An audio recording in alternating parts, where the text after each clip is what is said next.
Low and hard kills from Harrity. From the top. Not able to get it low enough. This game is set. Harrity wins the set after the hit to the tin. 11-5 as how set 2 comes to a close. Harrity just one game/set away from moving on. He's the first player to advance in the Windsor Cup. So as things get cleaned forward, let's talk about Suzuki. We mentioned a little bit about him at the top. In terms of his performance, rising up in his 91 matches coming into today. But was also the June PSA Challenger Tour Player of the Month for his respective gender class. Having some form with style. Having to keep things on the edge on a swivel with Harrity throughout this entire set. See just how close he's been trying to play it up against the wall, trying to get the deflections past Harrity. And that's how, in turn, he did well in the Heroes Austrian Open back in Graz a couple months ago. The number 6 seed in that tournament back in the day. Defeated Daniel Kib, also picking up wins against Andrzej Singh as well as Daniel Polishuk and the Czech Republic player Viktor Vitas in a 26-minute final. All that is while he didn't have a drop of a single game in the semifinal or the final. Today, though, a different story for Suzuki to start off 2023-24. Dropping the first 2 of the new campaign. I got it. Reminder once again that these respective players looking for the matchup against the number 1 seed, Tarek Momin. Once the 8 players given byes in the Windsor Open this year. The top 8 seeds given byes to that second round, which then decides who goes to the quarters, and so on and so forth. All that's while players manage the schedules as well with the Challenger tournaments going on at the Squash and Fitness Club currently today. So Harrity looking to see if he can advance. Strength sets. That was a common thread in 2022 for the Windsor Cup, where plenty of competitors won their opening couple sets / matches before those quarterfinal matches began. Underway once more. We start things off with a point. Suzuki. One love, Suzuki.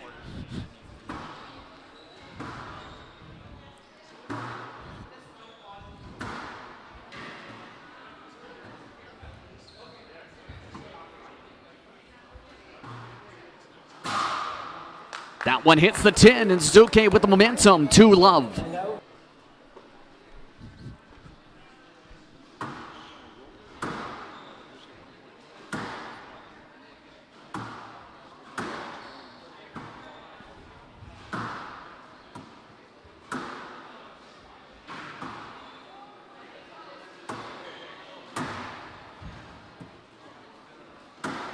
Set up.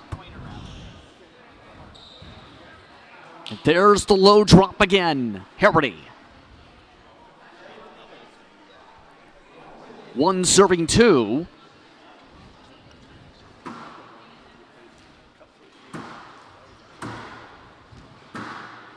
And the sun's starting to come out for the first time today here at Devonshire Mall. Keep in mind there are glass roofs right above the playing surface. 2-all. Harrity the point. Talked about as a visibility factor in the past, especially with the Canadian Open events last year. Suzuki, point.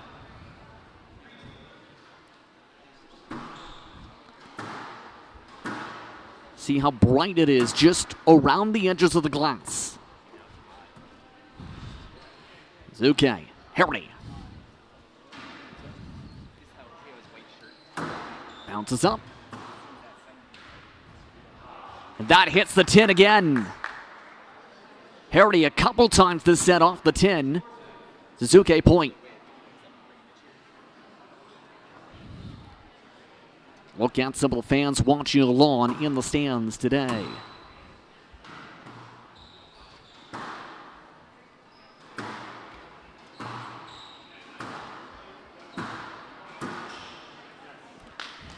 The cross up.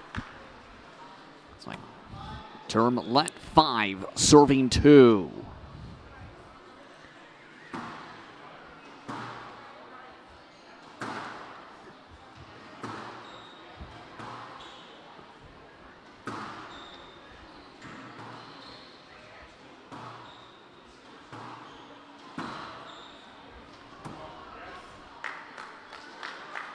Suzuki bouncing back well in this set, 6 serving 2. Harrity not having the same momentum as the last 2 sets.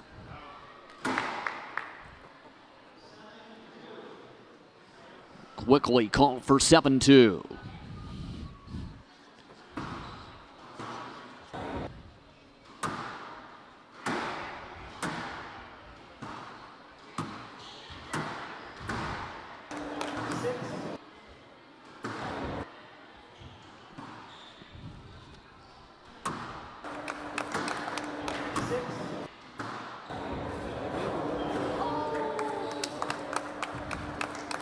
The corner bounce.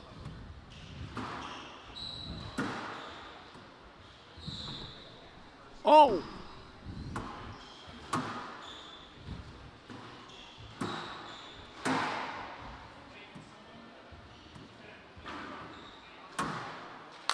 An impeccable rally. Suzuki. 8 serving 2 with the longest rally of the matchup.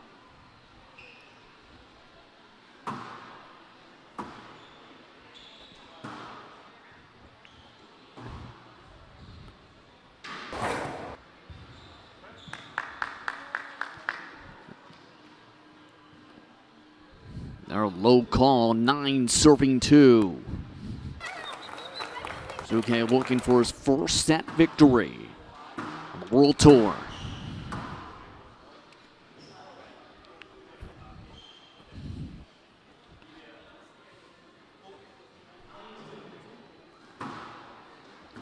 They'll redo the point.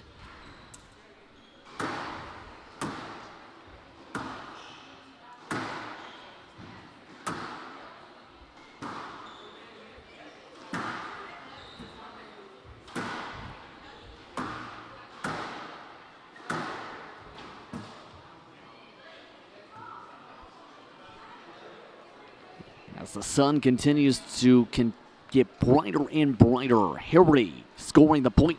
3 serving 9, needs a big rally and quick.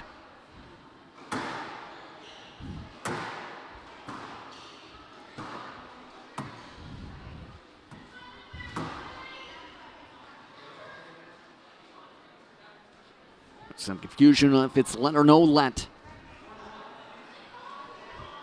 Point, Harrity, 4 serving 9.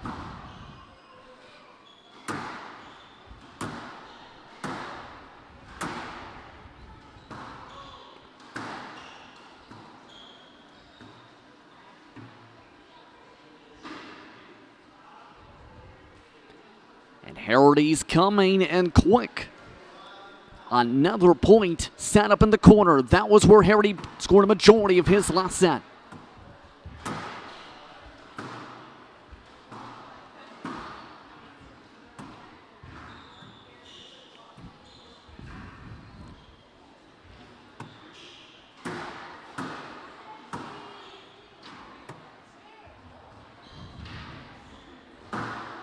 Harrity the spike.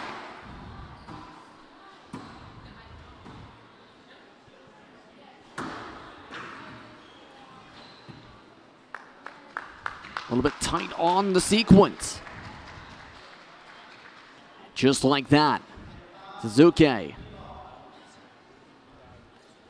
The chance for the game. 10 serving 5.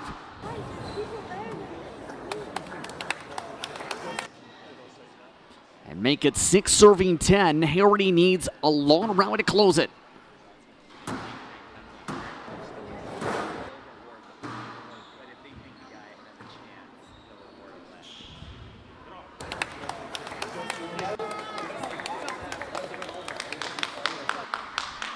Off the back foot, Suzuki celebrates his first game victory in this tournament and on the World Tour. 11-6 Suzuki. And now 2-1 as we end off game 3.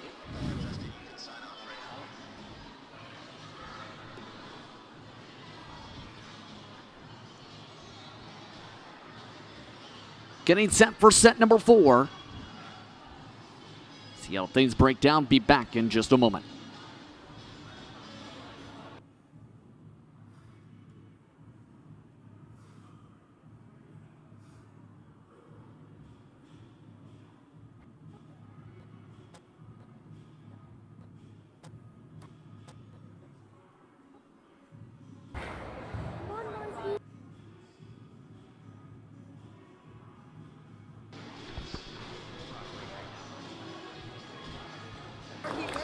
Currently in the midst of preparations for the 4th game/set for this respective matchup, the first of the Windsor Cup. And so far, Harrity starting off in control, but look at the number 1 player from Japan starting to build momentum. 11-6 in the last game.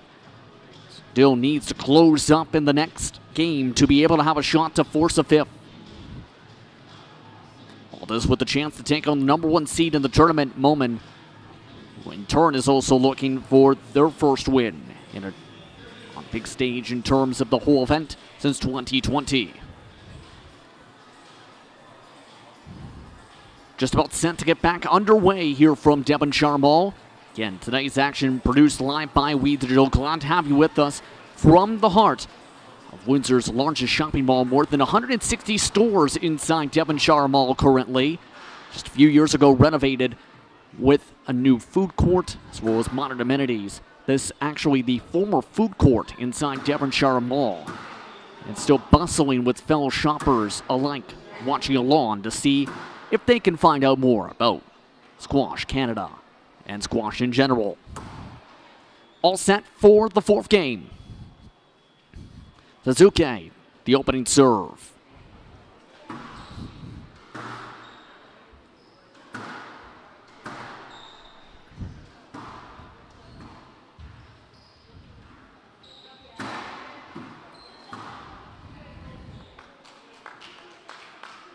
Look towards the official for a moment. It looks like Suzuki point.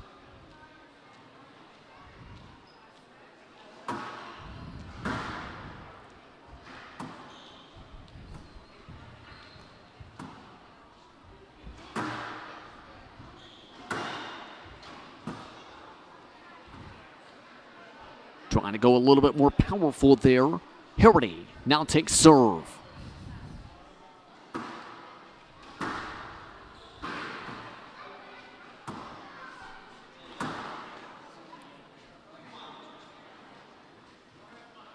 Suzuki now retaking serve on that sequence.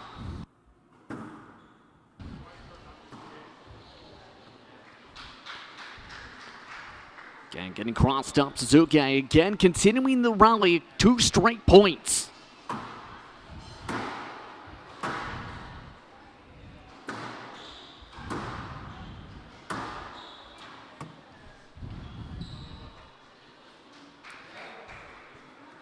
Let's signal to 4. Harrity serve.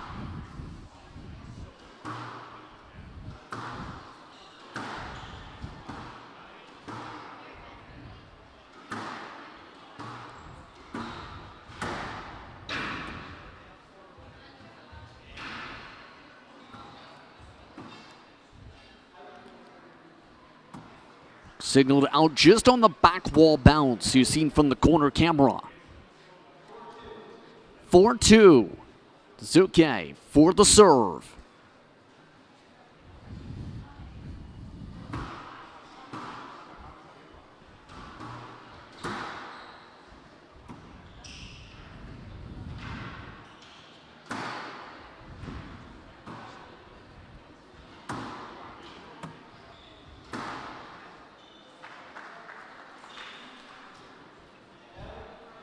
Called out on the play. Harrity sets up 3 serving 2.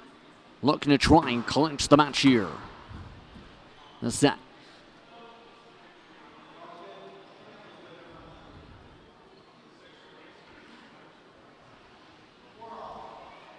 For all the signal, Harrity, the serve.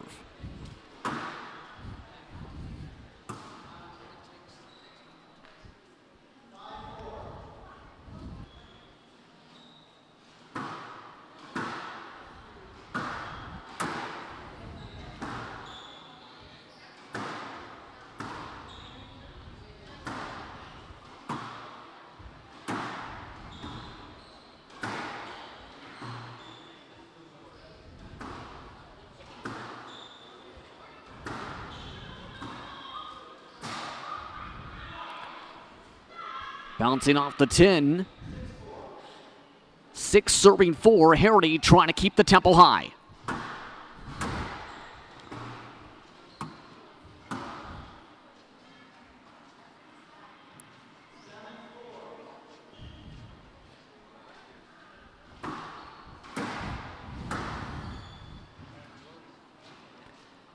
And Harrity absolutely trying to go onto the adrenaline. 8-4, a major swing.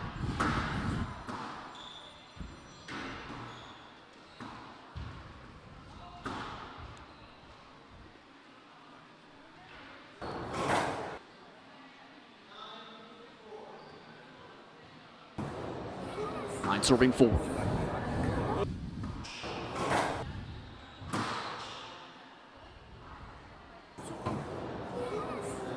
And this is the match ball.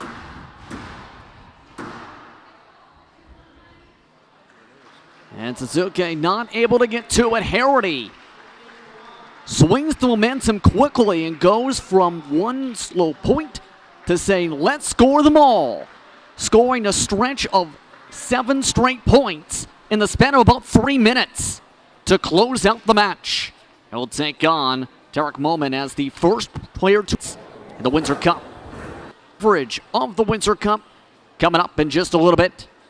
Launching production live from We Digital from Devonshire Mall. Once again, Todd Harrity advances 4 sets total, 3-1 total win to loss ratio.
Our next match does on paper look to be an excellent matchup.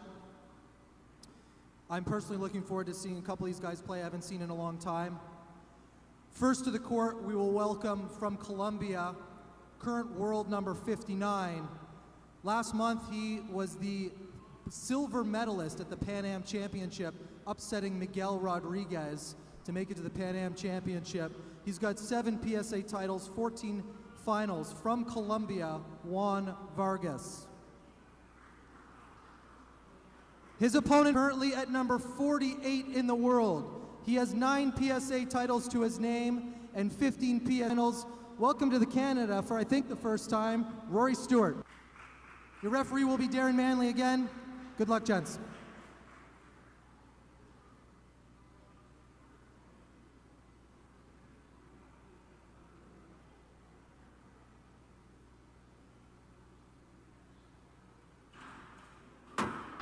Welcome back, everyone, to today's coverage of the Windsor Cup from Windsor, Ontario, the 2023 edition, produced live by We Digital. Justin Prince with you as we get all set for the second matchup of the tournament for the PSA World Tour's first stop of the season. This matchup features the number 48 in the world, Rory Stewart, and the number 59 in the world, Juan Camilo Vargas. Their 5th ever matchup against one another. Let's talk first and foremost for the respective competitors in today with Rory Stewart, the 27-year-old, coming into today at age 27, 15 career PSA finals. Looking to try and see if this year is a chance to make a 16th run. 9 times a champion. And also, is amongst them, looking to try and build off the momentum the past couple of months of action. Compare that, meanwhile, to Juan Camilo Vargas, who comes in as the lower seed, but comes in as the player with more wins against Rory Stewart. As a matter of fact, in 4 matchups in the past, 66% of the time, Juan Camilo Vargas has come away with the match wins. In fact, he's won 2 of the last 3 appearances against these 2 respective competitors since 2021. In turn, 14 times a finalist, looking to see his 8th year on the PSA World Tour if this year adds a 15th and more to that listing. Just about all set to go for this matchup, a few minutes off that original set schedule time of 1:45, due in part to the 4-set matchup just prior between Suzuki and Harrity. Todd Harrity moving on as part of the first matchup of the tournament. The player in this matchup takes on Omar Masad, the number 6 seed, this year's Windsor Cup. Wearing red today is Rory Stewart at 194 centimeters. In the white uniform today is Vargas, the 29-year-old, 174 centimeters in height. The question will be, will things get even up in terms of how they performed against one another, or will this be a matchup in which Vargas, despite being a lower seed, gets the upset to move on to the second round? Just a few minutes of warm-up left to go before we get that answer. Now keep in mind, when it comes to Rory Stewart, it's worth mentioning this past year was the first time, in fact, he made the top 50 in the world rankings. Just starting back in 2016, was able to open up the 2023 calendar year with the victory in the Odense Open, keep in mind, where he beat Bernat Jerome, who is in this tournament, mind you, to move into that ranking. He also was a second rounder in the PSA World Championships that ended off the 2023 season. His first appearance, mind you, in that main draw. Munster also getting ready for a busy schedule, as to be expected, with the tournaments in Paris and Qatar coming up. And once again, as mentioned with Vargas, experience is there when it comes to beating his opponent. He made his way inside the top 100 in recent years, number 2 in Colombia, mind you. Just starting off the tournament and on the tour in the same year as his opponent, winning just his 3rd ever tournament back in the day with the Simon Warder Memorial Prostate Cancer Tournament. And in recent times, Did well in the Moscow Squash Open, picking up that crown. Also was a finalist in the Czech Pro Series V tournament. As well as made the last 4 of as well. The also as well as the Czech Pro Series and another event held during the 2021-2022 year. So both of these players now set for today's matchup. For a chance to go to the second round. Keep in mind today's conditions very sunny for the inside of the squash court for the Jonathan Power Court. Sun started glaring up after starting off overcast cloudiness above the skies prior to this matchup.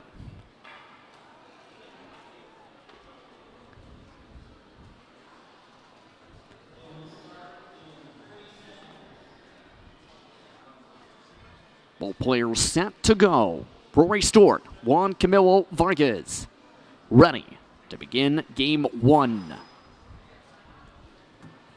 Glad to have you with us from Windsor, Ontario, from the Devonshire Mall.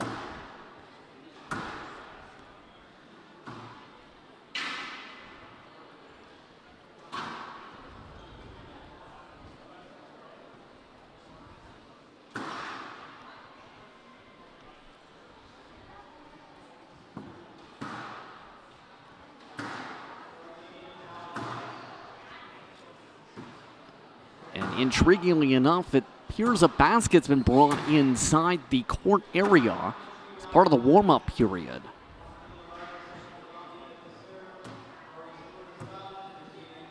Expect that to not stay, obviously, right next to the tin for when this match gets underway, you would think. Just trying to work the ball in. That's something that's important to mention.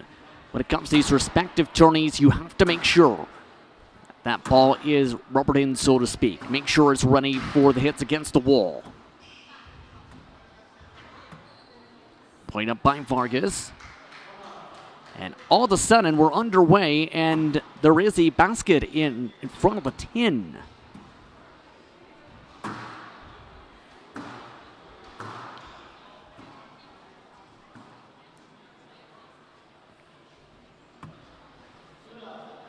To love, Vargas.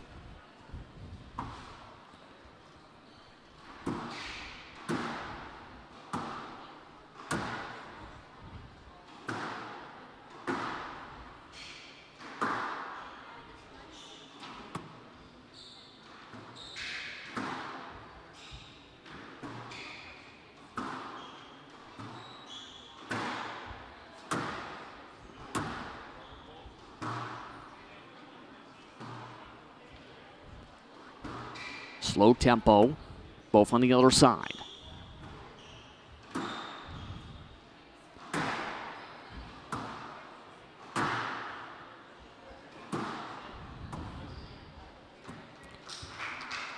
Vargas continues with the upper hand to start. 3-love.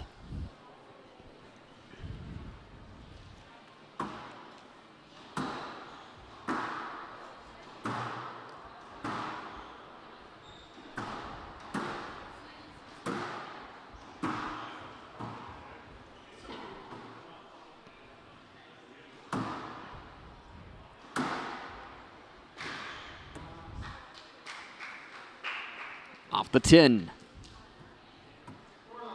4-love the signal. Expect things to be tight when it comes to today's matchup because that trend of the past 3 alone.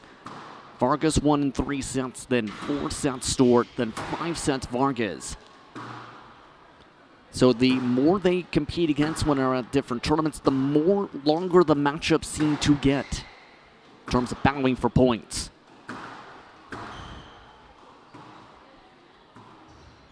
Still down the line of the volleys.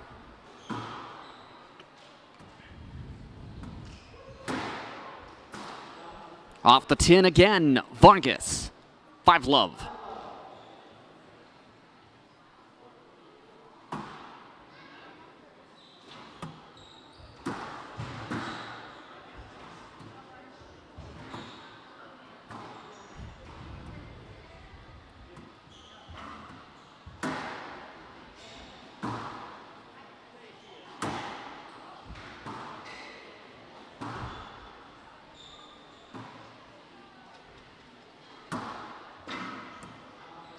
And again, off the 10, again low, Stewart.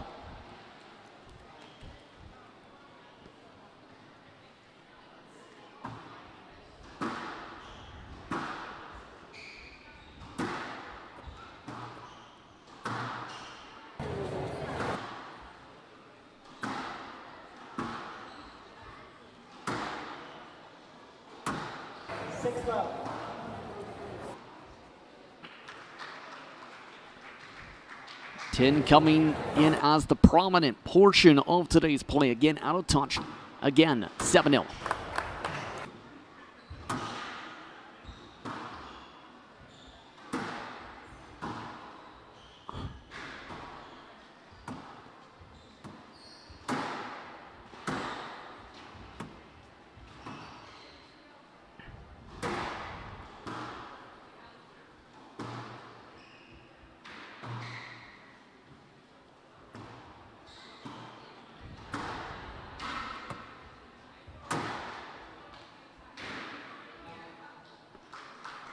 Stewart continuing to struggle. That seems to be the main arm aiming point, mind you, to start these rallies. Each run so far for Vargas, 8 love. Watch for the 10. And speaking of 10, 9-0.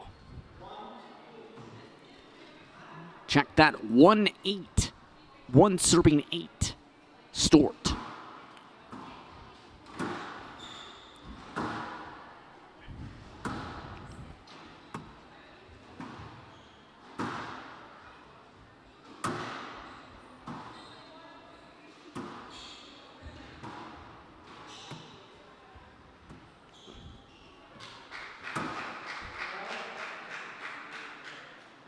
(9-1). Vargas continuing to control the corners.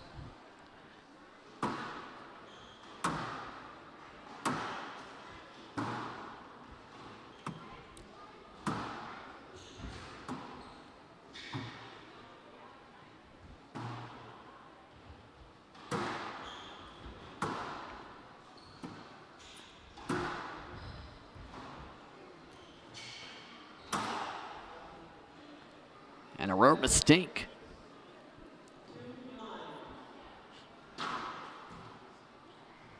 It's Rory Stewart trying to find a way to close this gap up. He'll take serve, 2 serving 9.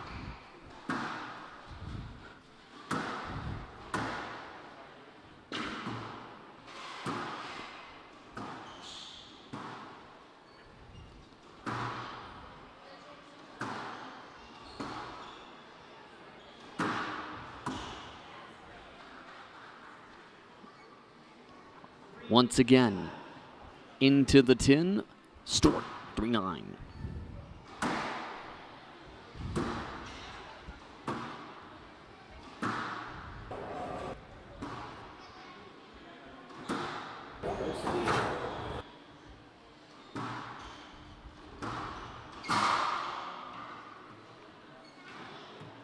The vast majority of the points in this first game coming from the hit to the 10. Both these players trying to aim for right above that red line. Vargas, game point and game ball.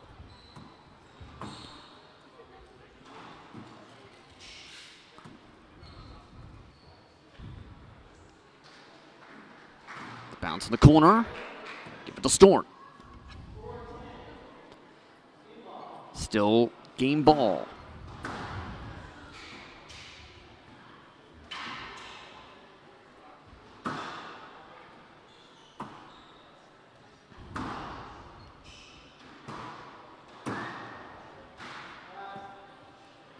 That's already been signaled for. And Vargas picks up the game victory. 11-4 is how game 1 ends.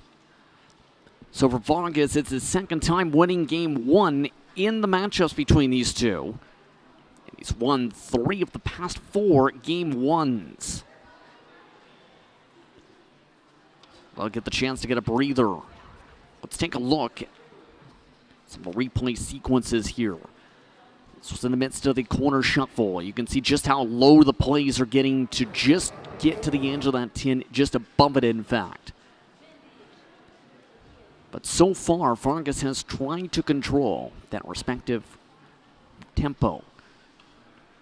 And in turn, it's worked out for a majority of the points. Taking a look at Stewart. Stewart currently, amongst those trying to gather back here, had success in several tournaments just last year. Keep in mind, as part of the 2022-23 campaign, the St. Louis Open presented by Mosby Building Arts comes to mind. TSA Bordeaux Gradient also, where he picked up a win. But so far, it's Vargas that looks to be in hand. But remember the trend. It's been difficult between these two in their entire times against one another to control the match.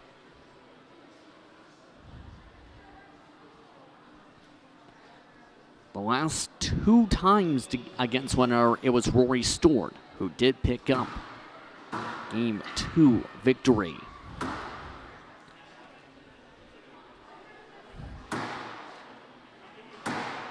Farkas just working the ball in, getting us all set to go. Begin our next set of play.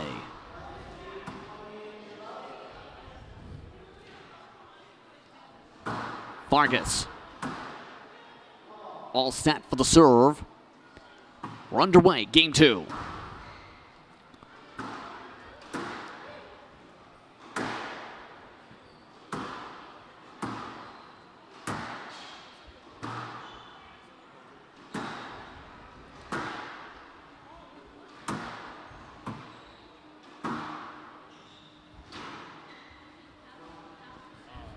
Again, the aim for the corner starts things off with tight plays on the drop. Stewart, the serve, 1-love.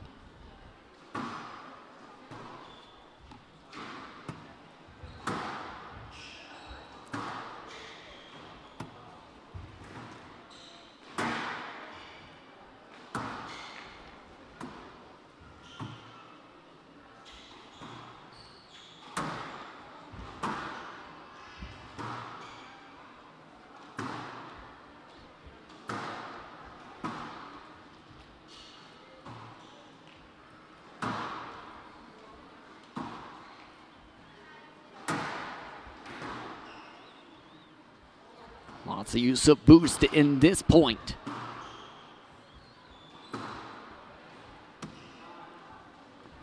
It's time to bounce towards the tin. Stewart sets up for the second point. Out his way.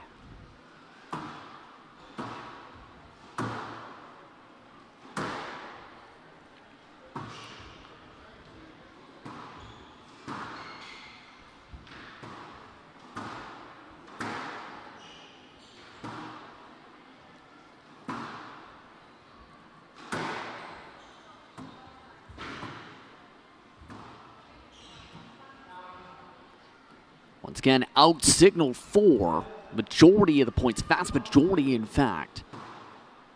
Gone this way, Stewart passes the ball over for the serve. This time the point going off of Vargas, 1 serving 2.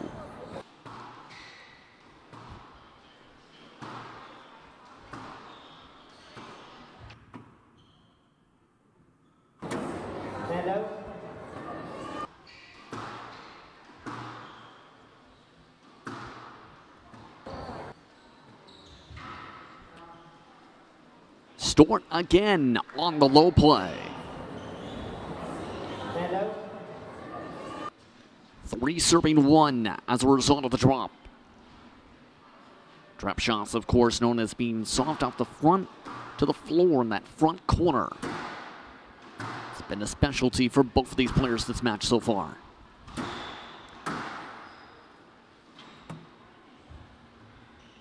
On the drop. Impressive power from Vargas.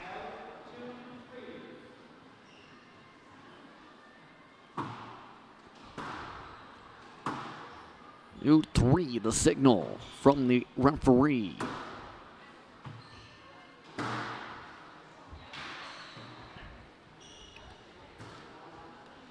Again, Farkas into the tin. Stewart, all I can do is smile. He'll take serve again. 4 serving 2.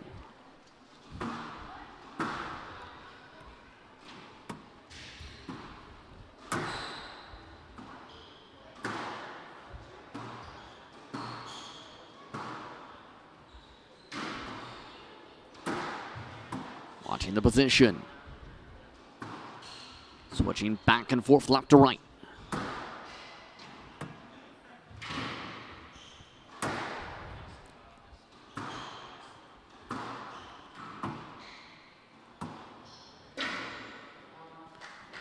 Stewart trying to get another drop in. Couldn't get it to the tin or above it. Vargas staying within 1 with the serve.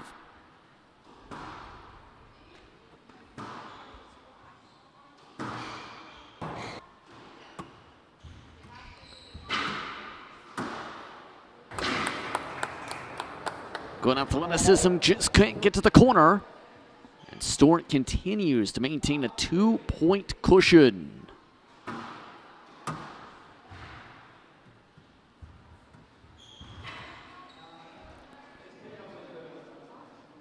Our trip up heading towards the top of the tin. 4 serving 5.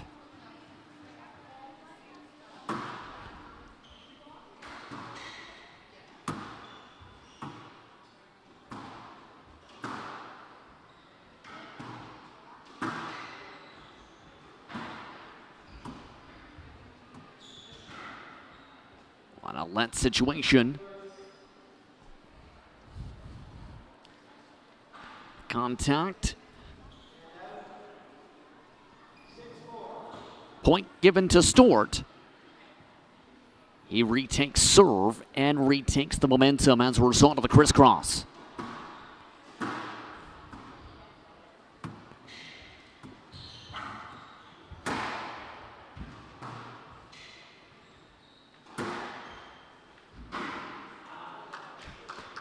Once again, the bounce off the back. Vargas off the boost.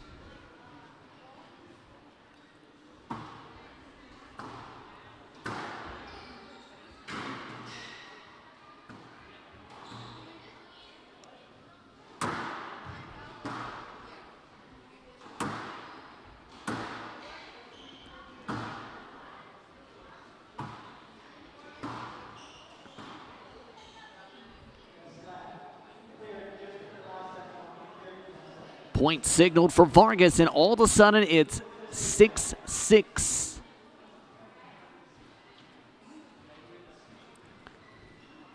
And now the pressure is on Stewart. Vargas able to close it up after keeping it close on the points.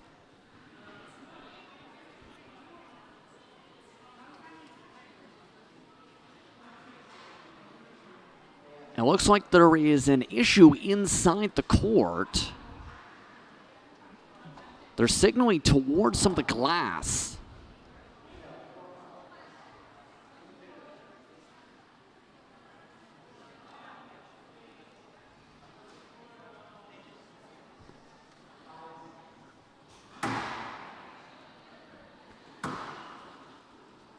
Both players trying to clarify things here.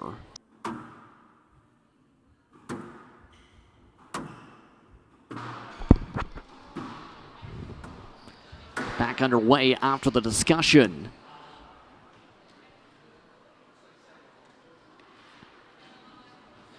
Signal 4, 6 all again.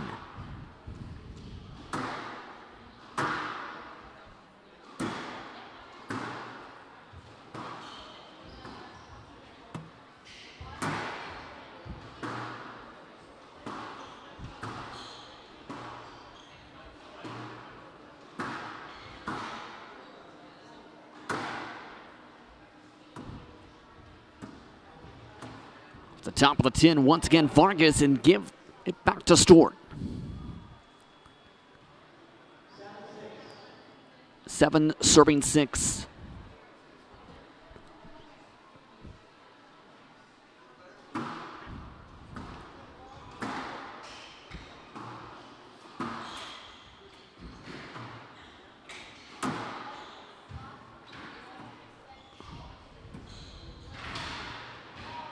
Oh, and a collision down to the court. Stewart. Vargas helping Stewart. He looks towards the left leg. What happened here? Yes, indeed, it is a trip up on each other.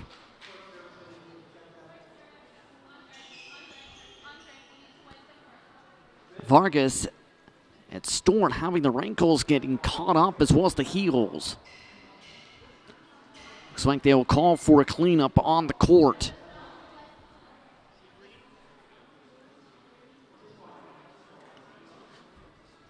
Stewart now discussing things with the official here in the midst of this stoppage. Just trying to clarify things with it tied 7-all on the board.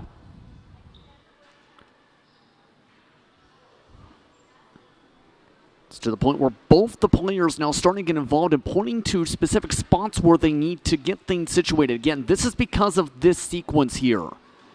And this can happen since, again, you have to go cross court sometimes. There it is, just on the slip of the left foot.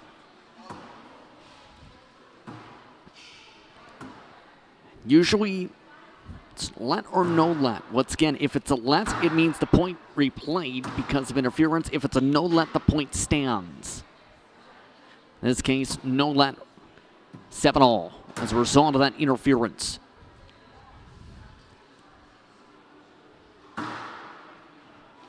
Keep in mind, some of the first world officials sanctioned, it's talked about actually by the PSA World Tour, through the organization you see there, the WSO. In the past couple weeks, they're actually looking, adding more referees across the globe. For more information, of course, go to the PSA World Tour's website to learn more.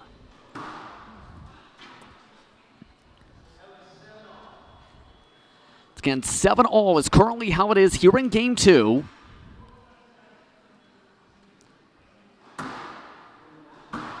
And Vargas still discussing things before we get back underway. We'll start off this point from the left, Vargas from the right. Vargas with the serve.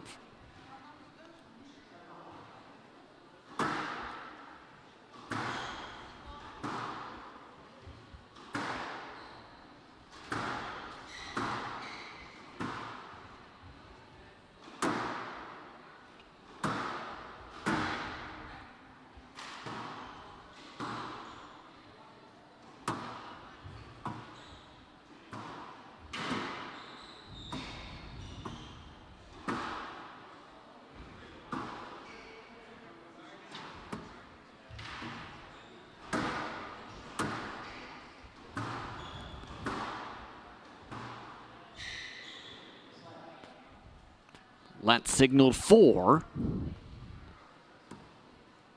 do this again. Still 7-all. Vargas with the serve.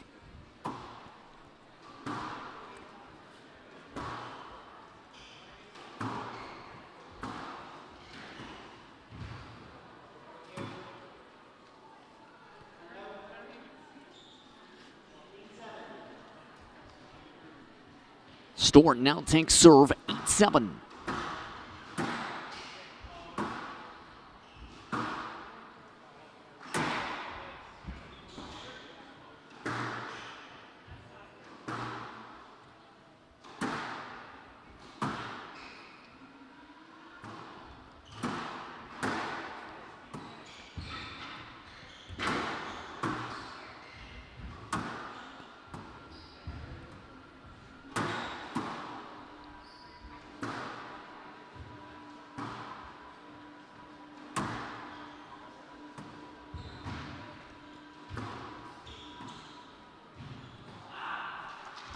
And a fantastic rally.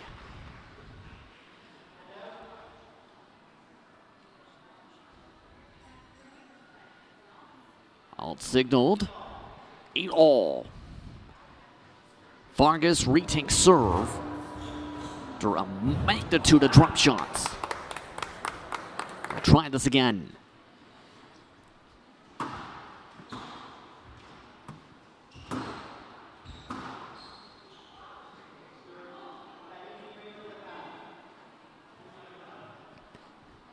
There was a lot of a lap there from Vargas.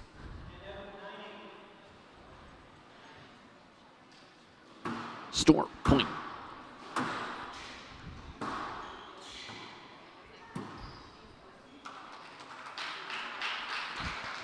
Once again, good crossing and good match now forming up here in game two. Similar to the previous matchups, not at all.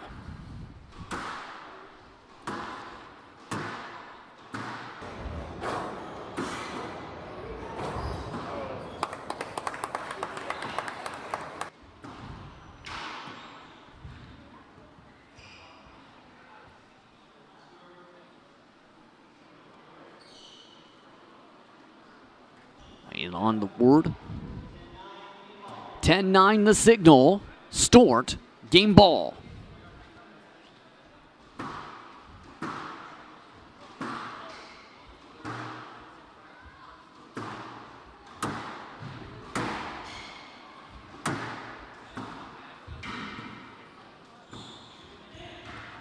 More contact.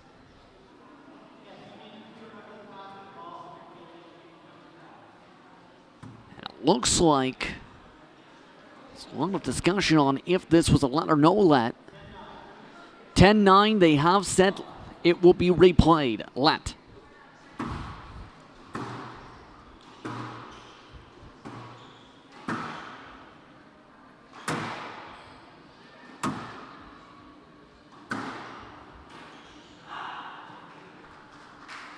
Frustration flares up there. 10-all. We go to extra points.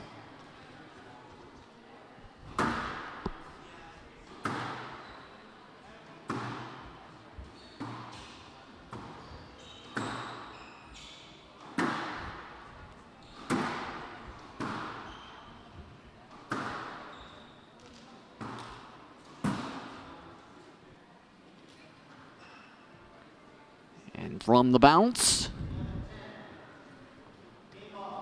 game ball to Vargas this time.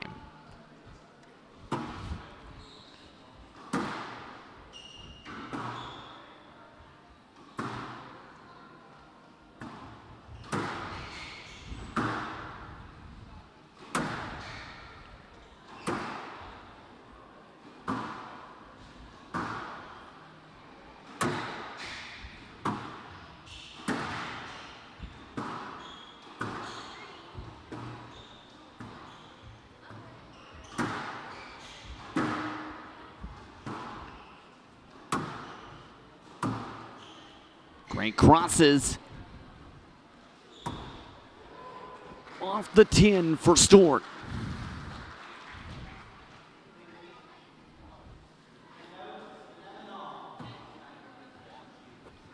Signal now is 11-all.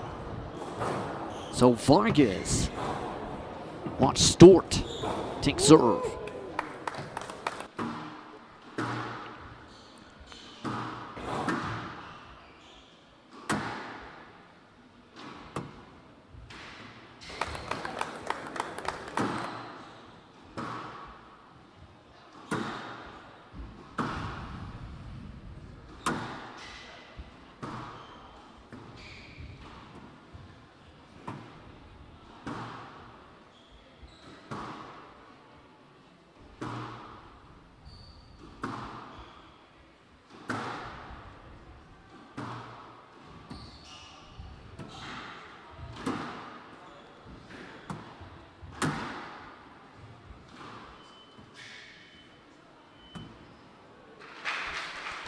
Thumbs up given over to Vargas on the point.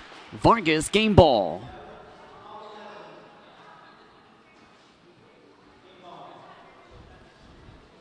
Twelve serving 11.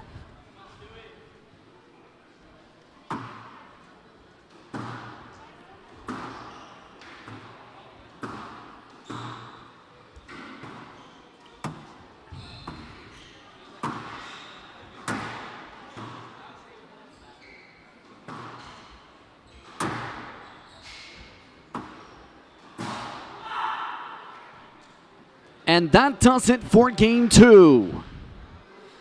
Vargas wins in extra points, 13-11. Up 2-0, just like that. Now keep in mind when it comes to these two, that is a rarity. The last time these two played each other, that happened at the US Open back in 2021. Some of the replay clips. See, just again, that's been the major focal point, trying to get the cross together. But also, the more those points added up, the more frustration you can see built up with the power.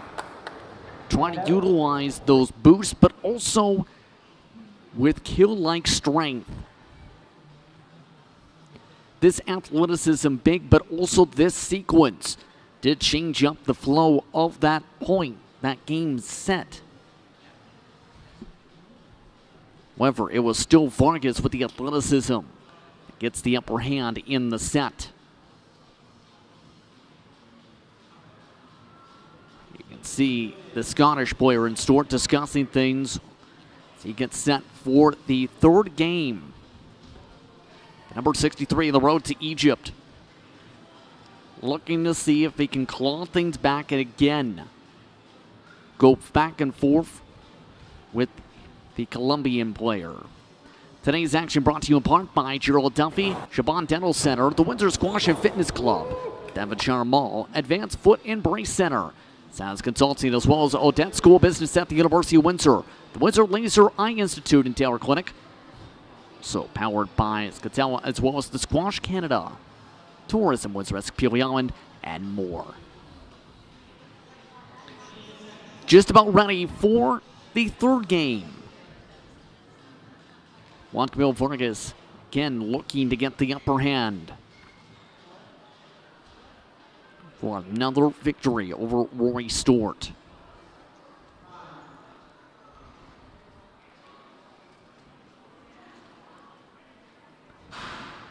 So in comes the bin of towels in turn. I guess if one bin is allowed there, let's put in the second.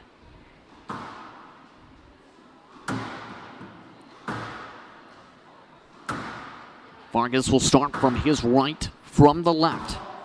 In this respective game, Stewart. Reminder coming up on the docket, Herbert and Farkas. The English player versus the Hungarian. Come after conclusion of this matchup. Back and away, Stewart.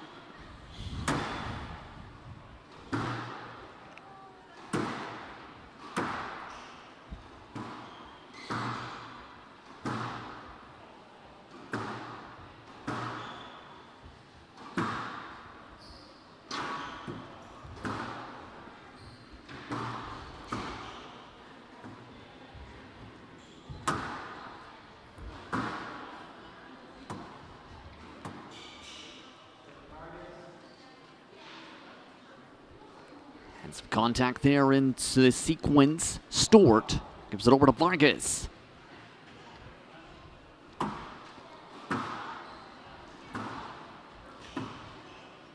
Vargas up 1-love.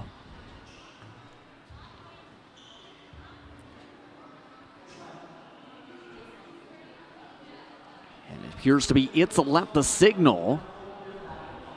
Stewart right behind Vargas. And they'll redo the point.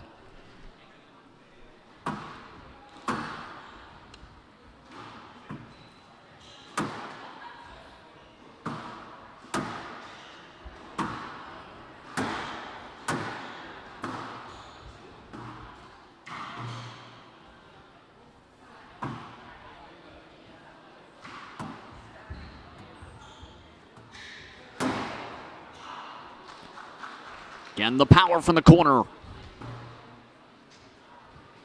This time the point, however, goes the way of Vargas. 2-love.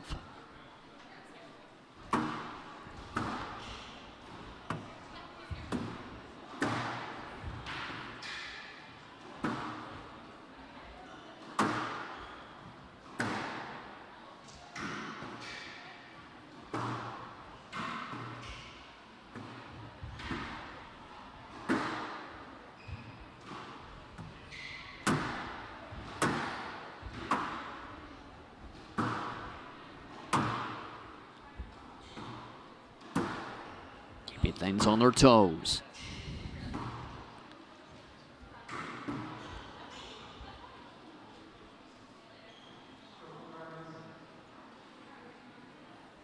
It's more contact in the midst of those back and forths.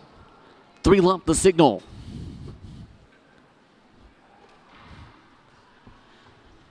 So again, point stands, no let.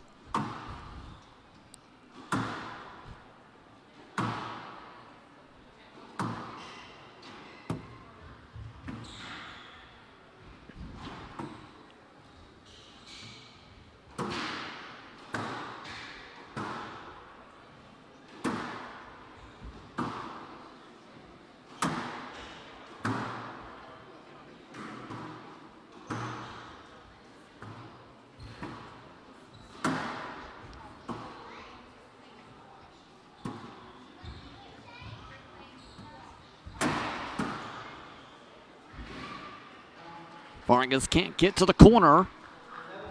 And once again, the drop this time goes to the back. 1 serving 3, Stewart's first point of the game.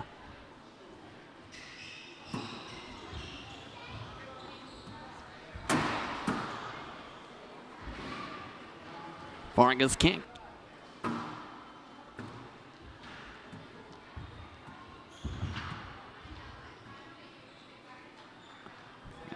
Tight sequence. Out is the call. 4 serving 1, Vargas. Again, the serve.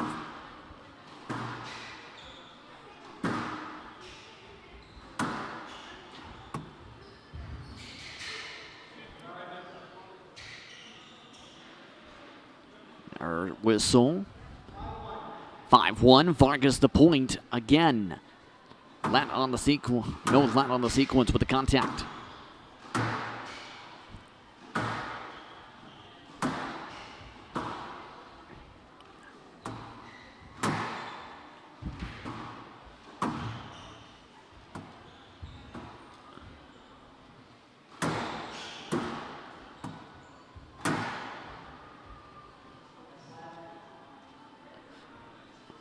Again, off the boost.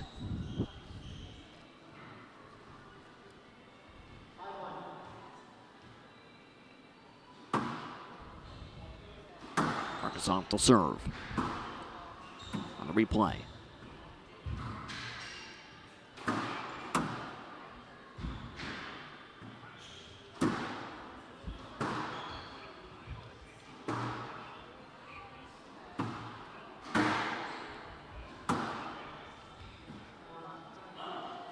Into the 10 by Stewart. 6-1 for Vargas.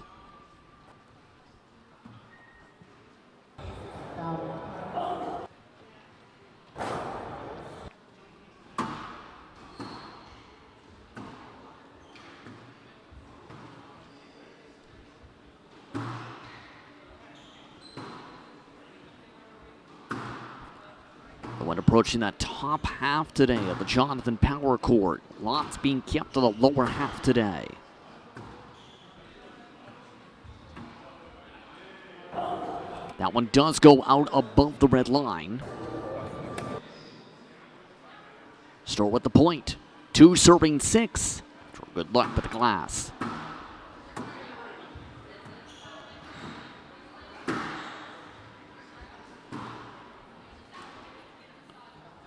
Vargas can't get it off the racket this time.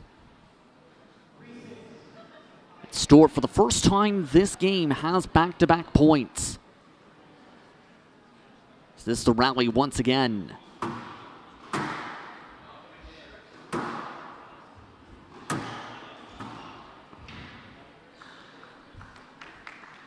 Second consecutive point. Vargas trying to get it off the edge of the racket, right off the tip of it. Clean up some of the condensation you see right in front of the mid-cam. Stewart now with a chance to close up this gap. It was as high as 5 points in this game. I was just jumping in here on We Did It All.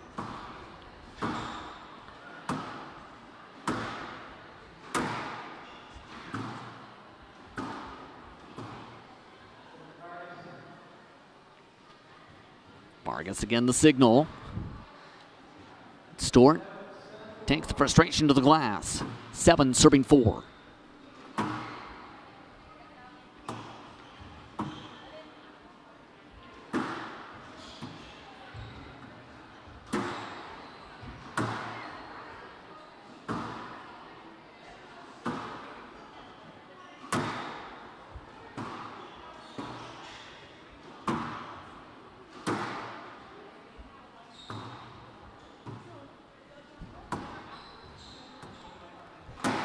On the crisscross.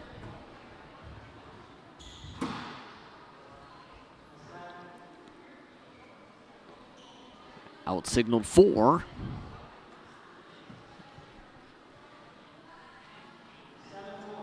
Seven, 4 still. Another let signaled 4. Both these players continuing to crisscross their paths. Getting very close to let and no lets. Almost every point. Right here, good example.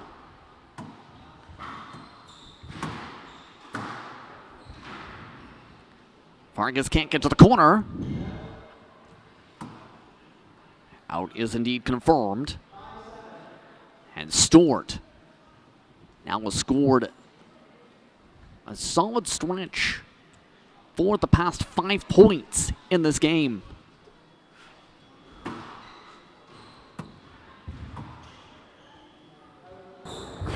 Out signal 4 too high. 8 serving 5. Vargas getting close.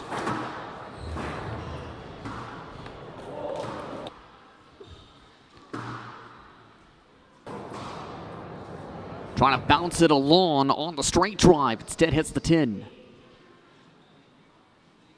6 serving 8. Stewart still back by 2.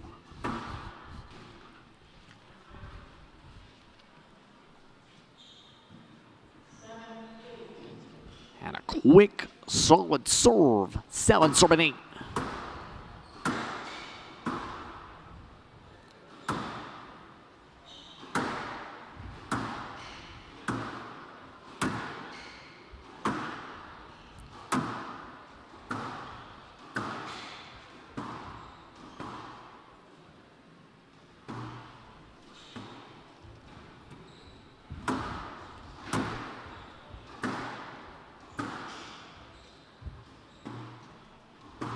Continuation on the near call. Playing off the bounce.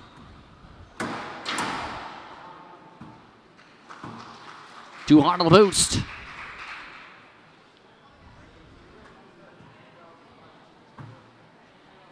Stewart gets the towel ready. Clears the condensation as 9 serving 7.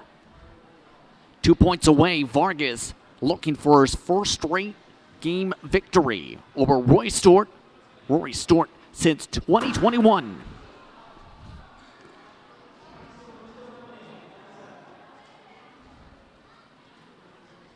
Replay at the point.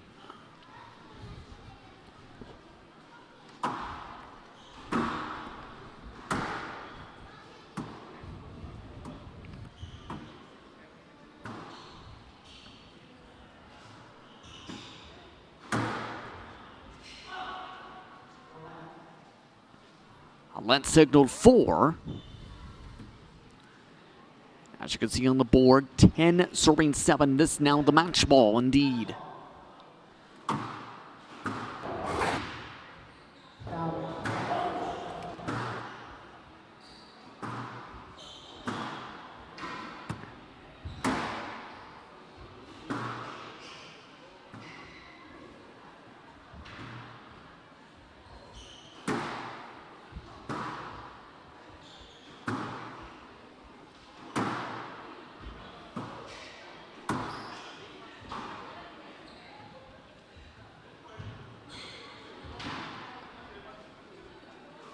Great recovery.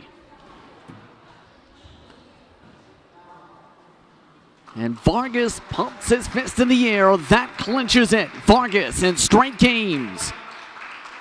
11-4, 13-11. and 11-7. Juan Camilo Vargas pulls off the upset and wins third time in 4 appearances against Rory Stewart to move on to the second round of the 2023 Windsor Cup.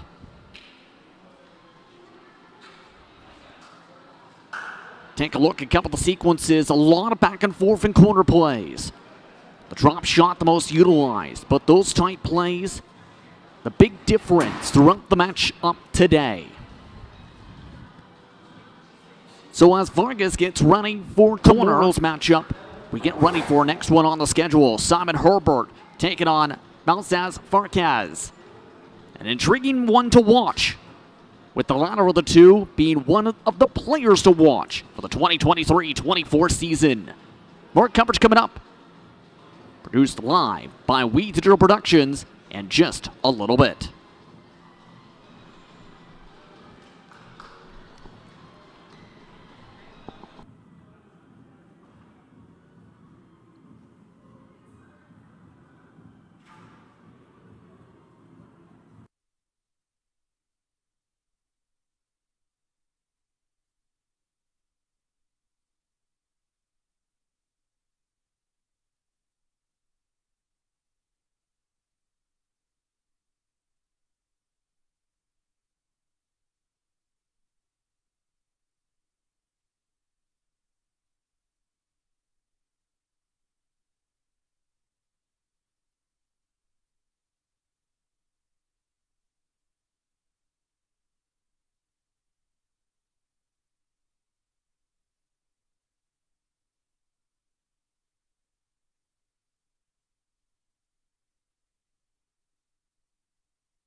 doing their back-to-school shopping.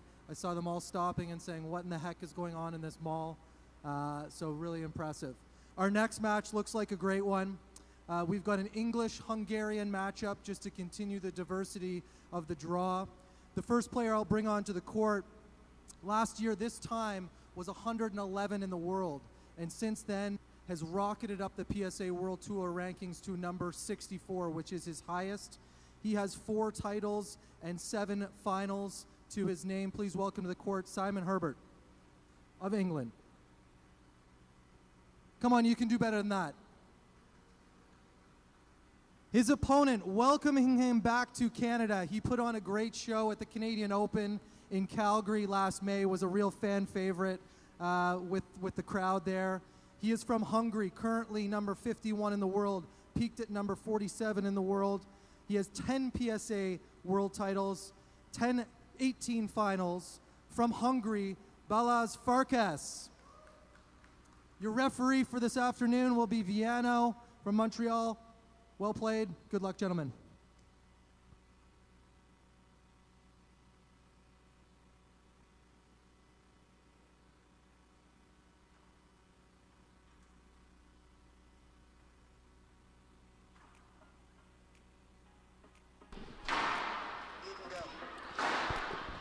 Welcome back, everyone, to Windsor, Ontario for more coverage of the PSA World Tour's opening event of the season for its bronze schedule, the Windsor Cup, produced live by We Did It All. This matchup features Simon Herbert and Balázs Farkas as they look to try and move on to the second round of this tournament. So far, an eventful first 2 matchups for those just tuning in. Todd Harrity coming away with the victory over the Japanese number 1 player Zue earlier today. While Juan Camilo Vargas in straight sets being Rory Stewart for his 3rd time in 4 matchups. Let's start things off with discussing Simon Herbert. Coming into today, the 21-year-old, one of the youngest players in the tournament, mind you, looking to continue what's been a strong start for the past couple of months, charging up since 2021 from the 300s inside the top 65 entering the week. He's actually coming off a July PSA Challenger Tour Player of the Month award, in fact, where he was a number 2 seed for his respective tournament. We're making our way to the final as he overcame Egypt's Khalid Labib in that opening round before going on to pick up his biggest title to date. In turn, his opponent, lots of eyes set sorts on player who made the top 47 last January. Currently 51st in the world, the 26-year-old from Hungary is Balázs Farkas. 7th year coming in through the tour. Throughout his career so far, he's been competitive in matchups against the world number 7, for example, Victor Koren, at last year's opening World Tour event, the Zed Open. It also came close to winning other events such as against Craig Loban, the Tournament of Champions, after a 59-minute matchup. But one of the main critical points that was discussed coming into this year to watch for and why he was on the radar of the PSA World Tour, he trained with Paul Call, the world number 5, the New Zealander known for being one of the fittest players on the PSA World Tour, and that has been indicated by the World Tour itself. That was an area that Farkas coming into the season had struggled with longer, tougher matchups, looking to raise the fitness levels to match his abilities with the racket this year. The Windsor Cup gets all situated and prepared for its 3rd match on the schedule. 8 total matchups here from Windsor, Ontario today. Once the other matchups later on today of note, Henry Alon playing against Amin Khan, one of the wild cards coming in. Had Al-Shabani along with Jair March. Then, later on, Bernat Jerome along with Cesar Salazar. Yama Swansea, as well as Martin Sevich, Andrew Douglas, and Leonardo Romanello. And closing out the day, Resource and the other wild card, Salah El-Turkmen.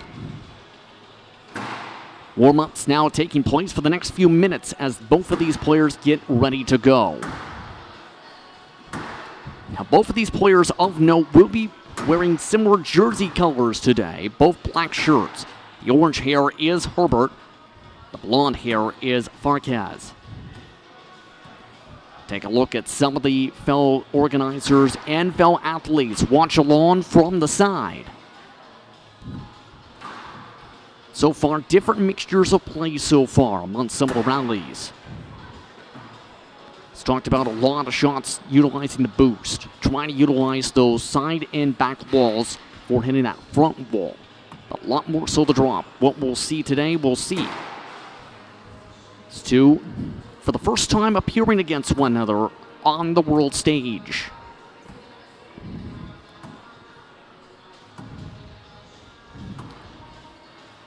Vargas taking an extra few seconds to prepare as we're just about set to go. Hungary's #1 male player now walks off as we're just about ready. Again, currently looking at 2:55 p.m. Eastern Time, set time to begin things today.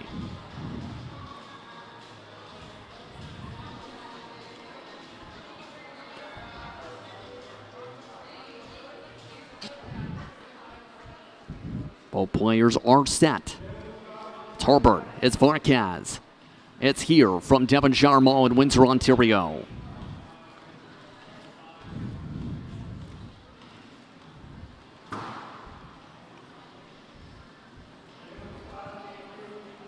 As Farkas gets himself set, Herbert now gets ready to join in as we enter the Jonathan Power Court.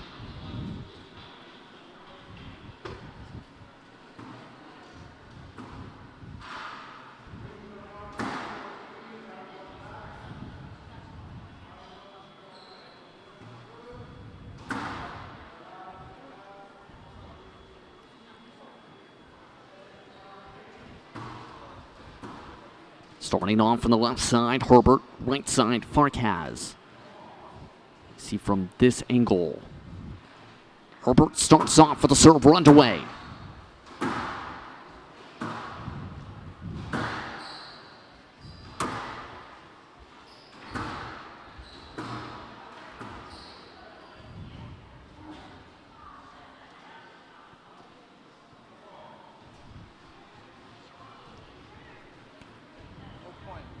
No point signal for. We start things off with a replay.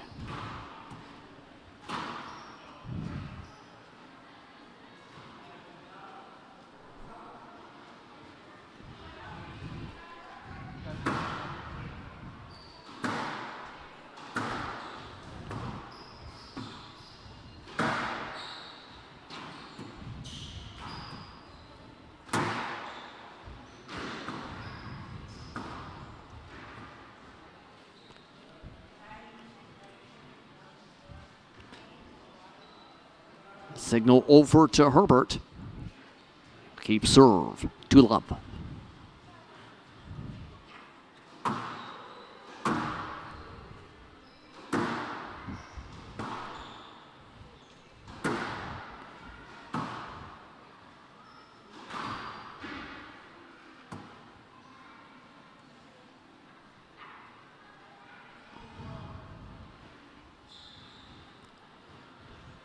Relump the signal. Herbert.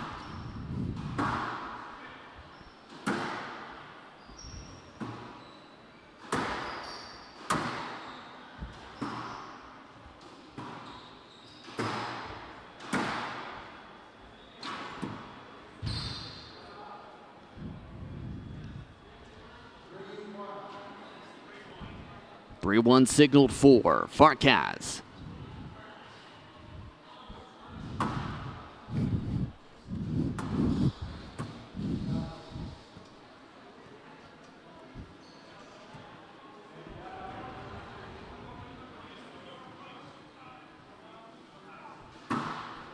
Farkas starting off strong. 3 points to 1.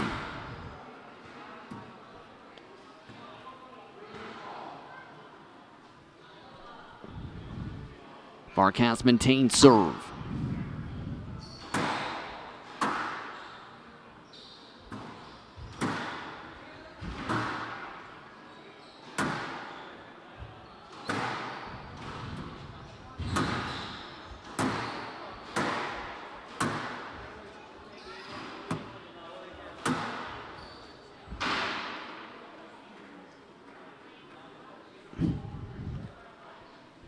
Farkas maintaining a very hyper-quick pace.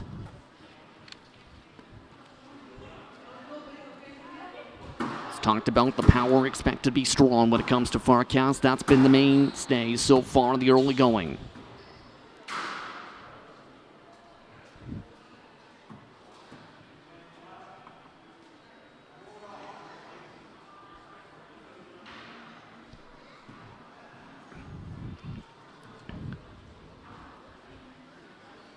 Farkas maintaining serve in the midst of this rally. A couple times he's picked up some victories. Originally, Bulgarian player picking up his first ever win. And the Airport Squash and Fitness Airport Xmas Challenger back to end off 2018. 2018 also featuring the PSA Open.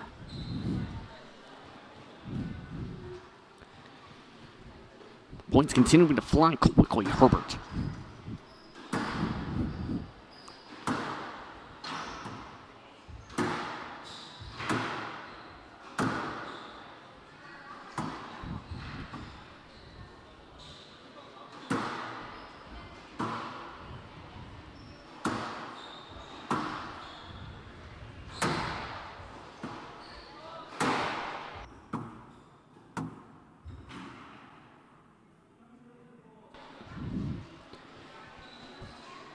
More angles towards the referee.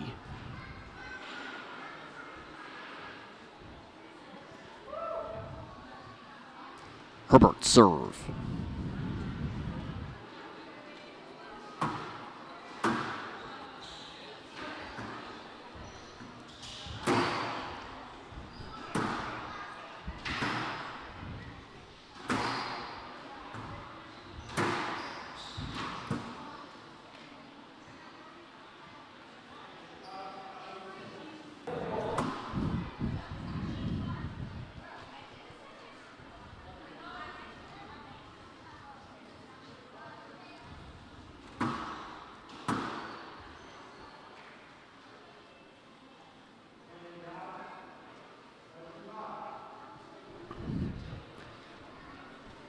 Seven 5 the signal.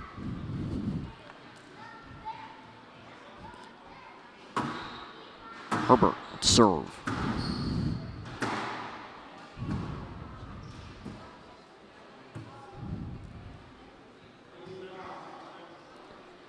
Herbert starting to build up a cushion. Now it's 8-5 after some confusion on the score sheet.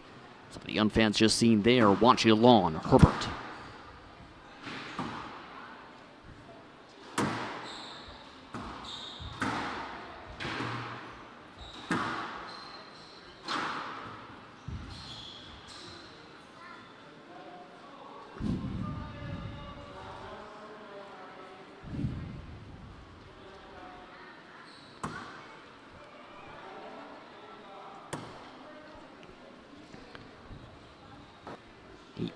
Let's take a look. Both players confused on if there was collision or not.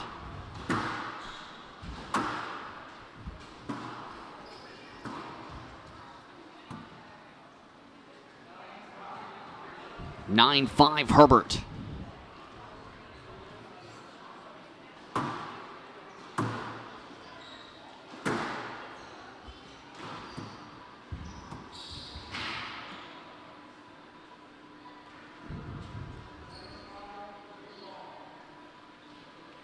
Game ball signaled for Herbert.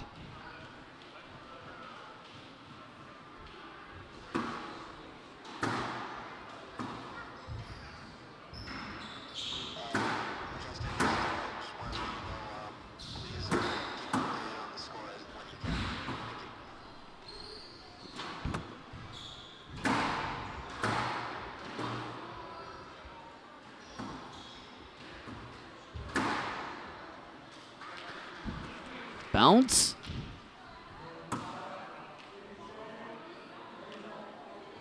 Still game ball.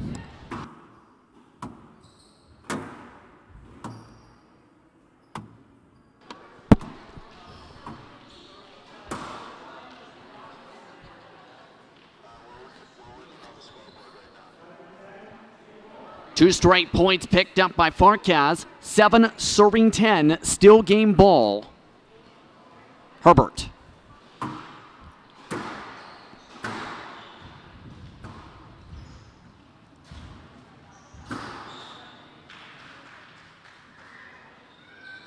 Farkas coming up with the rally.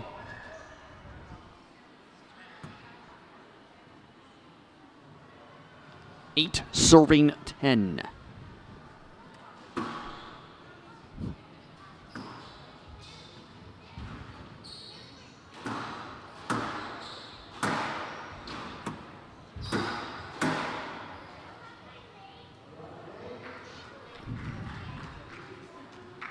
That's game signaled for Herbert.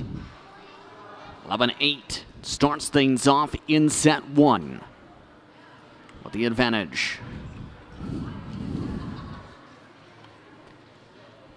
So Herbert already up in terms of this matchup.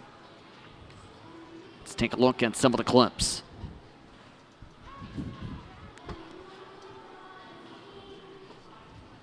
So far, Farkas starting off with some power before Herbert swinging back. Keep in mind, Herbert coming into this year 50-34 in 84 matches in the PSA World Tour, or PSA total events, 4 times the PSA champion. And now, we're starting to build. Trying to move ahead quickly. Originally from Leicester, England. See some of the discussion with some of the fellow members on the side, including Rory Stewart. Rory Stewart, in fact, having a lot of discussion before the start of this second game. All the small Farkas looks to try and move ahead. He has had success recently in Canada. Farkas, keep in mind, made the last 16 of the Oxford Properties Canadian Men's Open earlier this year, as well as to the semifinals in the Odense Open. That was when he in turn peaked at world number 47. Just about all set to go again. This is the opening tournament of the campaign for the PSA World Tour, the first bronze tournament for 2 straight platinum tournaments in Paris and Qatar. First gold tournament in Houston in late September, for bronze tournaments being held in New York and Qatar as well. Platinum events and a gold in Philadelphia and Switzerland, respectively, in between that. It's one of 2 Canadian stops on the World Tour this year. The other being a silver event, the Calgary-based Canadian Open. We're underway, game 2.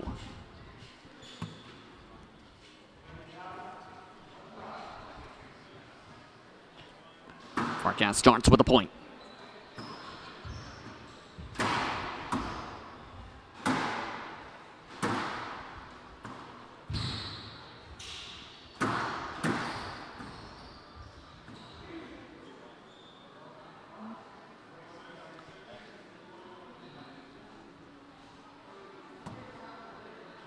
And right now, players discussing if that point sticks or is replayed.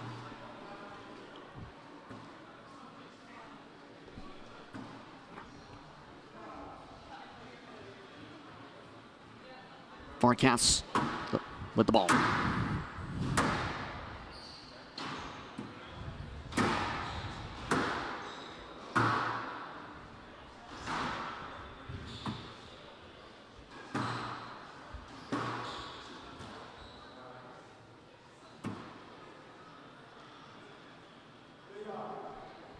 Three consecutive points now for Farkas.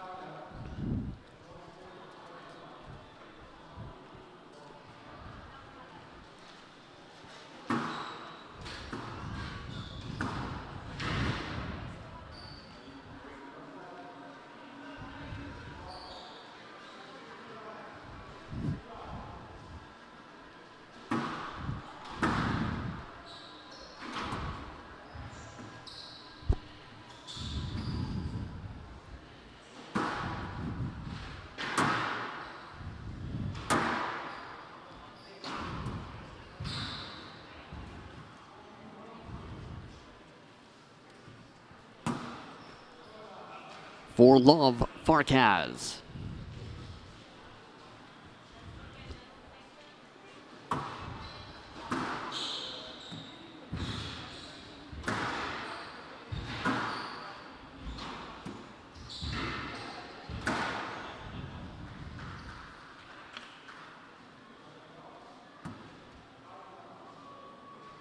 Five consecutive Farkas points. 5-love.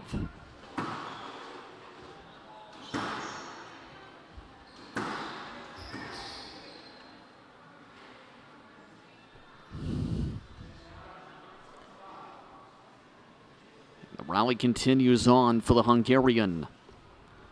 Let's take a look at the replay.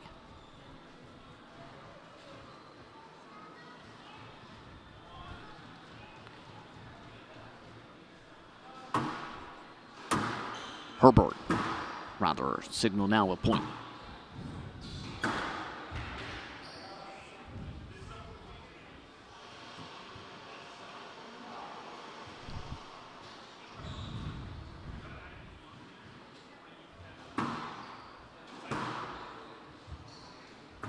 Set moving by quickly here in Windsor.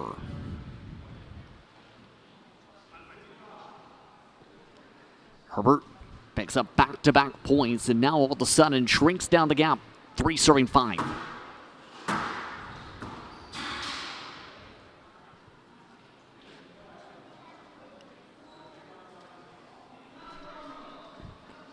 Both players now looking to see the discussion after more contact.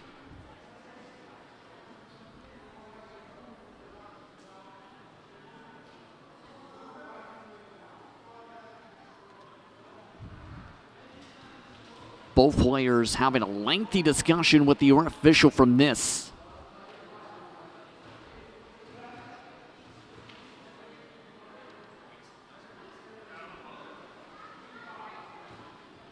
Replay, the point is signaled.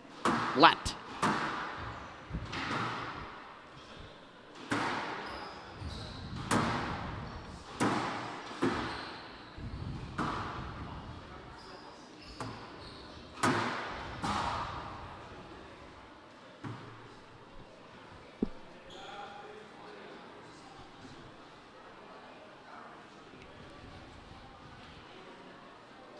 Farkas continuing to work quickly, trying to break up the Herbert rally.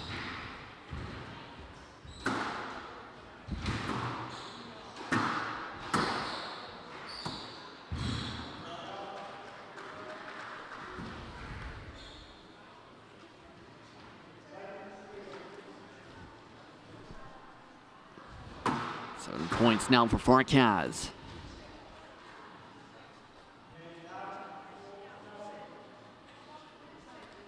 Wayne Matt back the other way for Herbert.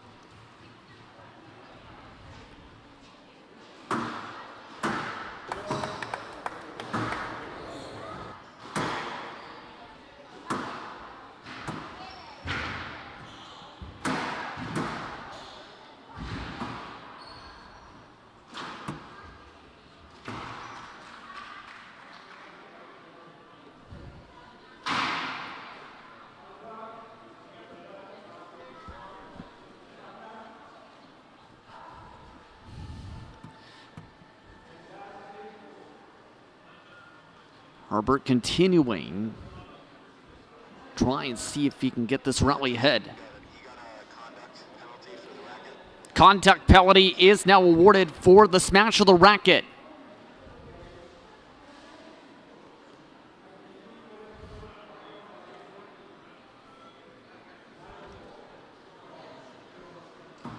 Signal with the 2 points. Farkas now with a sizable buffer now in this game because of the contact penalty. Working quickly now, 9-4 Farkas.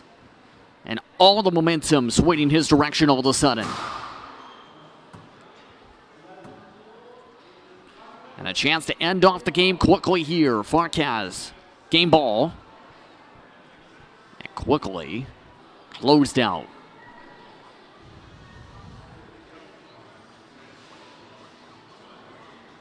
One. Very confusing second game.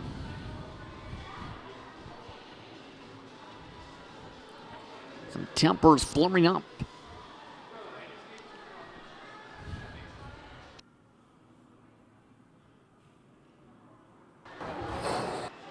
See with some of the sequences, a lot of crossing up in Muncie Shower, a lot of close calls with the edge of the tin.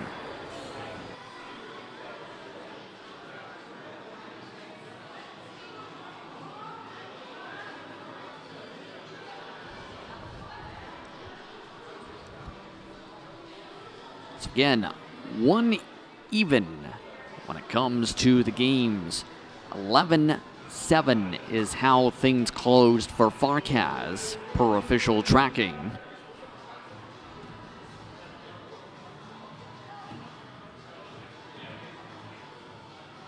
Just about ready for the third game.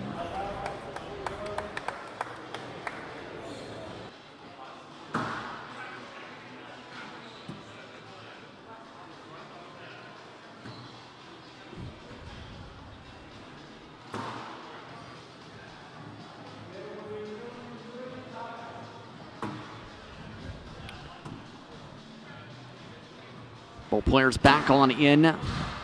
Blue now for Herbert.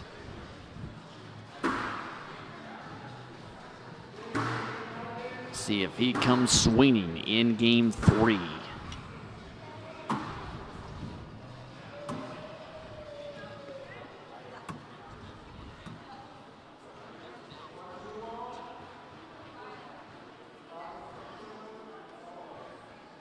All set, Farkas begins.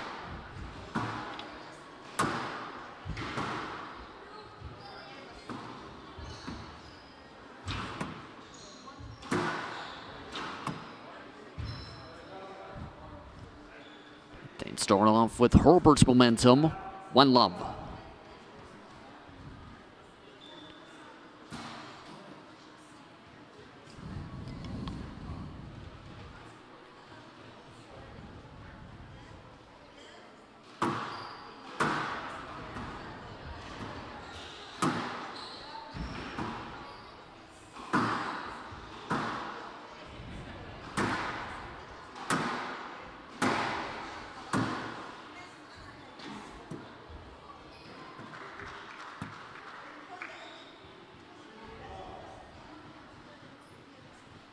Solid strokes in the early going for Herbert.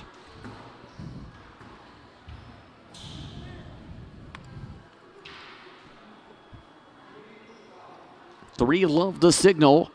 Herbert continues the rally.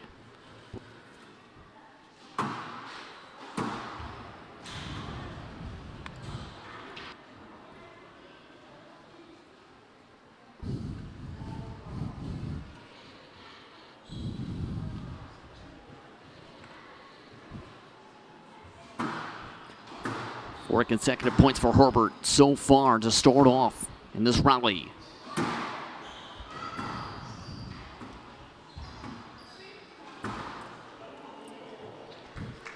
Missed the bottom corner. 5 consecutive points to start the rally for Herbert.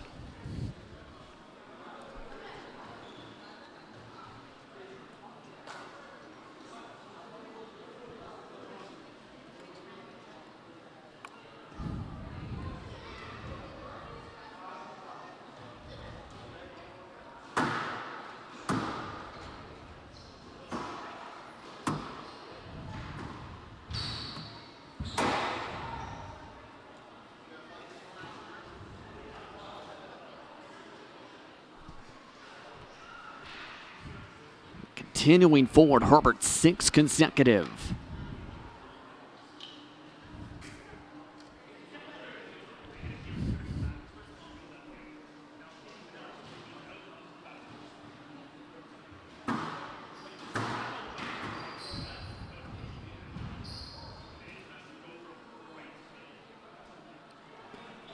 Both players look to the official.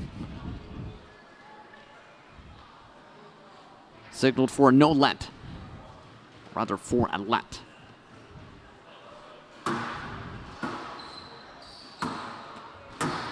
Not many verbal cues in terms of some of these sequences.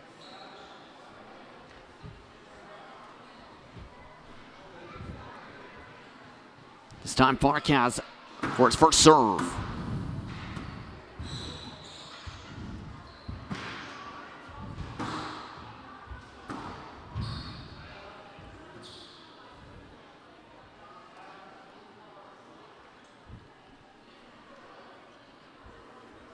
Still, Herbert's rally continues.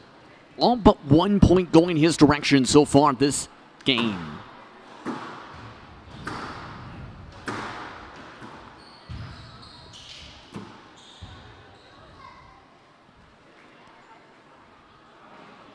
Nine serving one.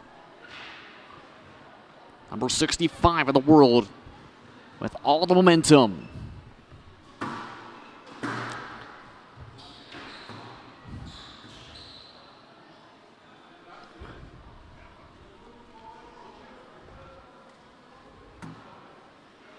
Herbert again.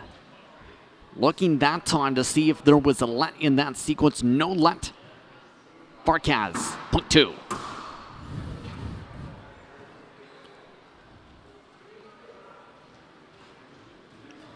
Farkas back to back.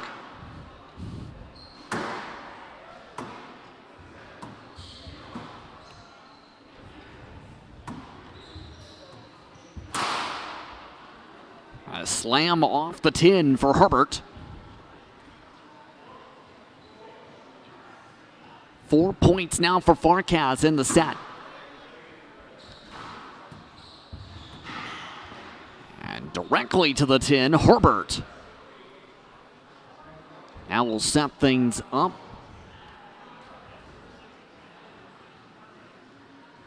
His side, Farkas, the serve. Let signaled quickly, point to be replayed.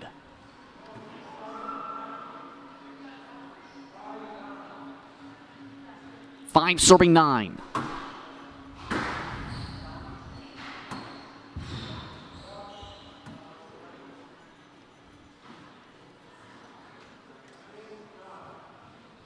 Farkas again, another point. This is similar to what we've seen last set/game.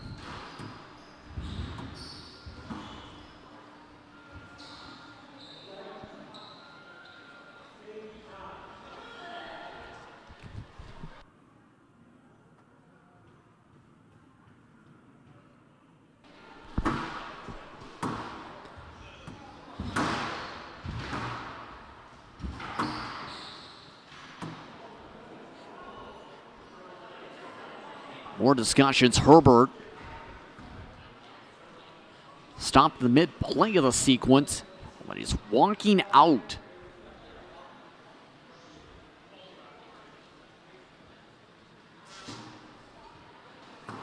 Looks like an issue you see with the racket, so a broken racket calls for the stoppage. Right there you see right above the handle. So for first time here in the Windsor Cup, it's a broken racket.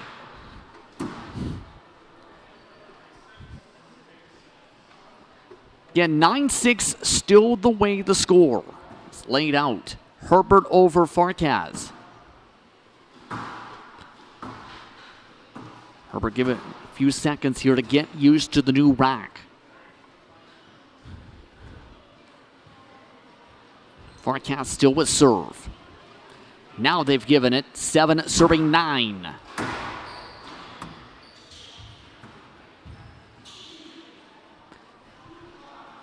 Fusion on the cross up.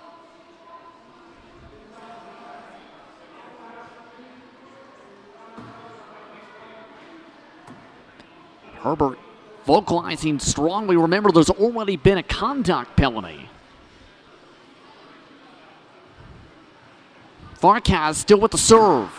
8 serving 9.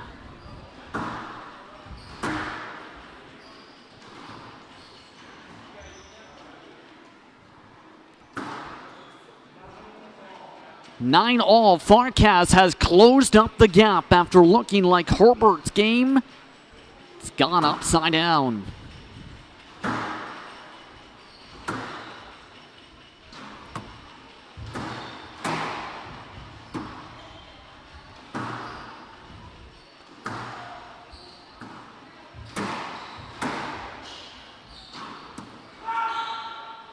Farkas not happy.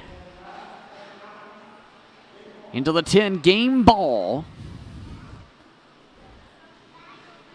And Herbert with the chance to still win this game because of this.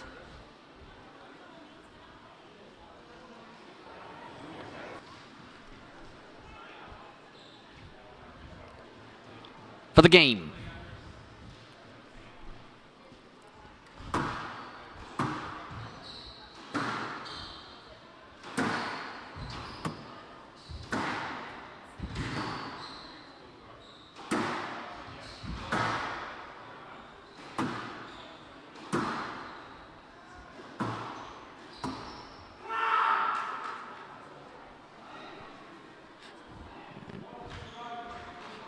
Looks like that is the end of the game.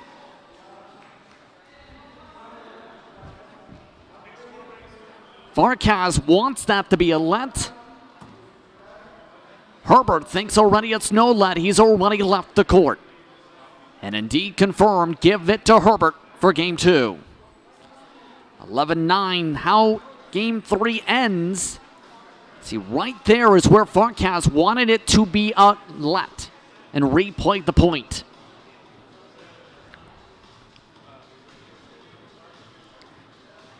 And now all of a sudden, Herbert has a chance to move on to the second round of this tournament. Depending on how things go in this upcoming game. Here's a look at some of the replay clips. A lot of close calls and a lot of let and no let sequences. It's to the point where here's some of the conversation popping up. Official even at some point saying, with one hand saying no let. Simple as that, or let for some of the signals. Some of the common referee appearances, but also some of the discussion to try and clarify the points with a lot of their paths crisscrossing. Remember, these players looking to battle potentially against Greg Laban.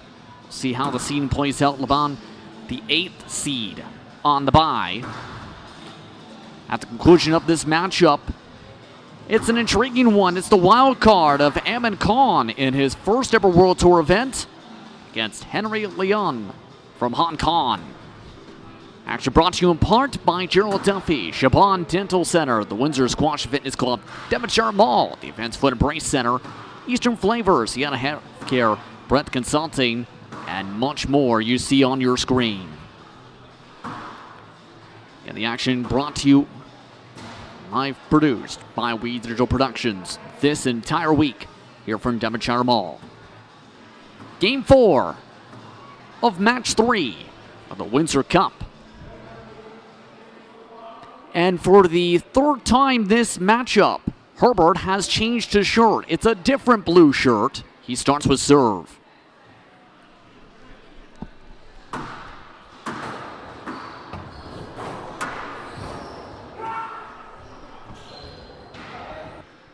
And another cross up.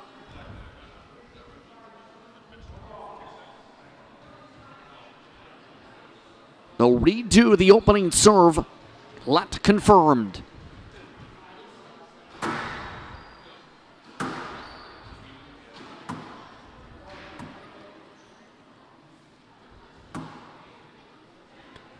Farkas not liking what he's feeling there for a moment.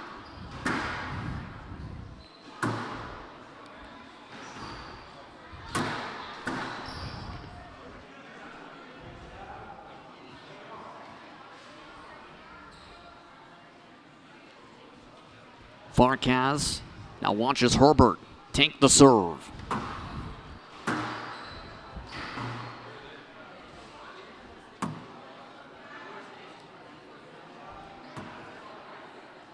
To 1, Farkas the advantage.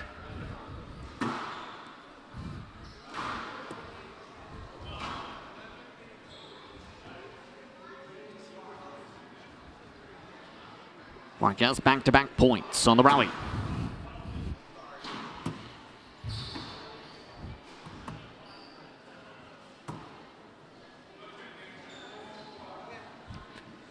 Farkas starting off quick, 4 points. First 5.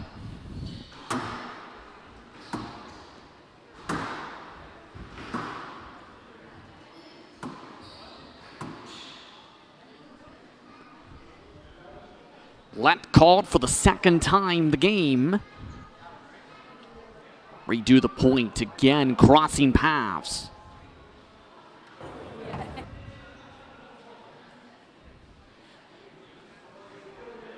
And both thought it was against one, thought the other.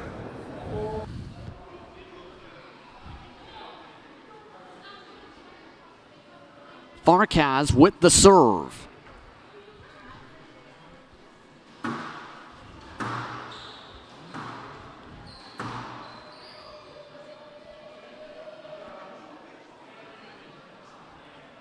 Farkas continuing the rally.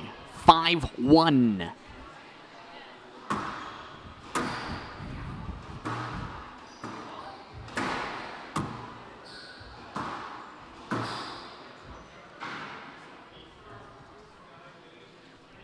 We get it to the back wall. Herbert retakes serve.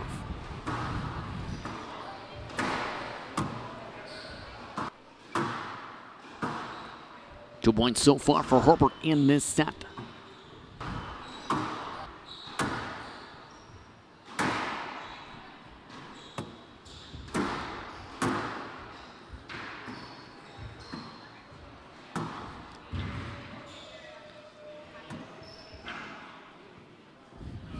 Going to get it on the bounce.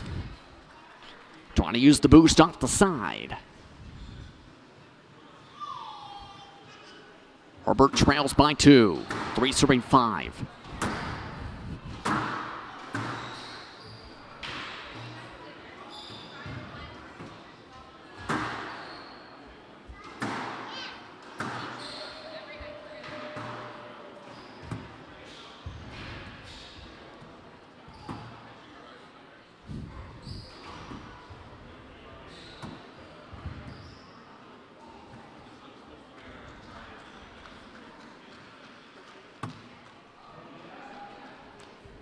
Farkas continuing to try and fight back here. Herbert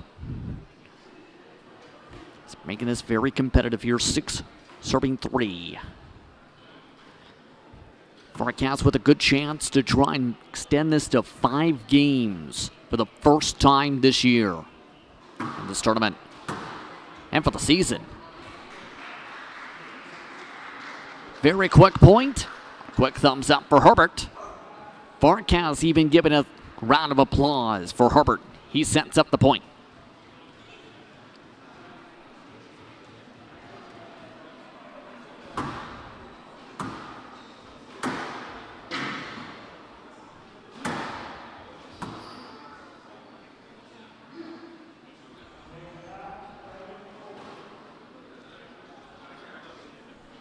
No let signaled, so Farkas extends the gap to 3.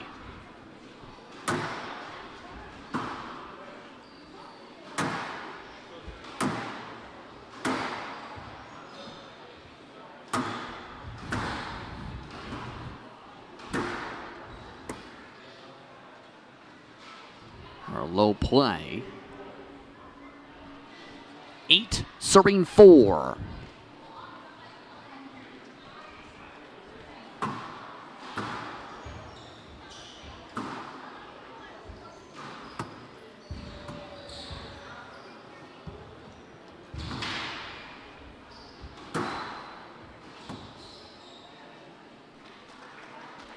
Herbert not able to get across. 9 serving 4.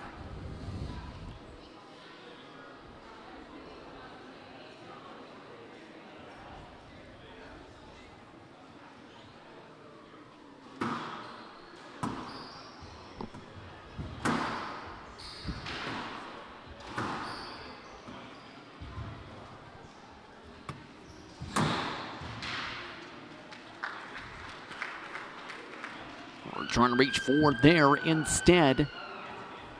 Keeping Farkas off edge. 5 serving 9.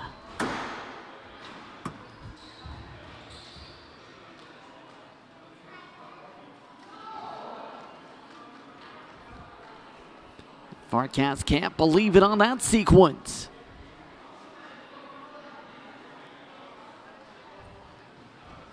Don't appeal his case. No signal on the point direction on the scoreboard yet.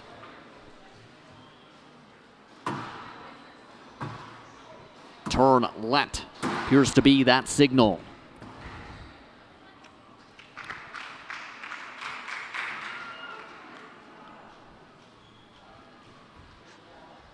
No let, point stands, 6 serving 9.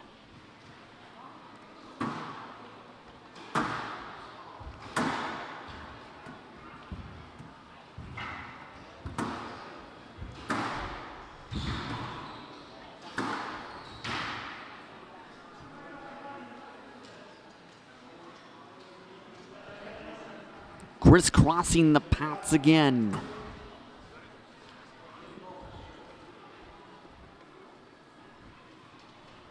Let once more, you see that's why. No, now they say Farkas gets the no let point. This is the game ball.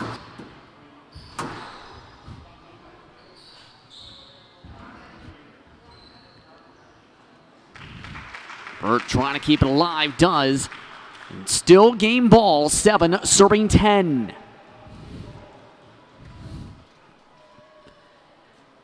Herbert looking for 3 consecutive to try and keep this game going.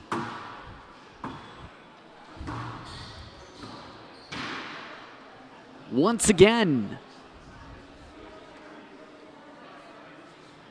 That might be a big difference here. Herbert sets up serve.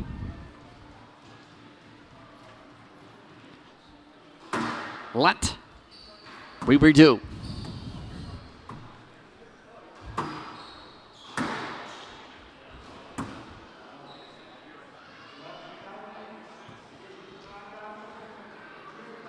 And just like that, the game ball goes to Farkas. 11-7, and we are headed for the first time today to a 5th game. It's 2 minutes for these players to be able to get themselves warmed up. Similarly enough, the respective games, if you look at the stat sheet, near identical in their finishing run. The way they scored points, nearly identical. The way they had the points scored, with the amount of lets and no lets mixed in, was near identical. Just 1 point the difference between these two in their winning margins. See that first and third game difference as well. The second game has had the correction to an 11-4 finish, it appears. Plenty of fans starting to crowd around Devonshire Mall and watching along from the edges of the concourse and the hallways. Center of the shopping mall. Who's going to pick up this 5th game and move on to the second round? We're about to find out here in this Windsor Cup for 2023.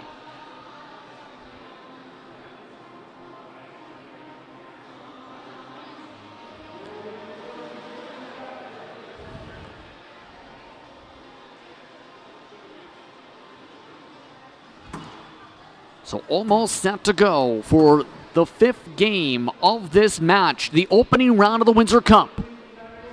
Herbert and Farkas so far going back and forth in the Road City.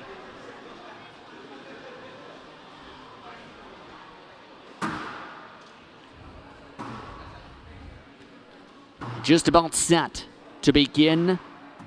Could be a busy closing.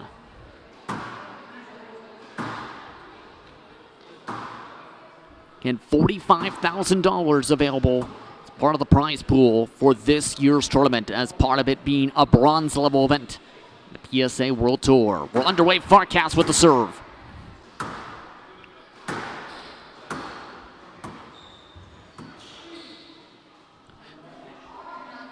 And another let signaled.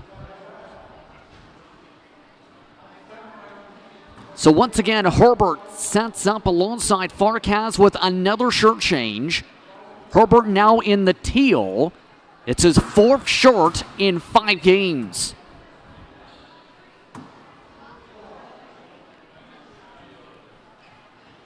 Farkas to serve with the advantage.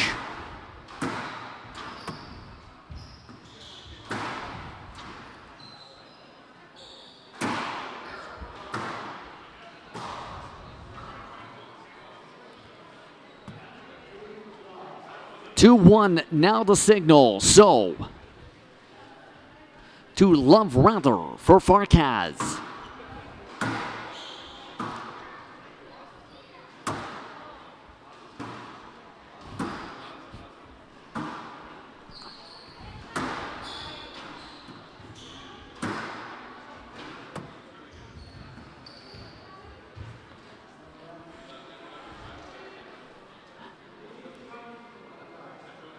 Now a cross up on the play. 3 love entering the point. Discuss if it should be let or no let.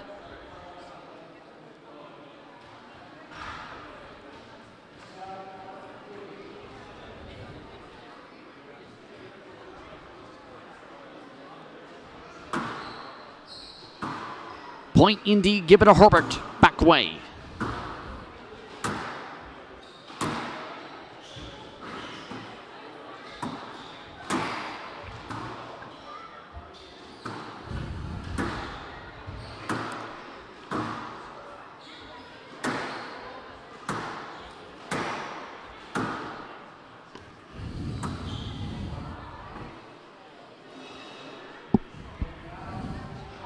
Four, serving 1, Farkas.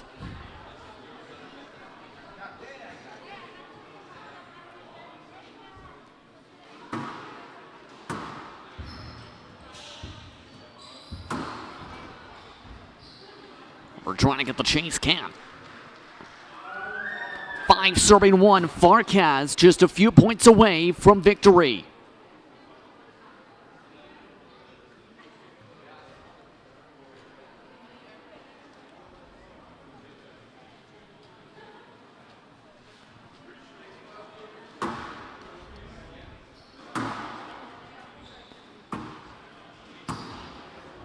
Worked off the corner. Again, low. Farkas gets the point. 6-1.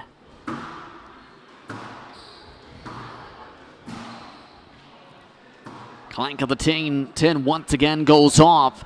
Things are spiraling for Herbert. 7-1.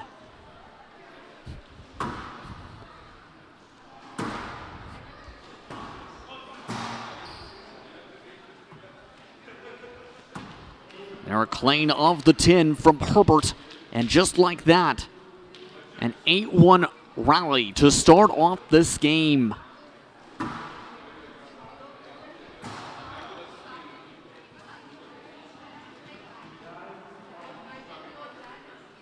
(9-1) Herbert not looking too pleased from the right side.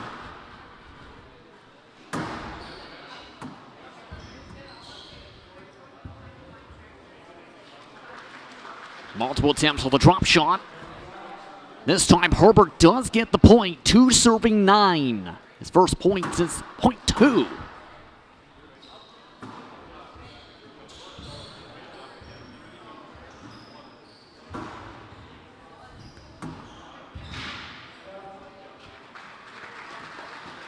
And a shot of a let.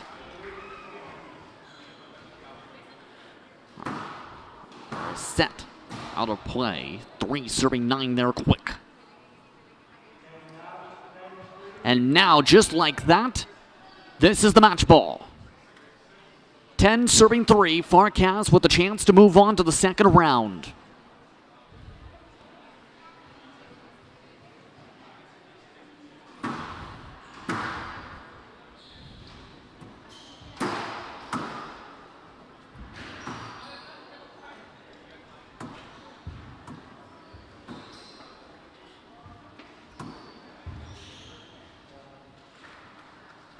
Out-signaled and called.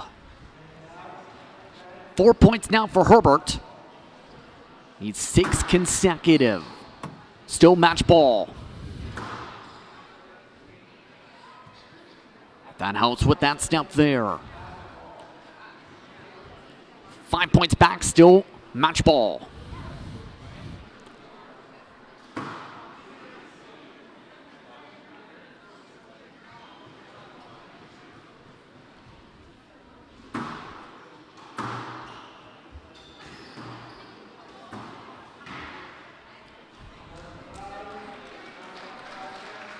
And in turn, point stands. That closes out the match. And Balzaz Farkas moves on to the second round. Simon Herbert not able to come back in the 5th game. 3 games to 2 for the Hungarian to move on with an 11-5 5th game. And one of the players to watch of 2023-24, starting off strong. Had a bit of a close-up on the board from Herbert with 4 consecutive points at the end of the game. But indeed, Farkas holds up. And indeed, being able to withstand long matches becoming critical, just as we talked about at the top of the broadcast, that had been something that popped up in his career entering this year.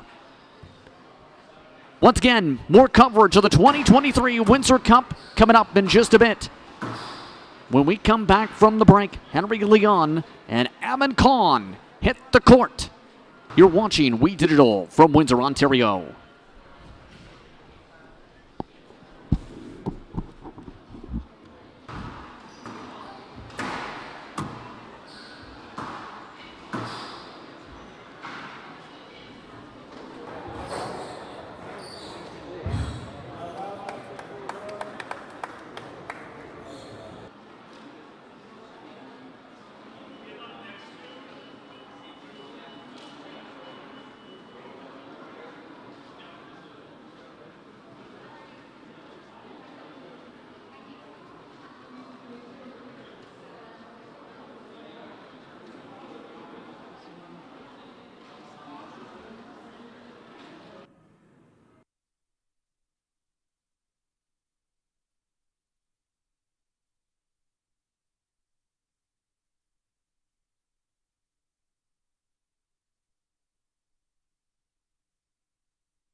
Titles 10 PSA finals. He's played in Canada many times. Always a wonderful representative on and off the court. We love having him here. Highest world rankings, number 46. Currently number 49. Please welcome to the court from Hong Kong, Henry Lung. Your referee for this tilt will be Viano from Montreal. Good luck.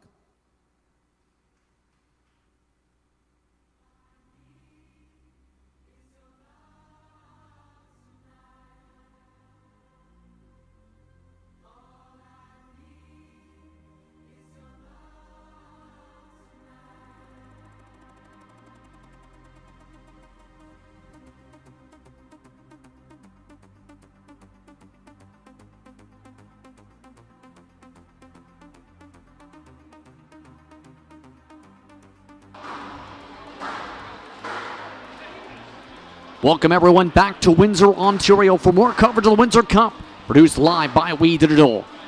It's time for one of the matchups that many hometown fans are keeping an eye on. In part because it features one of the wild cards, another big part because it involves a Windsor native. Ahmed Khan, in his first ever World Tour appearance, starts off against Henry Leon here at Devonshire Mall. Justin Prince with you as we get set for this tilt. And it should be an intriguing one. It's a ranked opponent on the world stage versus one of the best young prospects in all of Canada from Western University.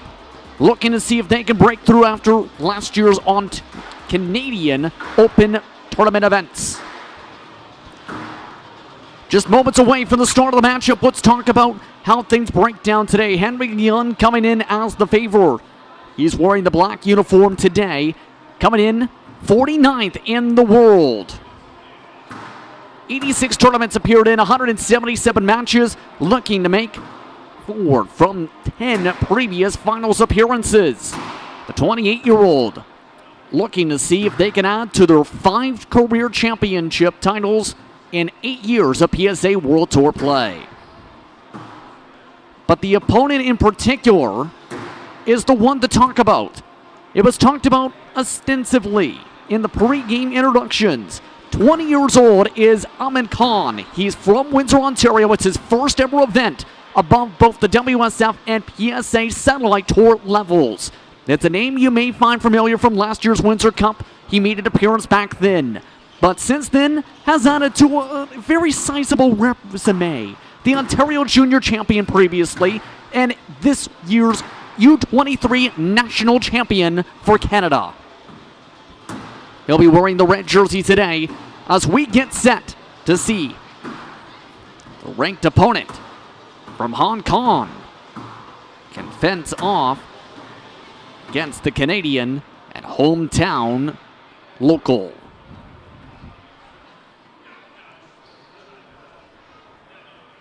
Moments away from the start of this matchup. Again, the 4th matchup on the schedule for the Windsor Cup here in 2023. 4 more matchups after this matchup. See who else moves on to tomorrow. Amongst those already moving on, Todd Harrity, Juan Camilo Vargas. Ball says Farkas also moving on in the last matchup in what's been already described as the matchup of the tournament after going 5 games. And Vargas showcasing that long-term play, stamina build-up. This respective seed keeps the pressure high, though. Mohamed Al-Nasawani, the opponent, these two will have to face potentially the winner of. It's part of the bye system. This be expected the first time these two ever faced off against one another in PSA competition.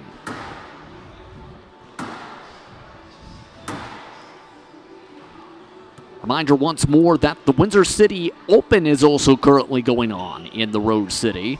The Women's PSA Challenger Tour 9 event, as well as the Men's Challenger Tour 6 event, starting things off earlier today at the Windsor Squash and Fitness Club as they look to battle to see who wins those open tourneys. A few $1,000 respectively available for those respective prize pools. Mariana Stefanoni led the way in the world number 55. The Canadian world number 139, Connor Turk, led those respective top seeds for the Challenger tournaments this year.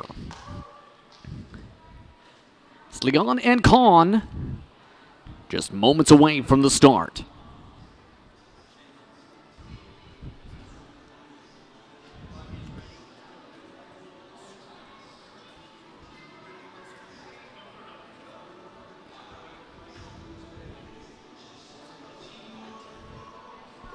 Khan immediately ready to get to work.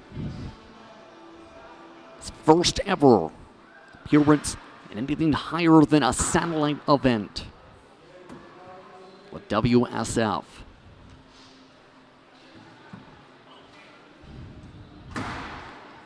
One of the youngest players in this year's tournament, ready to take on Leon.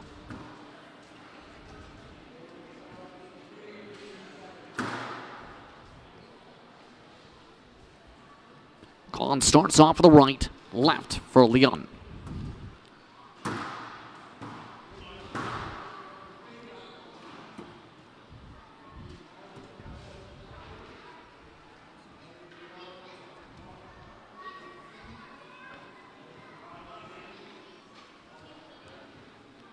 Khan starts things off, runs away from Windsor.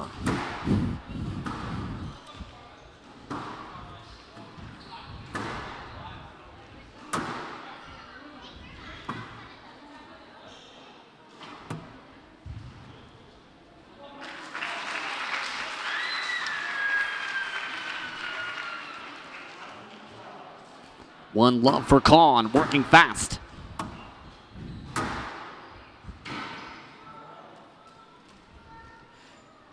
Attempting to use the boost.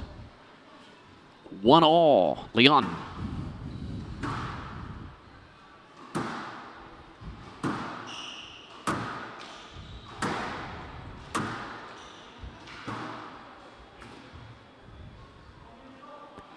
Too short on the bounce. 2 serving 1.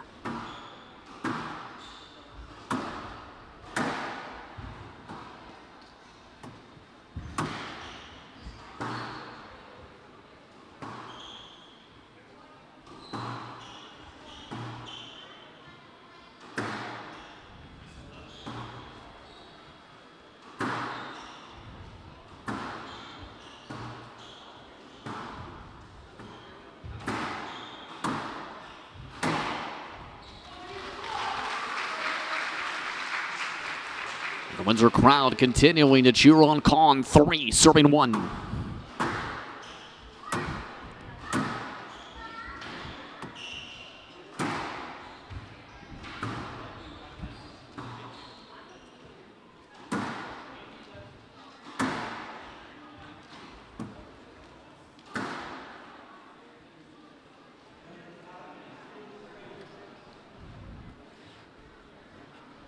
Back and forth. Leon the serve.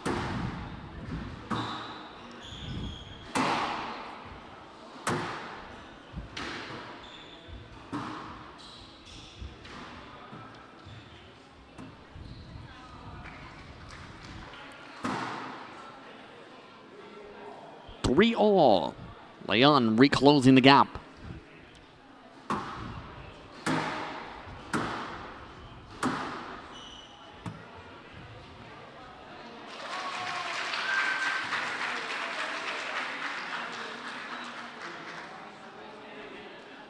Four serving 3. The Canadian back up.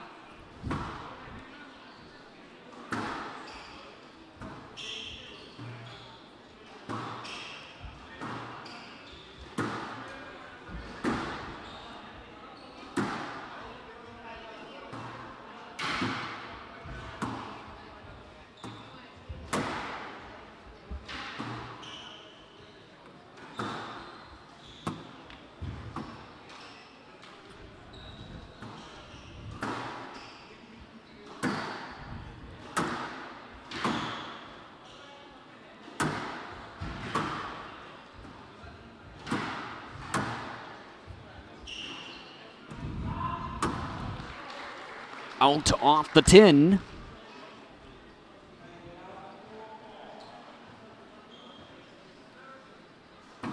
For all.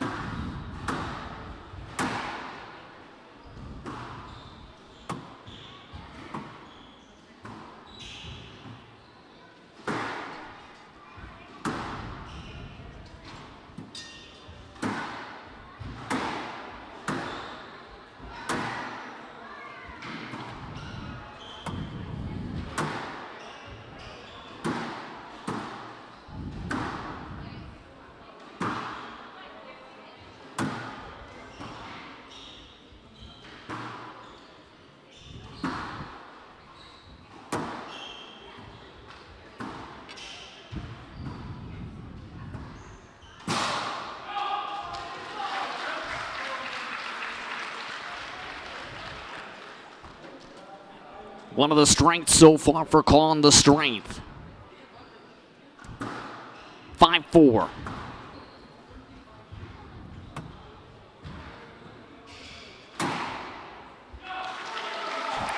Con with the cushion. 6 serving 4.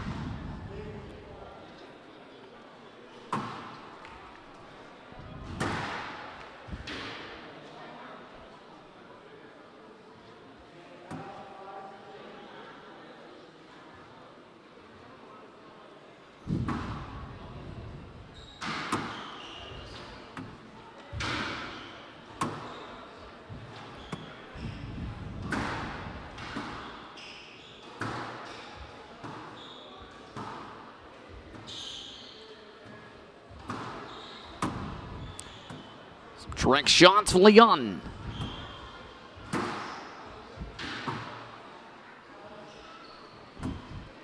That just went too high up on the side. Leon with the serve.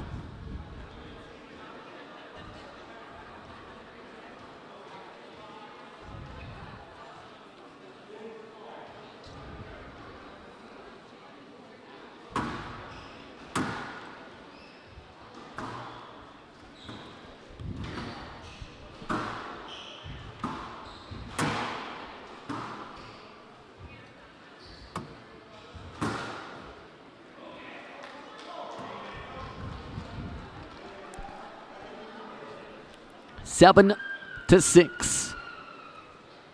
Con the serve.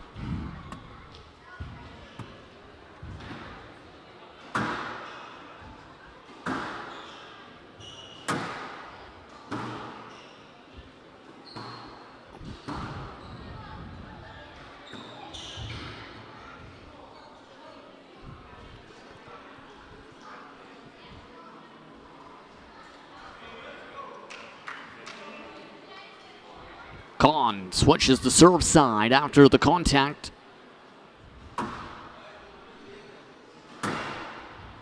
Stroke odds the call on the play. 8-6, my goodness.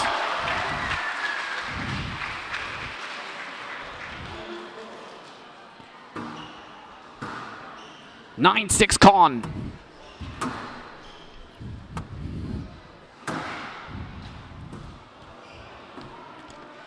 Off the 10. Leon, 7, serving 9.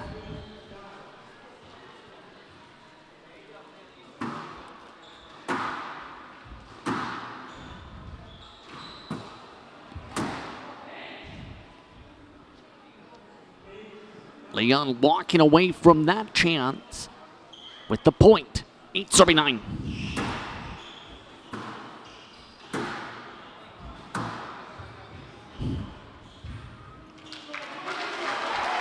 Con with a chance at his first ever World Tour game victory. Game ball. He'll have to wait another game ball. 9 serving 10.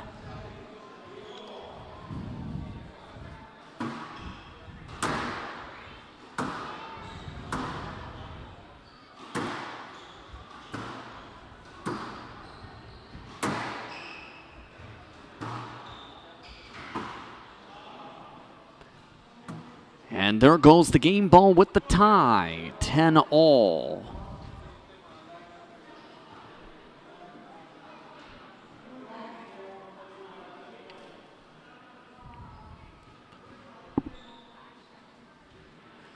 The unserves from the left.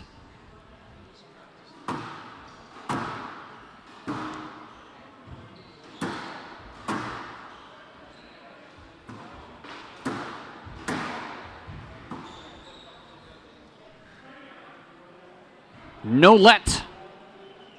So the point stands. Leon.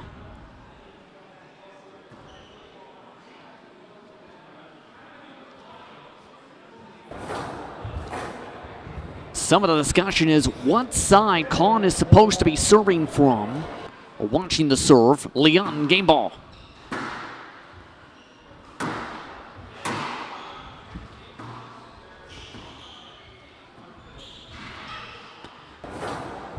Caught on the dive, my goodness. However, that doesn't count. Leon wins the set/game 12-10.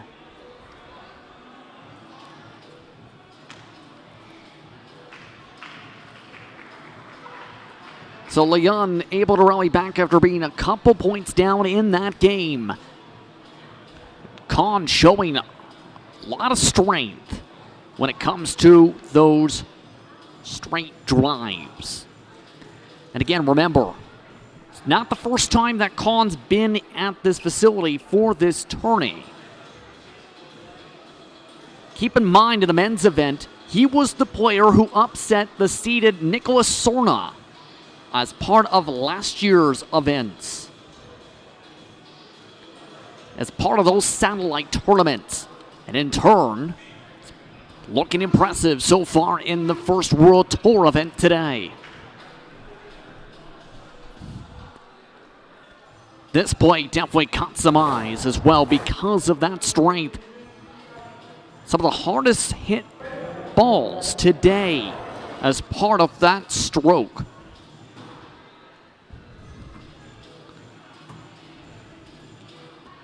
Khan starting from the left, Leon on the right. We get set for game two.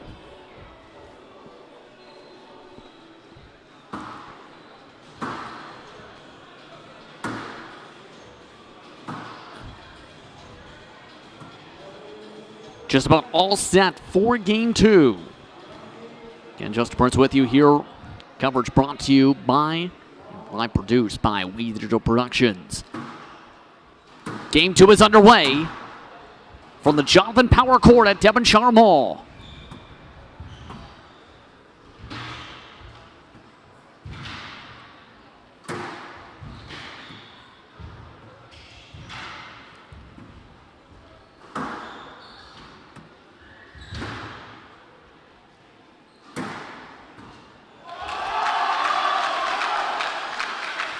An impressive start. Khan, 1-0, love.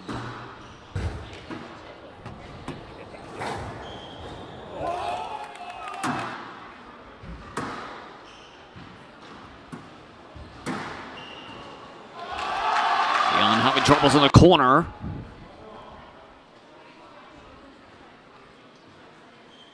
Leon now sets up for the serve, 1-1.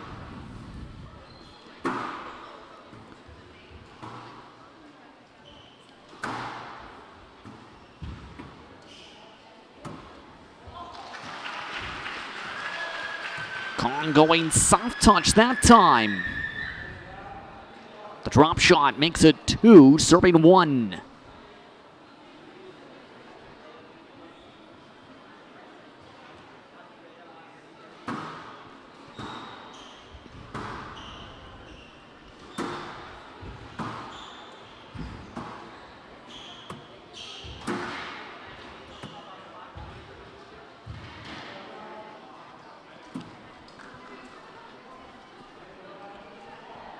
Two all. Not able to get to it. Khan in the corner.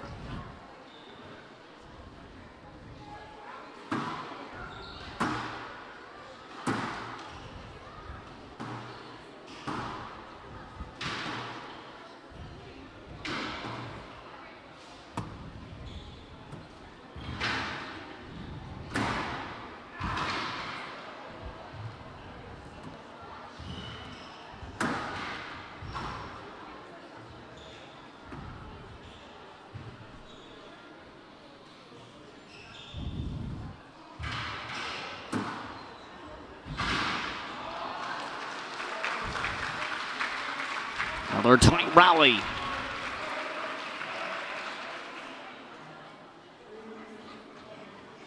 Leon sets up 3, serving 2.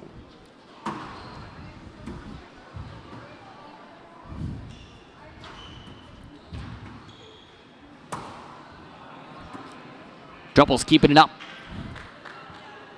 There's the cushion for Leon for serving 2. Player who's been a part of multiple Asian team championship rosters.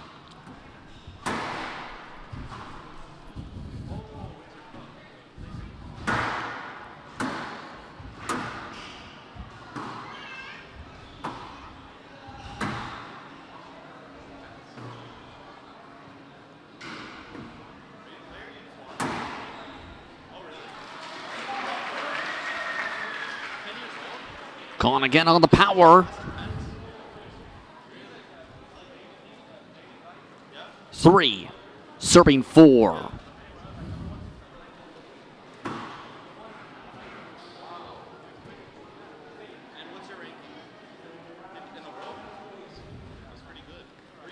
Quickly, Leon the point, 5 serving 3.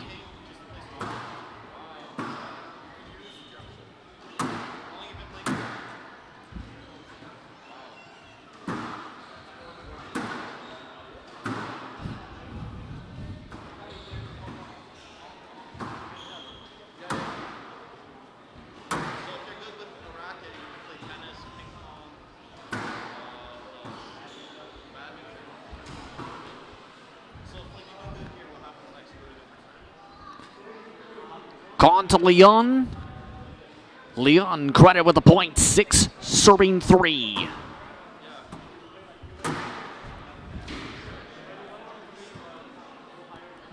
Some more troubles for Con all of a sudden.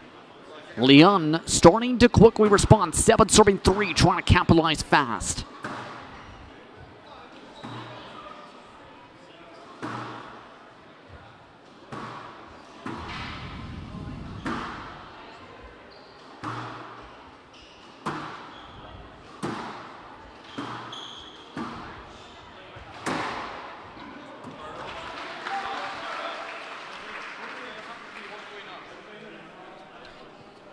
Con trying to keep things a little bit close here. 4 serving 7 went soft.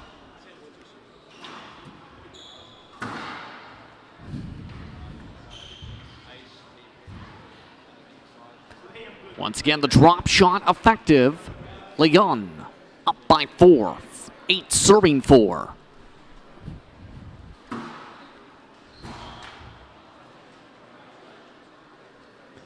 Quick play, 9 serving 4.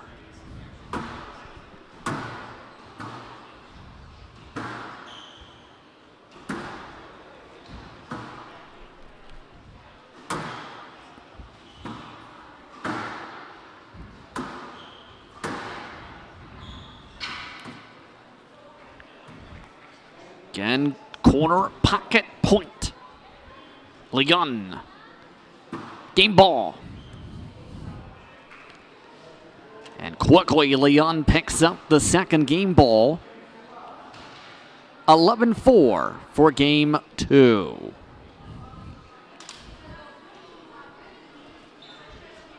So after starting with so much momentum in game 1, things starting to go the opposite way in the second.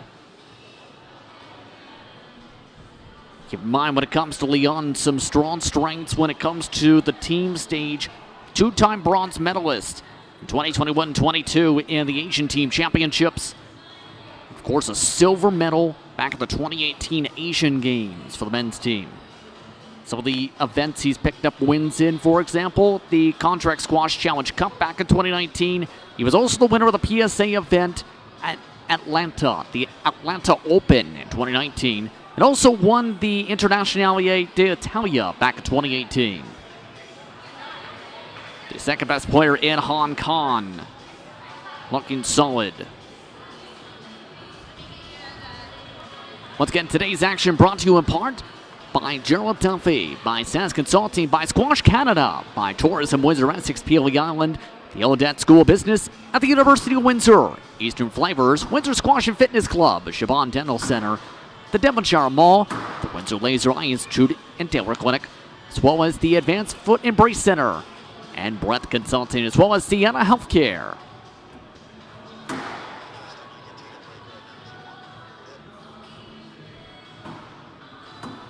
Just moments away from the start of this third game. We'll take a quick break. More action coming up.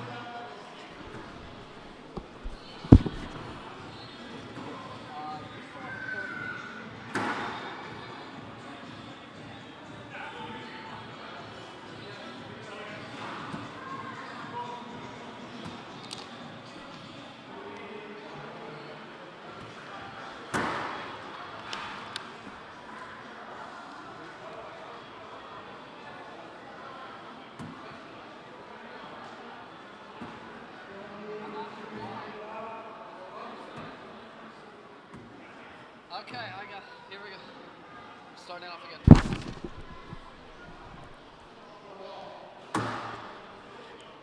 Welcome back, everyone, to the Windsor Cup. Game 3 almost set to go. Caught at the gun.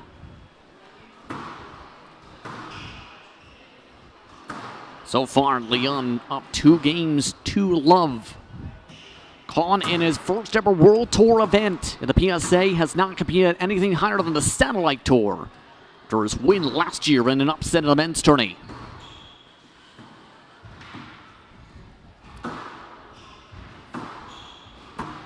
Both players keeping it high. Two high, one love, Leon. From Hong Kong up so far.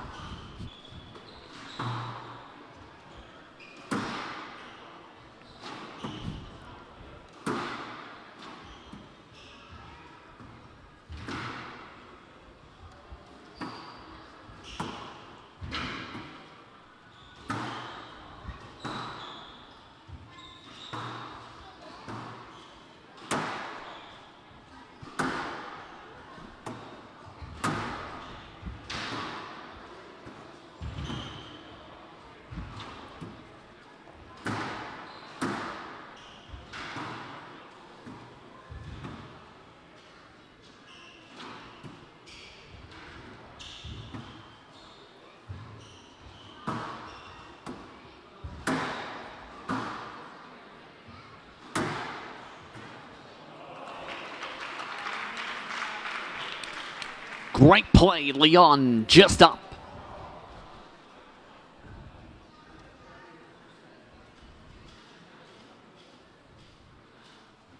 Khan with the hit of that edge of the tin, though, getting the point differential.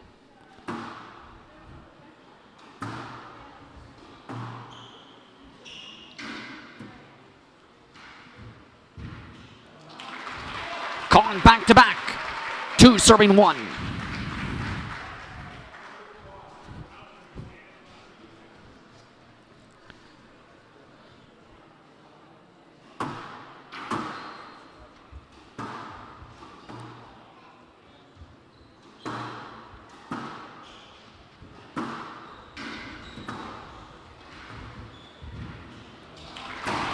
Khan back to back.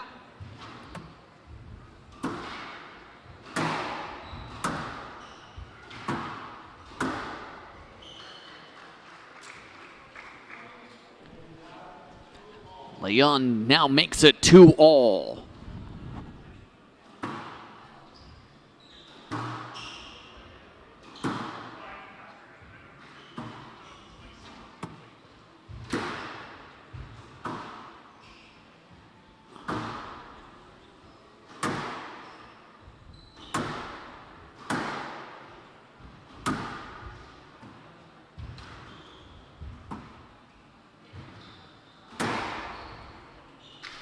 Arrow slam to the tin.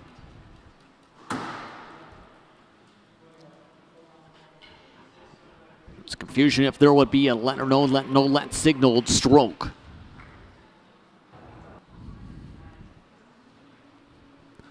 Khan, the serve.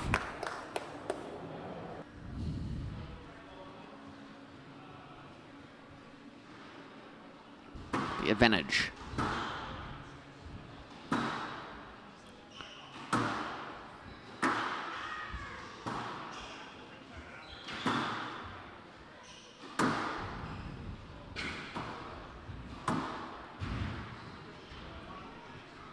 Kept down.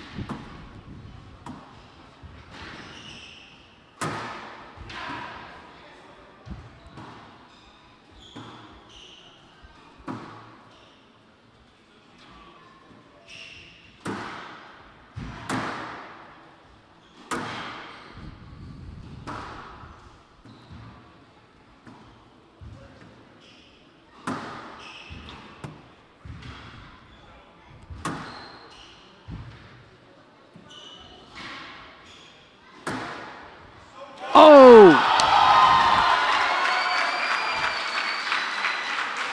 Khan off the most improbable rally of the set so far.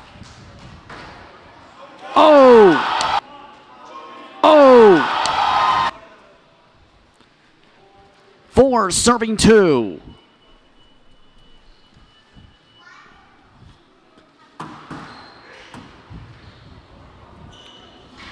And a missed execution on the serve. Oh! Leon, 3-2, 3 serving 4.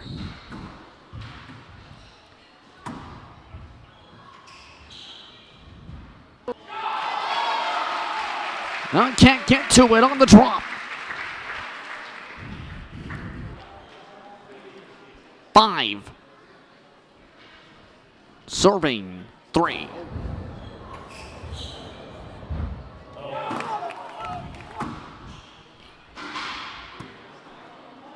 And off the 10. Leon back on the serve.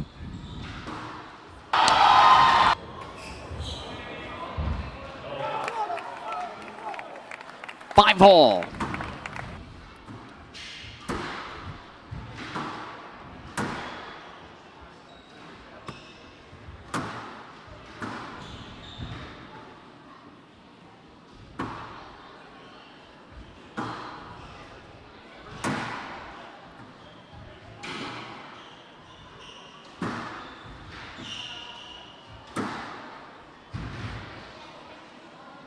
Con with the sprawl, Leon with the point. 6 serving 5.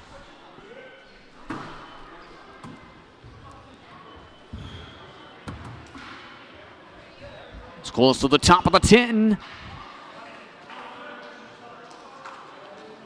And indeed, Leon point, 7-5.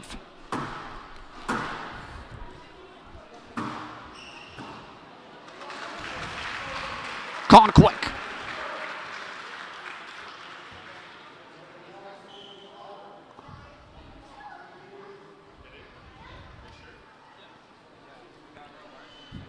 The solid serve. Con with the chance to retie this game.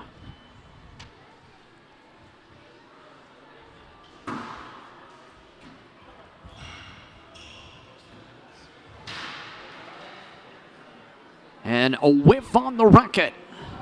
8 serving 6.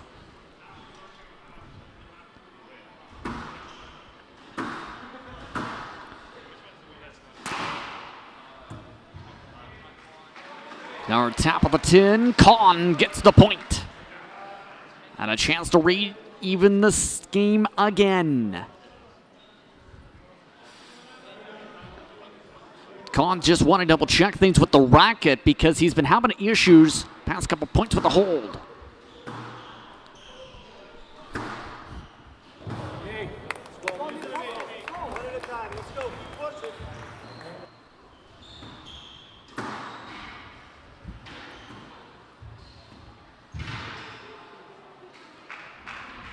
Our tight corner play. Leon sets up for the serve, 9 serving 7.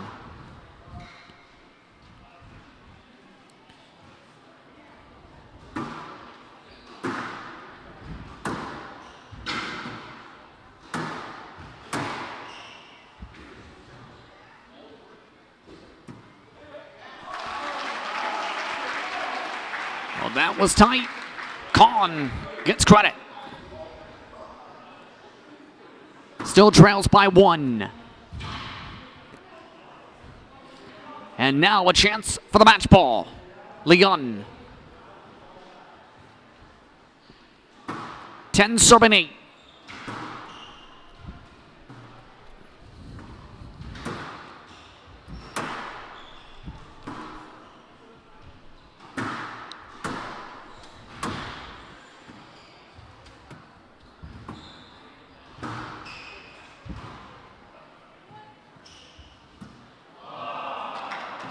Con can't get it off to the back. Leon advances in straight sets. 3 sets to love. 12-10, 11-4, 11-8. And the first appearance on the World Tour for Eamon Con comes to a close in the wild card slot. Henry Leon moves on to the second round. Will face off against Mohammed Al-Shabani, yes, tomorrow, here at the Devonshire Mall.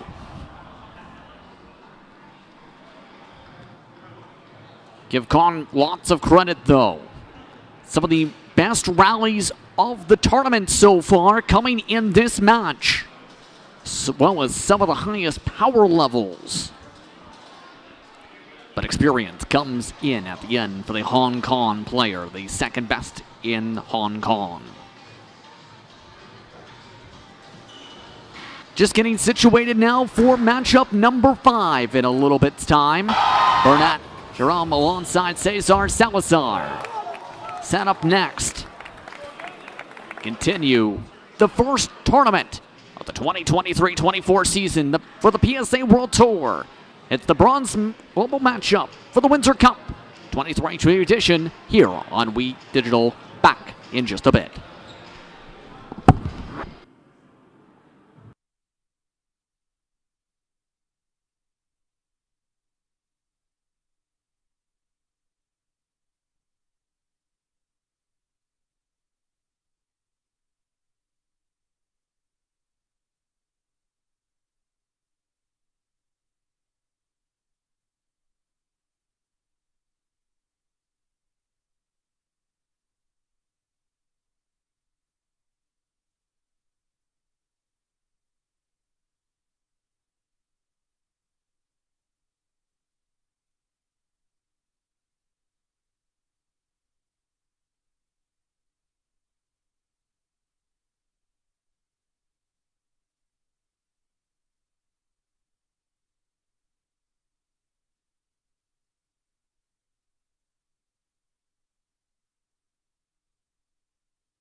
Cesar.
Test, test.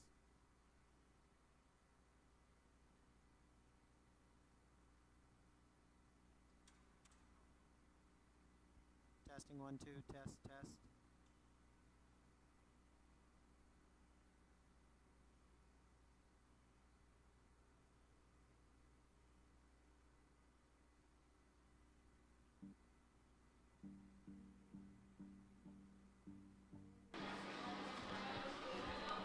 Welcome back, everyone, to Windsor, Ontario for more coverage of the Windsor Cup. Presented and produced live by We Digital. Justin Prince with you as we get set for the fifth matchup of the day between Bernat Jerome and Cesar Salazar. Here from the Jonathan Power Court in the heart of Devonshire Mall. Intriguing matchup on hand between these respective players. Jerome, the Spaniard, versus the Mexican player Salazar to see if they can move up in this tourney. It's been a busy day so far for the Windsor Cup. Let's break down this upcoming matchup between these respective sides. First up with Jerome, the number 57 of the world at 27 years old, 10 years on the PSA World Tour, a six-time title winner at 16 PSA final appearances. Record just above 500, keep in mind, in his career. We'll see what the Spaniard can do today. Keep in mind, some of his competitors who have battled with them in recent months even are in this tournament today. The respective opponent on the other side, meanwhile, to the Spaniard, you go over to Cesar Salazar. A gold and silver medalist back in the 2011 Pan American Games. He's been on the tour for 17 years. Currently 39th in the world from Mexico. He has 7 career titles on the tour. He also has the twin brother of Arturo on the Pro Tour as well. He's done very well in the Pan American Games, keep in mind, in the team and singles events. And look to try and see if he can have success here in Windsor today. That name may sound familiar to the Salazars. They did have some appearances in last year's Windsor Cup action. Already getting set to go, Jerome versus Salazar. And things already getting going here from Windsor. We're underway already for the next matchup for the Windsor Cup. Just the next moment. Currently with the serve. In the blue today is Salazar. In the gray, Jerome.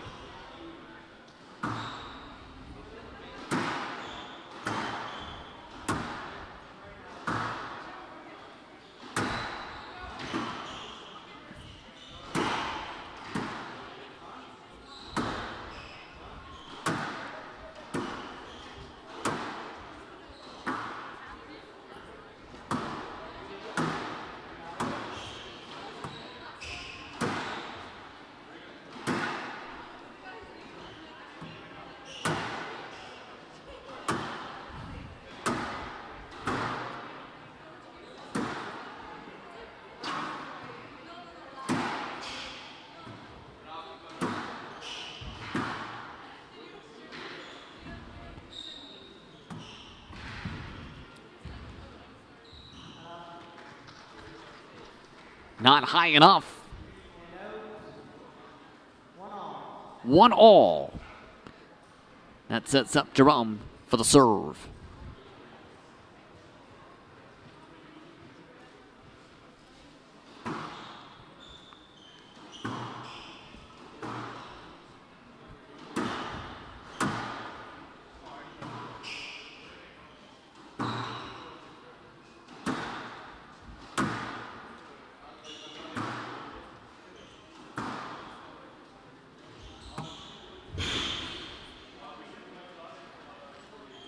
There's slip coming in. Get that point over to Salazar.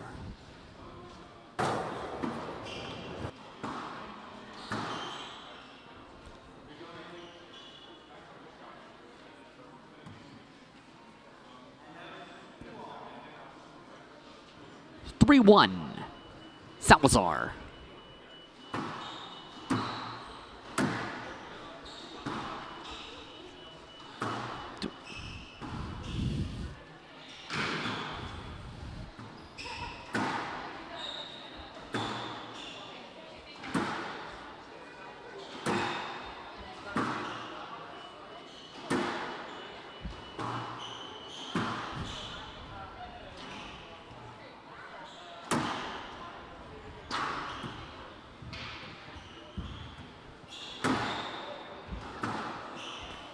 Our lengthy rally and a whiff. Salazar on the whiff. 3, serving 2. Jerome.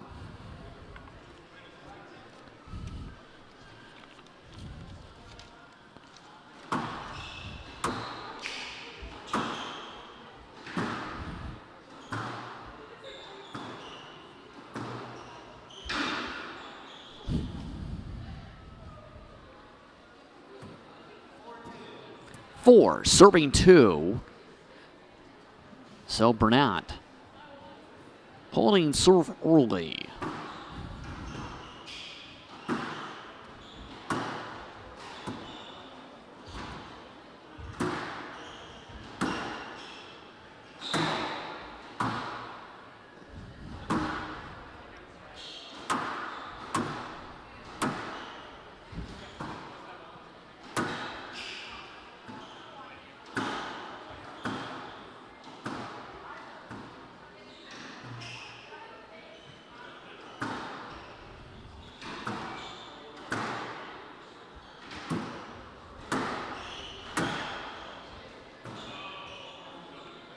Again, Jerome just a touch low into the tin. 3, serving 4, Salazar to serve.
And that was one of the longest rallies of this entire day, just like that.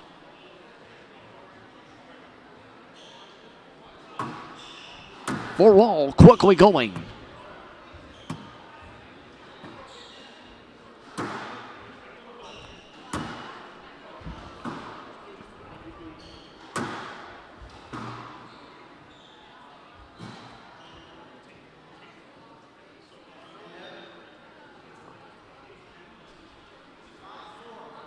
Five, serving 4.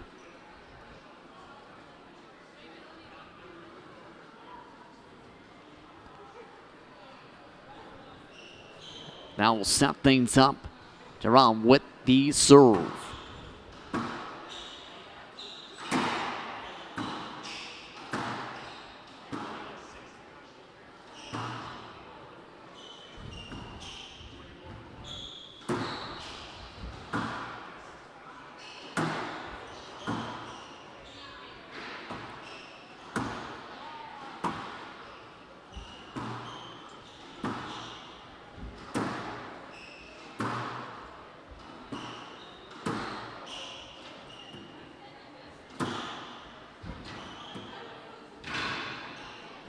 Salazar not able to get it along the side.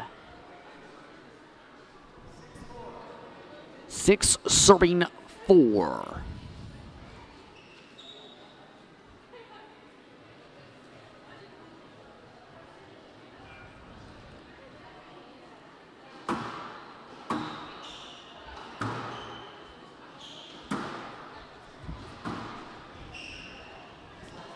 Our twist up. Heading on into some discussion with the official.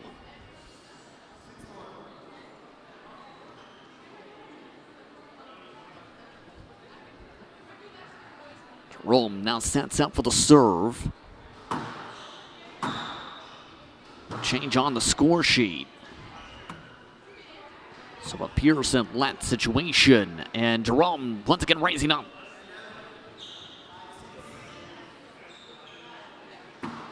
Five serving six, Salazar quick.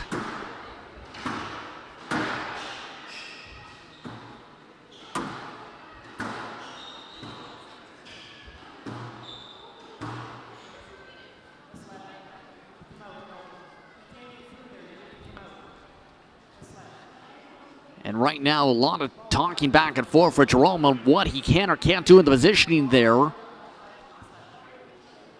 Let's take a look. Right there, trying to go through Salazar. Salazar serve.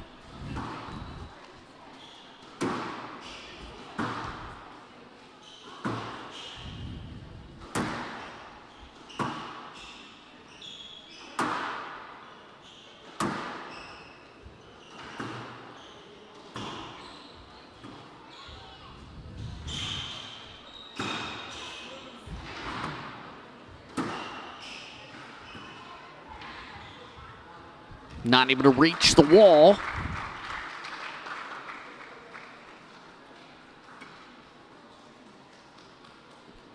With that,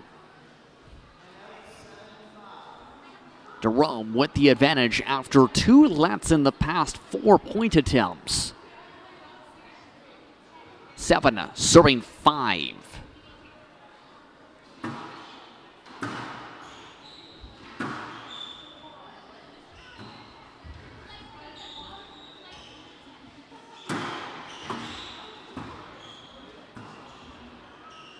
That might be another let, and yes it is.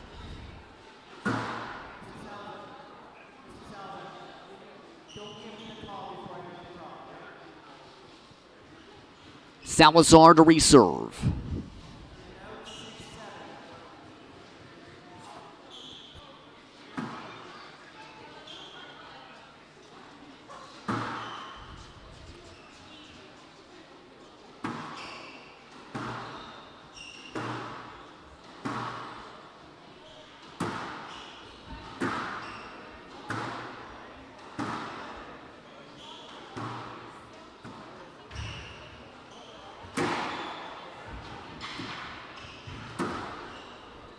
Salazar right to the corners.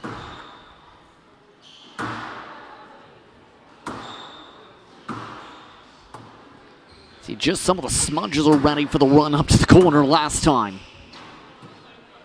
It's been that type of a match so far for those tuning in.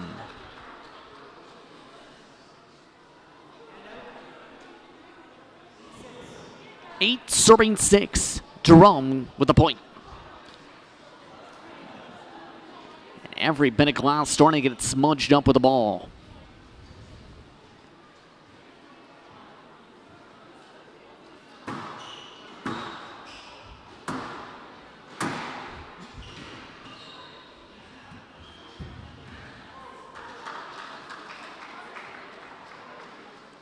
Quick point sequence.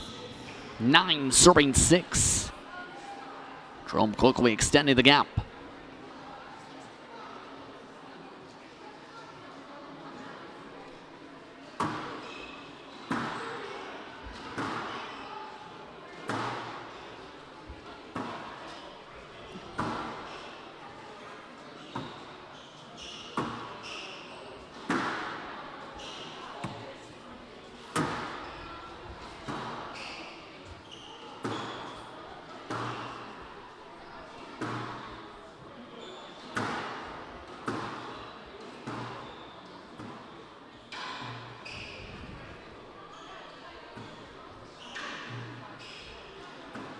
Again, the back and forth rally.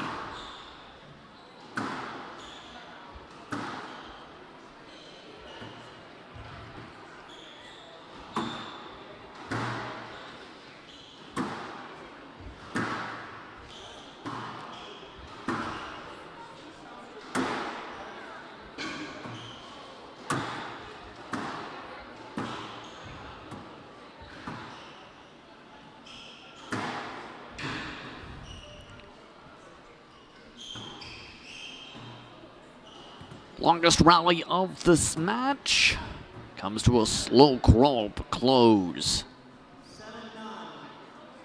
Salazar wins the point. He takes serve, 7, serving 9.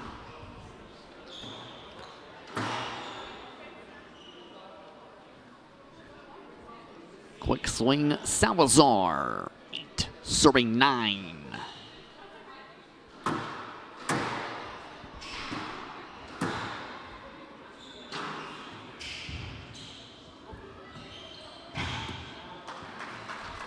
And just like that, Salazar has closed it up.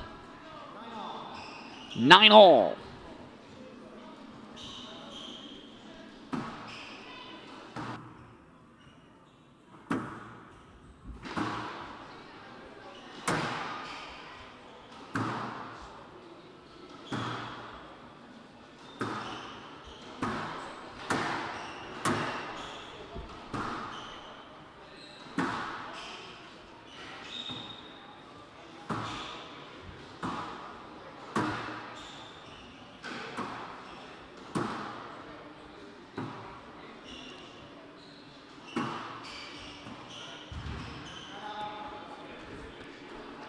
Sign out signaled.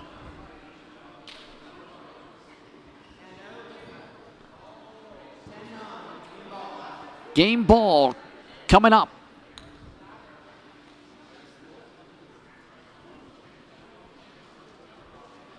With the game ball, it's Jerome with the chance to pick up the first game.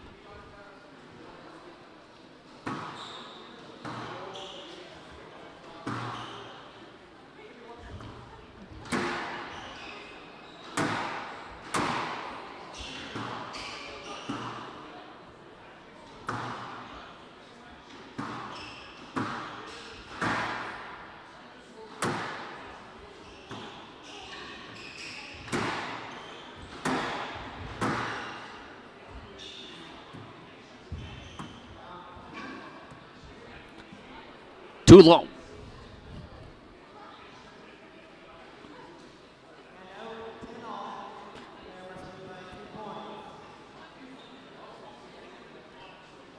Regroup here with 10-all off the tin.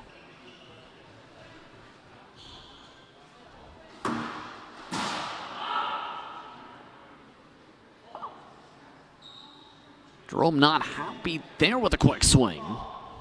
Game ball again, this time for Salazar.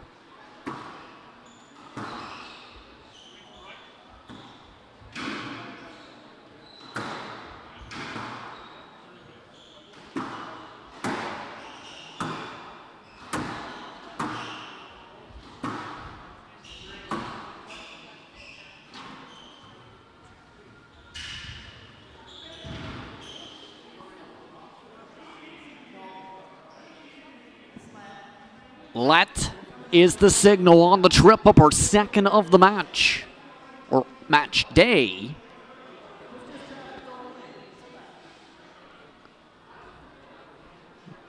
Salazar not too pleased there on the contact. Earlier today, there was a bit of a time stoppage because of a similar sequence. Watch this. Hits the back of the leg, trip up. Still game ball for Salazar.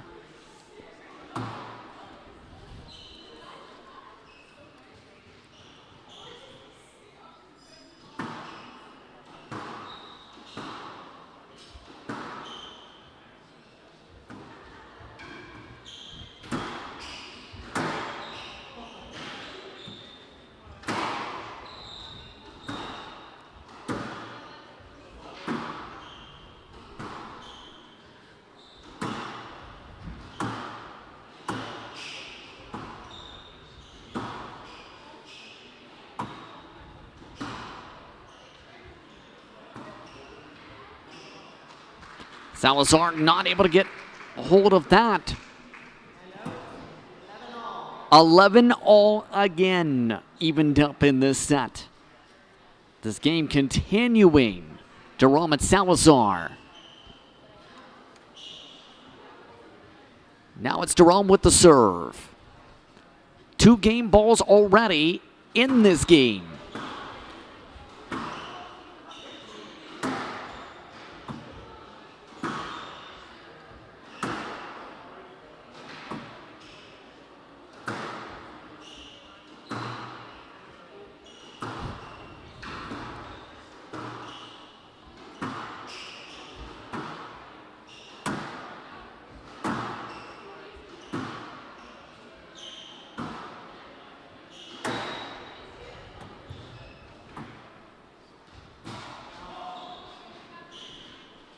Jerome not happy on the swing.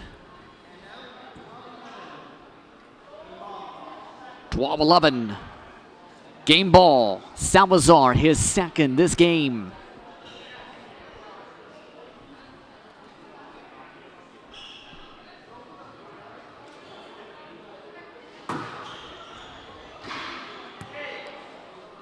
And an ace signaled for.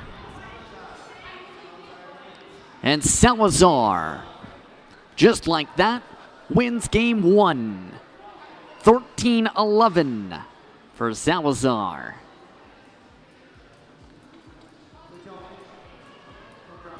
Could have gone either direction with the way things were faring out in that respective game. But the player from Mexico picks up the upper hand. Take a look. Some of these clips, you can see both these players keeping each other off guard on the end-to-end.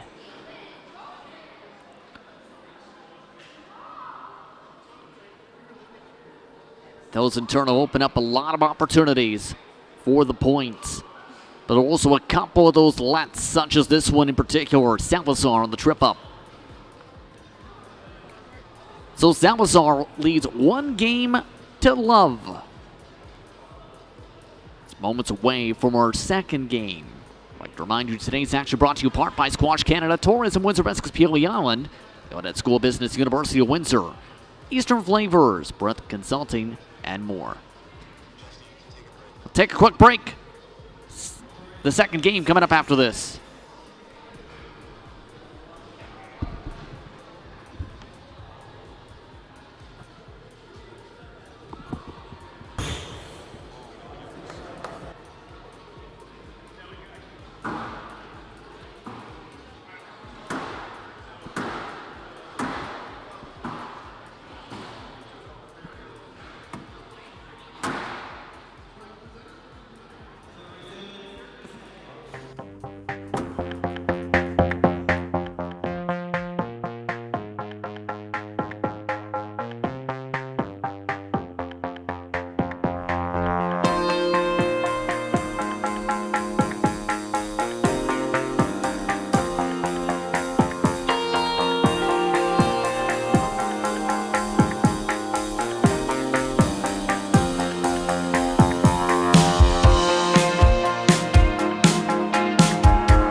Second game underway.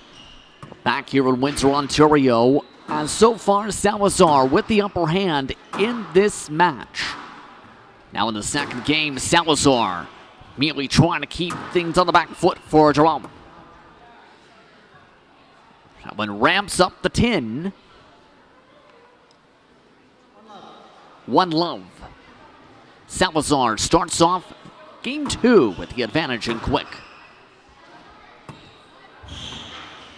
By the way, for those just tuning in here for today's coverage, live produced by We Digital Productions, keep an eye on the schedule and its respective tournament by going to psaworldtour.com to see how things are faring out for the respective matchups as we continue on with today. To love Salazar.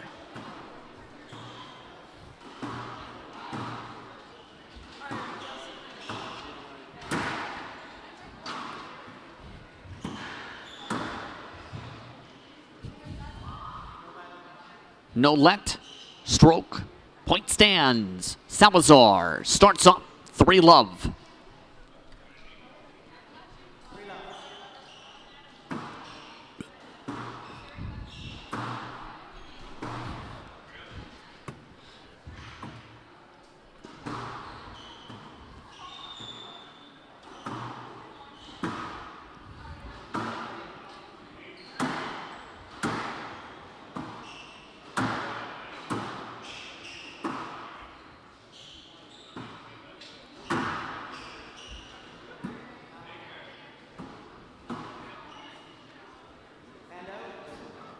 Side out. 1 serving 3. Jerome's first point. See some of the fellow fans continuing to watch the Windsor Cup here today. Many of them cheering on Con in the previous matchup. Many more enjoying the festivities and seeing how that progress is going today. Let called will redo the point. No let now signaled. Stroke. 2 serving 3.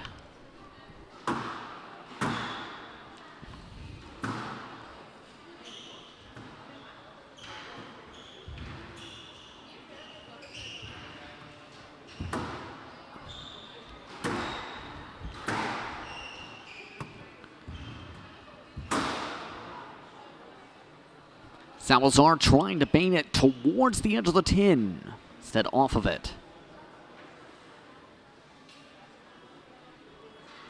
Should be 3-all.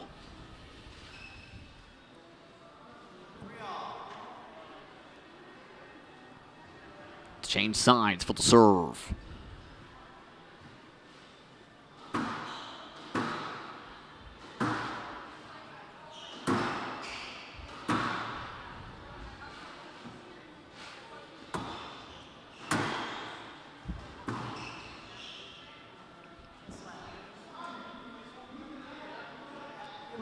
Salazar wanting another let there. Going between both of them there, 3-all. So the call. Jerome serve.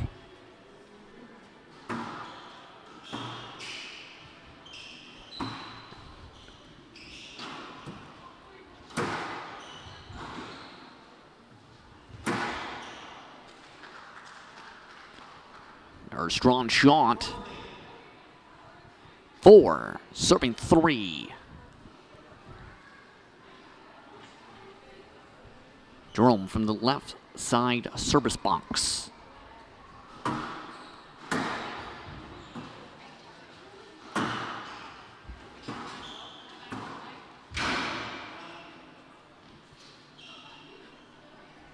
For navigation. Side out for 4-all. Salazar quickly plants himself on the tee.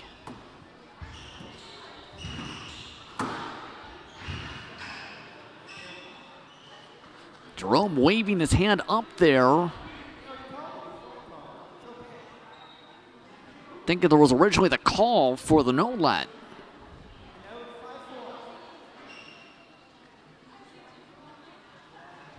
By 4. Jerome serve.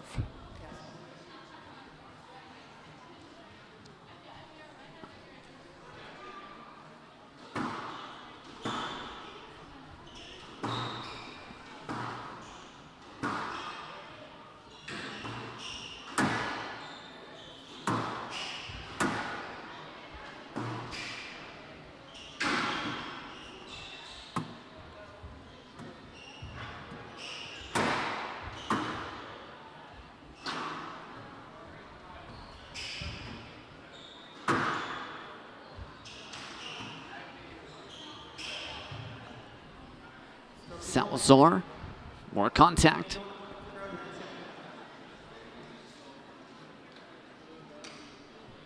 Let's see what the button press on the board. 6 serving 4.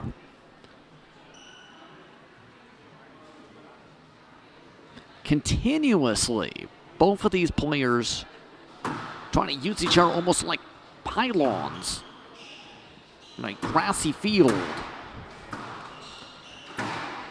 That is something you can do, but you can't have interference or direct interference on the play. Salazar, power.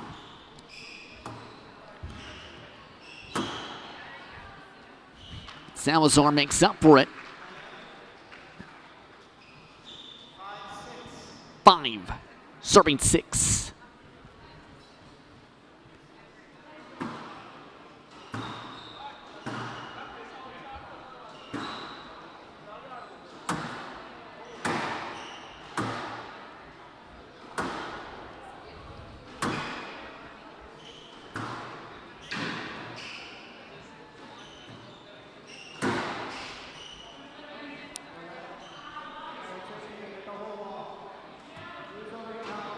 And you can hear some of the discussion with the official. Jerome wanting another let. He said she could have went for the point. Salazar serve. But it's 6-all as a result.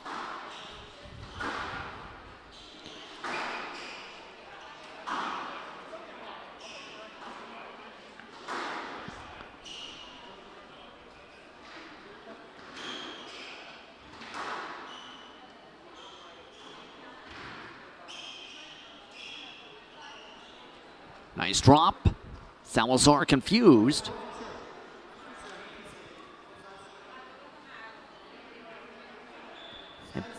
Seven serving 6. Salazar gets the point.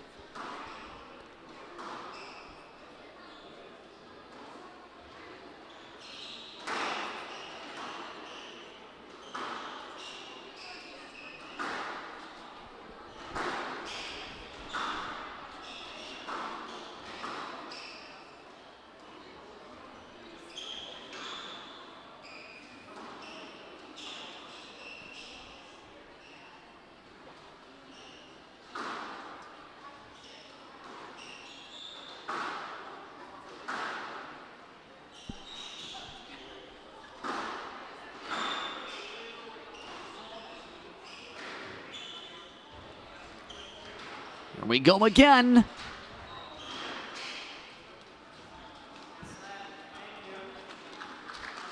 Jerome not able to get forward to it.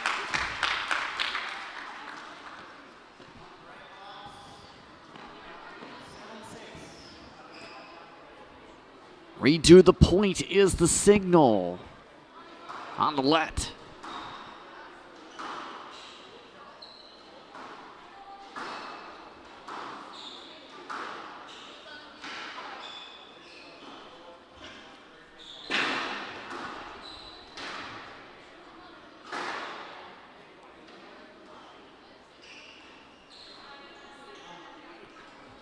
Off the 10 for Salazar.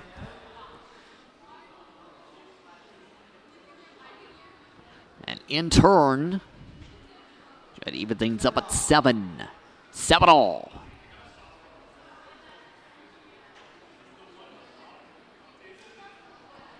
Clouds really starting to form up above the Jonathan Power Court. Full overcast again after being sunny for at least one match today.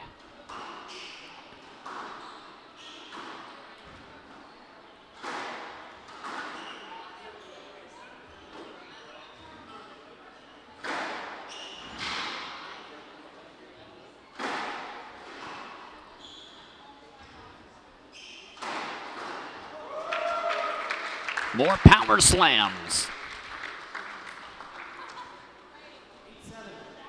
8 serving 7 off the kill. And in turn, Jerome gets set to serve it with the advantage.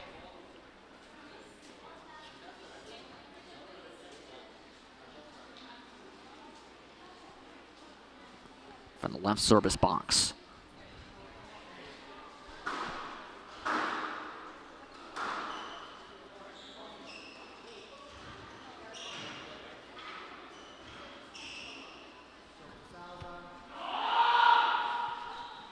Jerome not happy.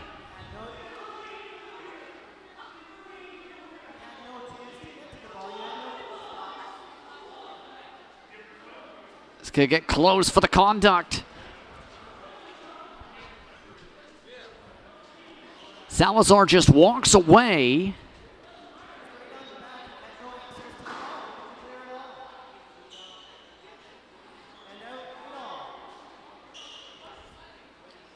So with that, no let, a stroke, 8-all for Salazar. Back it away.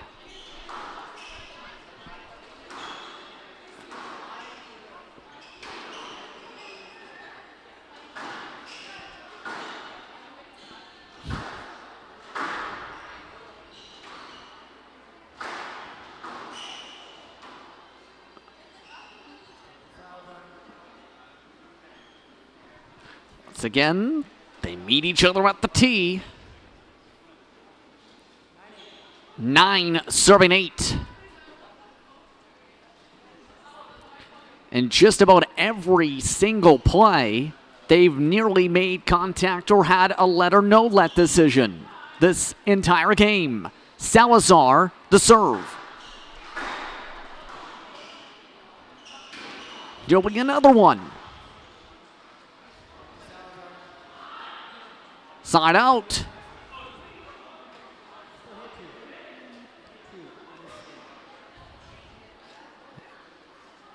This could be a pivotal point. That's why Jerome's trying to appeal. Salazar looks to set up now with the game ball. 10-8.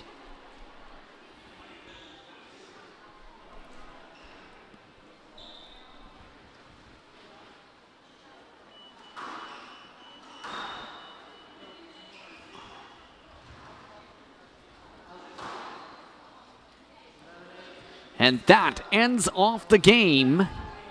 An eventful game, too. Salazar comes away with it 11-8. 2 games to love.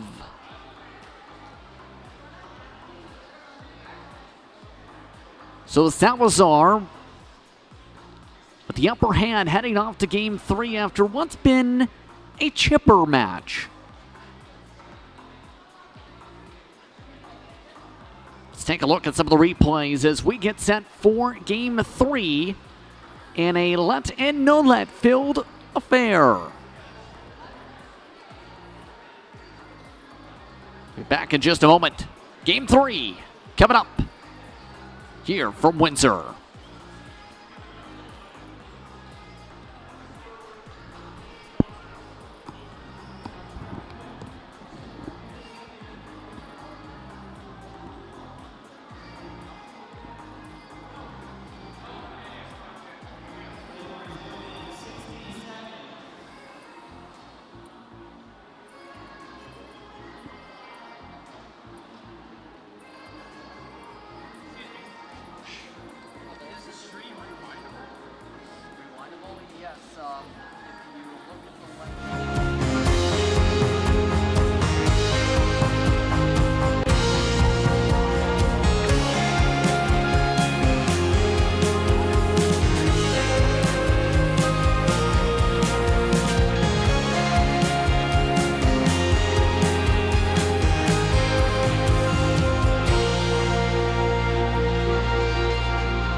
Welcome back, everyone, to Windsor for the 3rd game of the Windsor Cup's 5th matchup of its first round.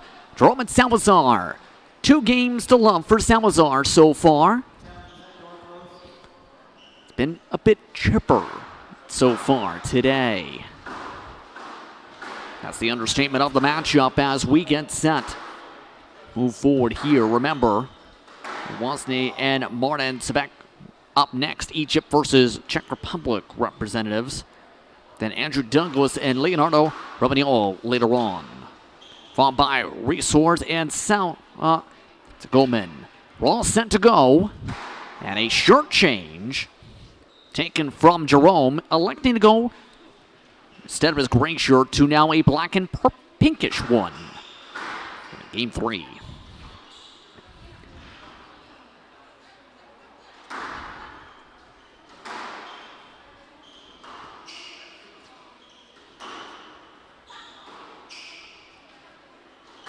Salazar already with the upper hand in this game.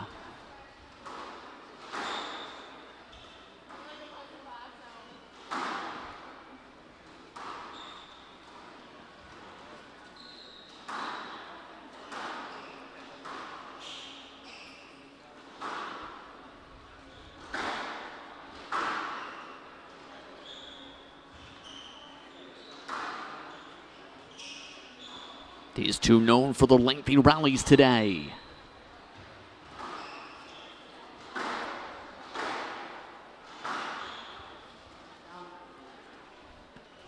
Lanes off the 10. To love for Salazar.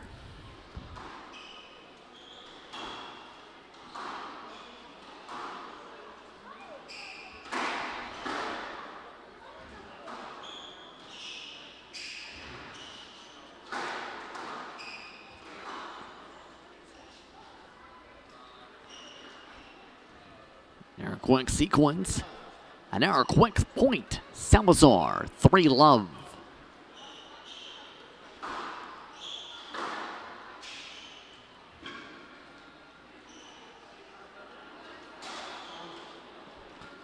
Cleaning of the 10 starting to pick up in intensity. 4 love, Salazar.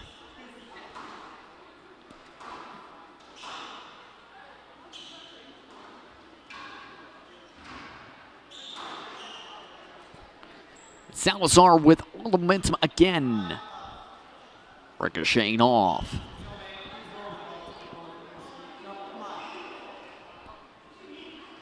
Five love. Jerome now discussing about who's got the ball on the court. It's 5 love regardless.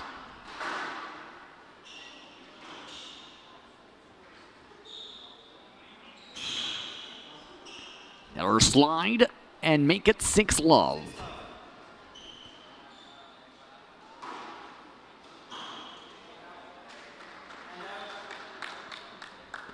It's out. 1 serving 6. Jerome with the chance to swing around this game.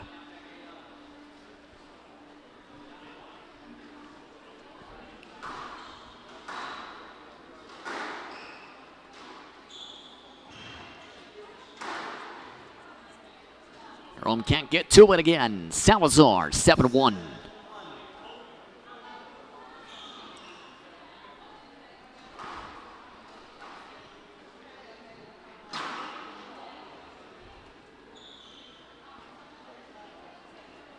Jerome again, the energy level just seems low in this game now. 2 points to 7 for Salazar.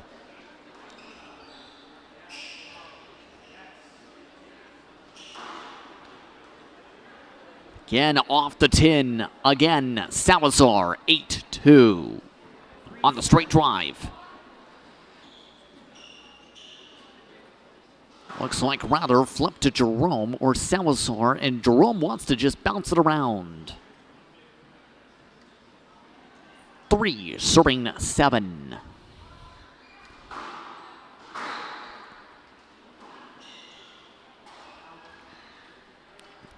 Again, off the top of the 10. 4 serving 7.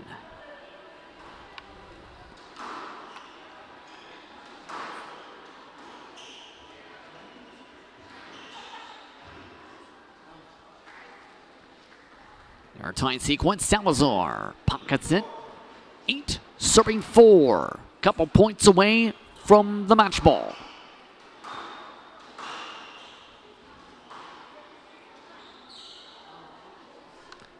Nearly bouncing into the towel baskets. Clear side out. 5-8. 5 serving to 8 rather.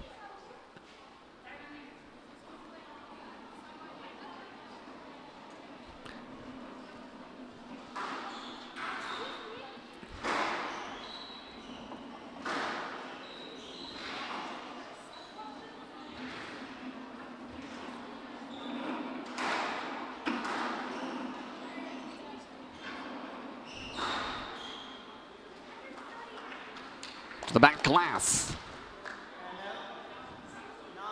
9-5 Salazar. Just 2 points away from clinching a spot in the second round of this tourney.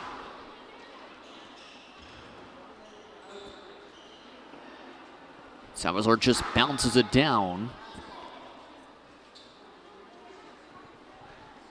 Game ball.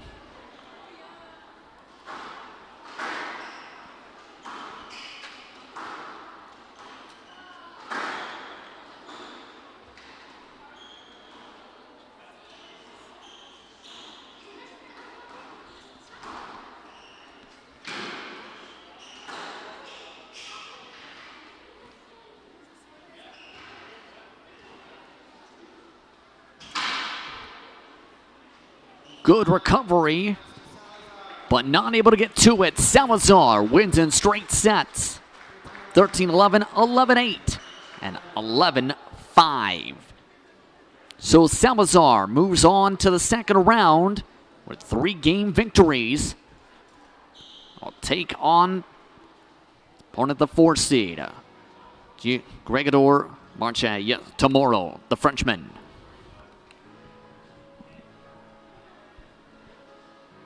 In a matchup that went back and forth for much of the early stages of both games prior to the third, Salazar is the one who comes up on top. We come back, Game 6 of the day. You're watching coverage of the Windsor Cup, the opening stage of the PSA World Tour for the 2023-24 season.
First up, from the Czech Republic, please welcome to the court, Martin Sevich.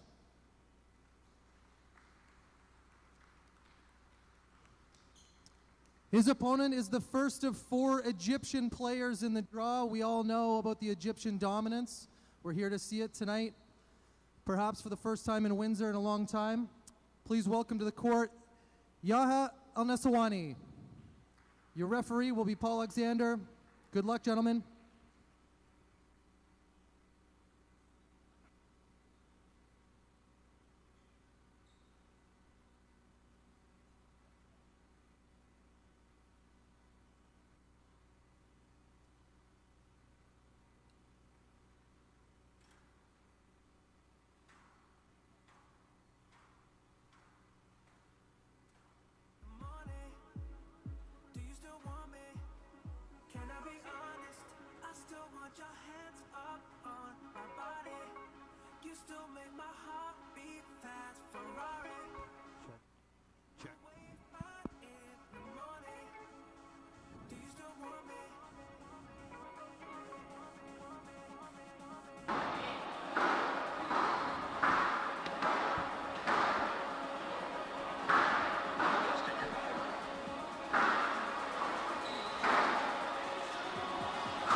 Welcome back, everyone, to Windsor, Ontario for more coverage of the Windsor Cup here from Devonshire Mall in the Road City.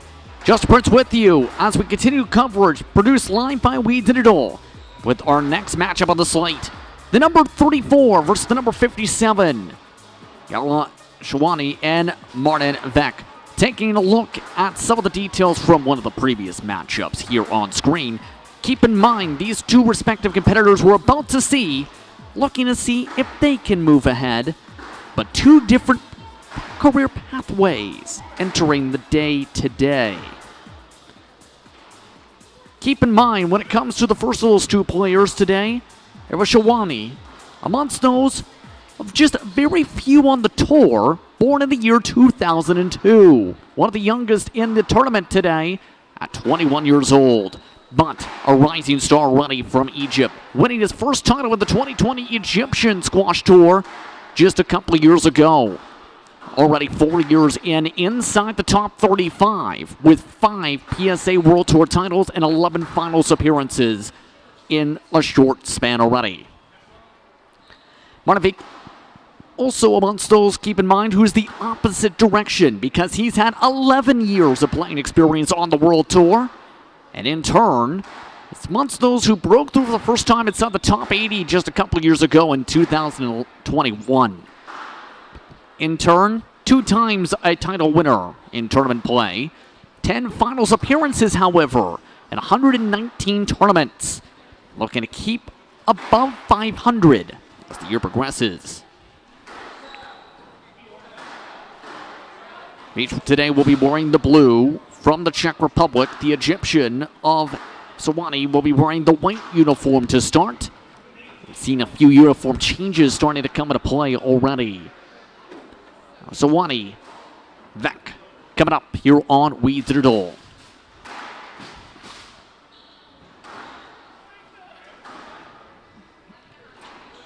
For those tuning in, by the way, for the first time today, just moments ago, Salazar moving on, beating Bernat Jerome. Move on to the second round of the Windsor Cup. The winner of this matchup takes on the 7 seed, Abdul Mod Al-Tamani, in tomorrow's second round. 8 players, keep in mind, got buys. And now it's the matter of who takes them on in this 24-player tournament. $45,000 on the line as part of this year's tournament. A rise up from last year's tournament as part of the Satellite Tour. Warm-ups to be completed, rather, in the next couple moments here from the Jonathan Power Court.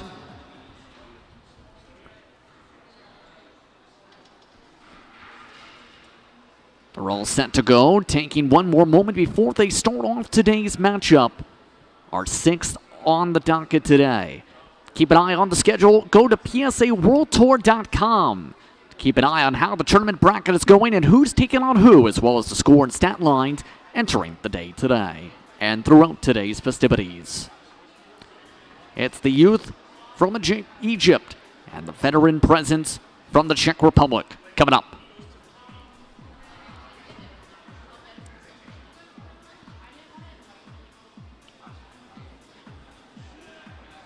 Both players are set.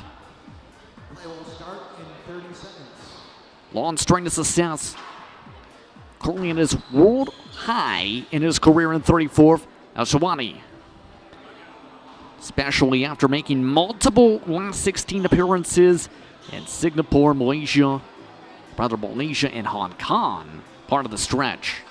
Windsor Cup 2023 round 1 match. All set. Al-Nasawani of Egypt to serve. Martin Schreck. Beach will start off with the serve here in game 1. On the right side of your screen, the blue, white, Al-Nasawani.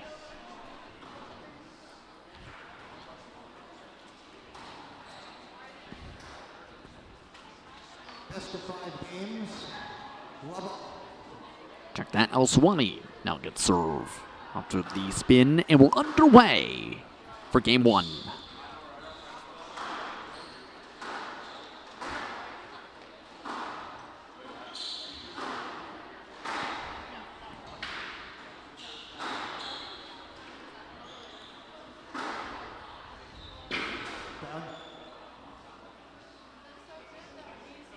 Clokey starting things off with a bounce. It's like trying to sort where the ball went. It may have went over the glass. As a matter of fact, one of the people walking by in the shopping mall just threw the ball back to play. So just like that, Al-Nasawani is now up on the board 1-love.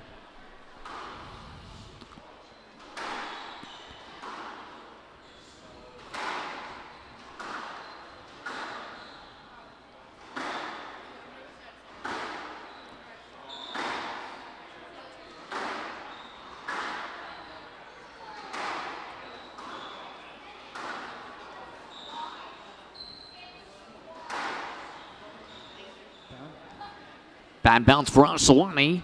Head out. 1-all. 1-all. Speech to serve.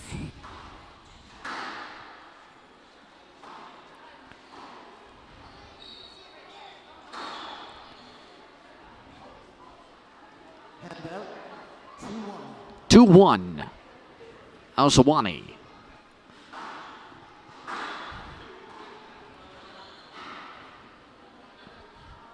Points going by quickly. 2-all. He spent much of his time in the last decade in the 100s in the world rankings before the move up in 2021.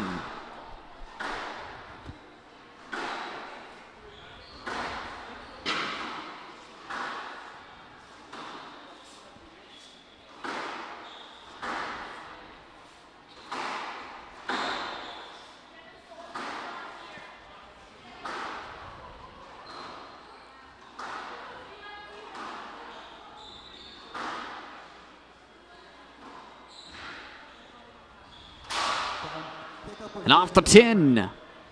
Al-Nasawani takes the lead in the set. And game 3, serving 2.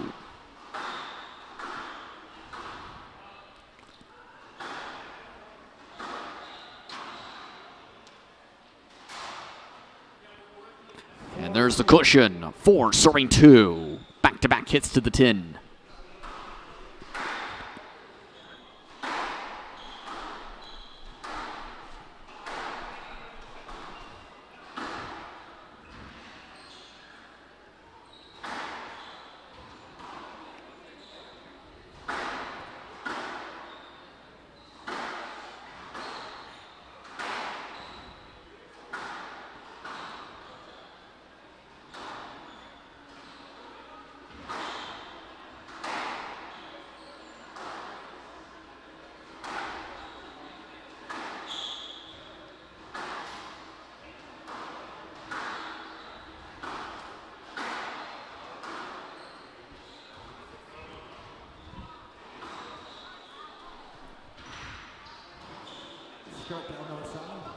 Good effort. Sevich not able to get there. Swanee now sets back up. 5 serving 2.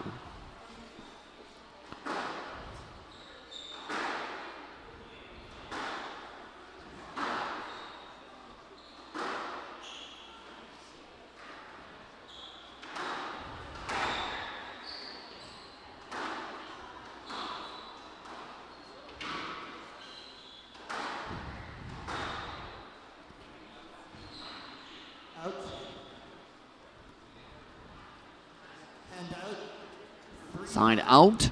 3 serving 5. Sevich looking for his first victory over Al-Nasawani. His career, Al-Nasawani winning in straight sets of the Heroes Grass Open back in 2021.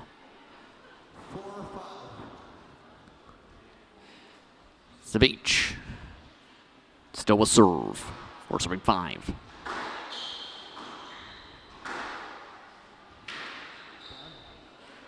And that doesn't count. Couldn't get up.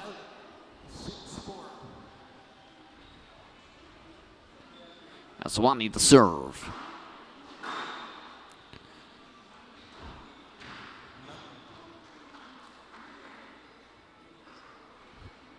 Sevich still checking with the ball. 7 serving 4.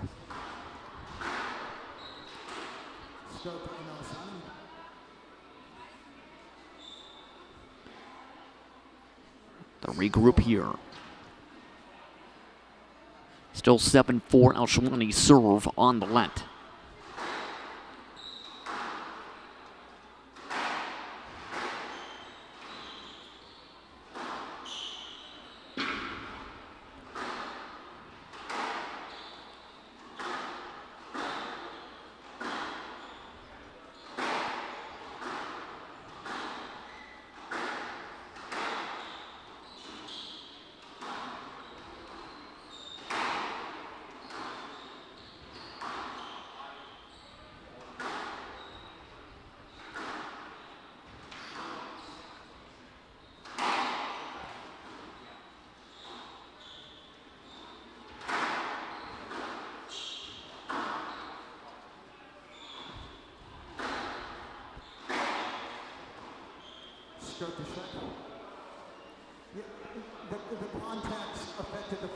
Al-Nasawani wanting a clarification on the play as that went high.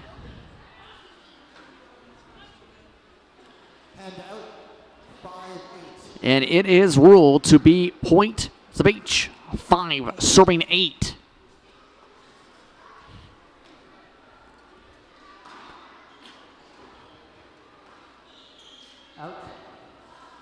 A quick out. 9-5. Al-Nasawani.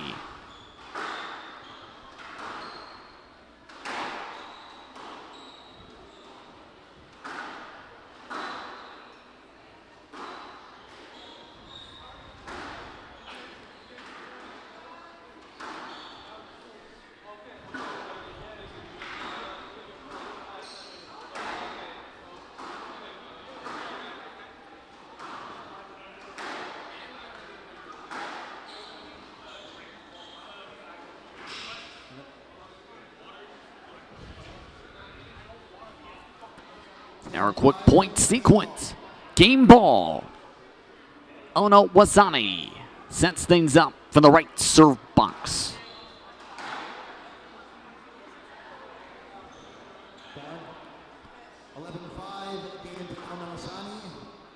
And Al-Nasawani picks up the game victory, 11-5.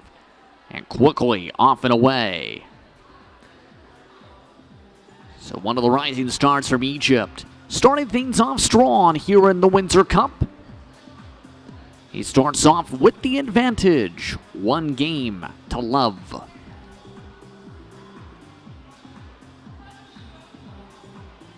Sevich trails as we get set for the second game. Next moment or so, here from Windsor, we'll take a quick step aside as they get prepared for game number 2 from the Rose City.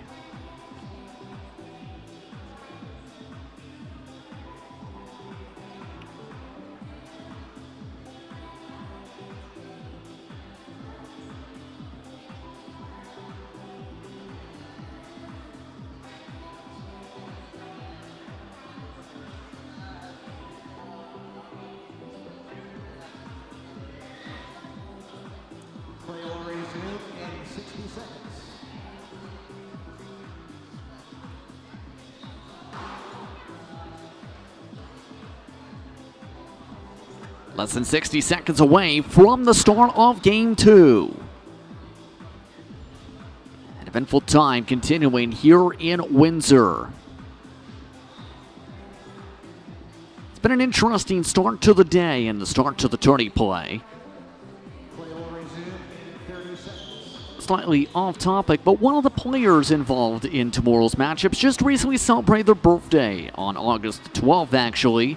Greg Loban celebrating birthday week. His 31st, here with play in Windsor Cup action. He'll be taking on Farkas later on in the tournament tomorrow, in fact. Game 2 just about ready between these two. Sevich down 1 game to love to Al-Nasawani. 1 game to love. Sevich will start things off with a serve. Now give it to Al-Nasawani, back and away.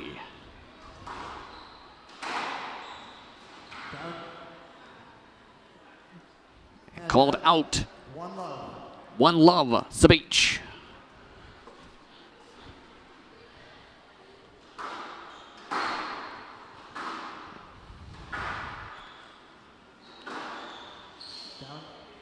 And back to the 10, and quickly, Sevich 2 love.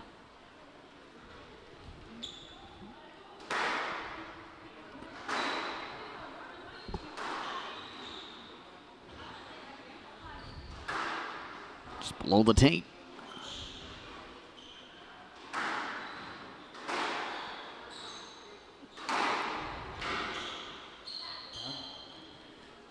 Losing track of the ball there. 3 love. 3 love, Sevich.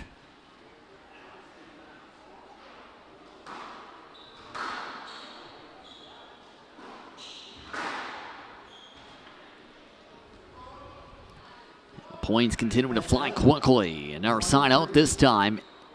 Al-Nasawani picks up point number 1. 1 serving 3.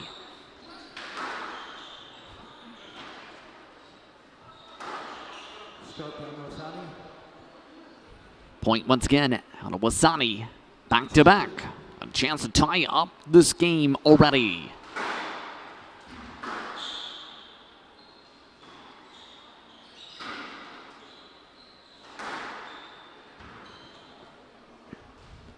Small stumble and a side out. 4 serving 2. Sevich.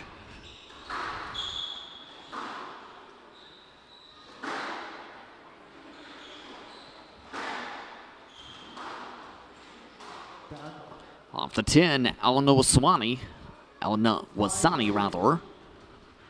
5-2. Sevich looking solid to try and pick up his first game win over the 21-year-old in his career. Now a quick bounce, now a side out.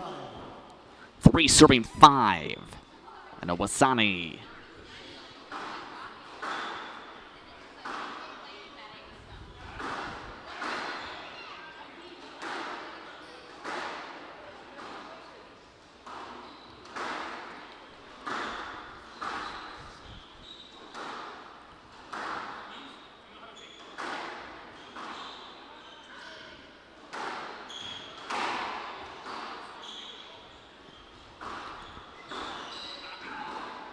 Start to Al-Nasawani.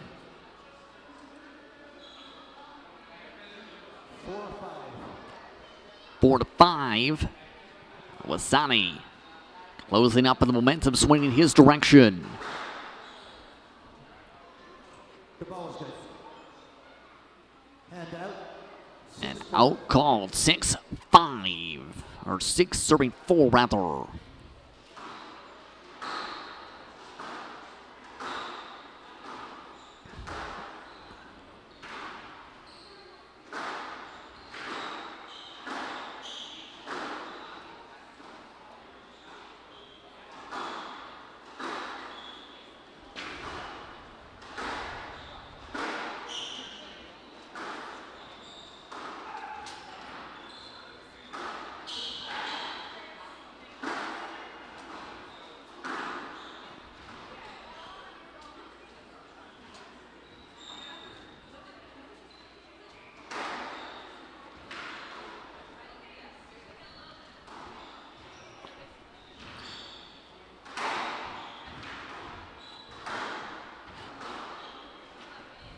What an effort.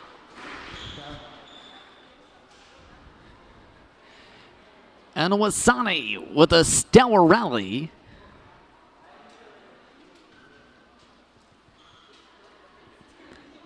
Sevich going. Regather after the out. 5 serving 6 after the improbable rally again. Al-Nasawani.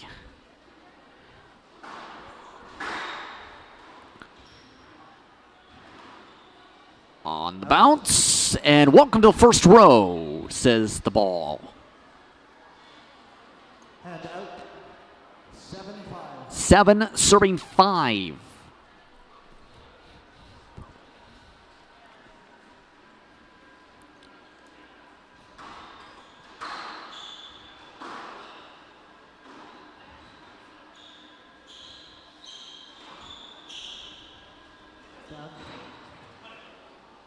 And called out off the 10.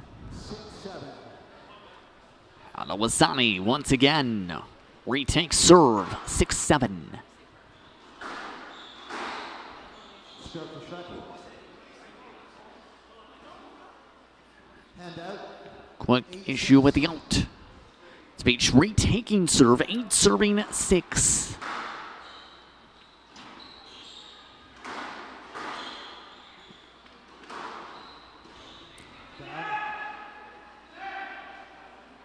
Hand out. 7-8. Back and forth on the outs. The outs becoming the main way of producing points. Al-Nasawani trailing by 1. 8-all. Raised hand. Al-Nasawani picks up the point. We're tied at 8.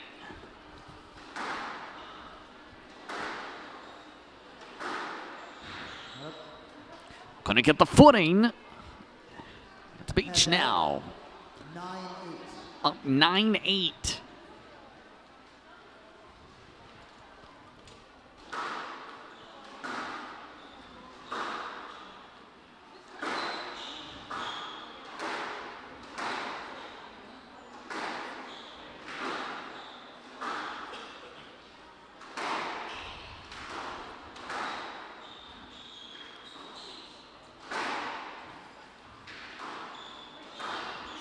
Start Al-Nasawani.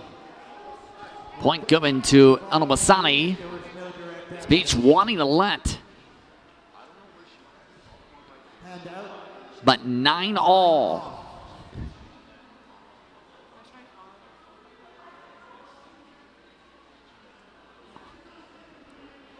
There was no access there. 9-all.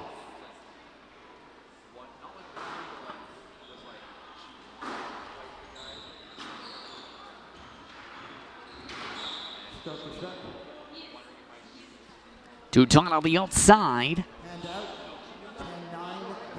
10-9 game ball. 10-9 in the game ball. Sevich with a chance to pick up his first win in a game versus the Ulster.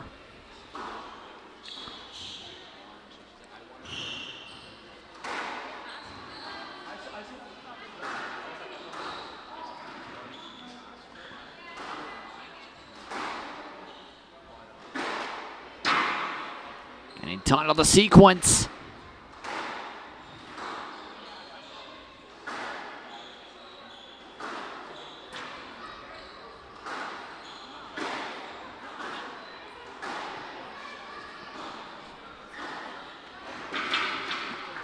Oh, and Sevich can't get to it.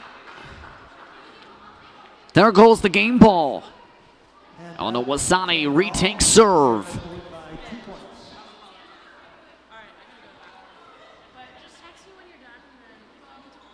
10-all.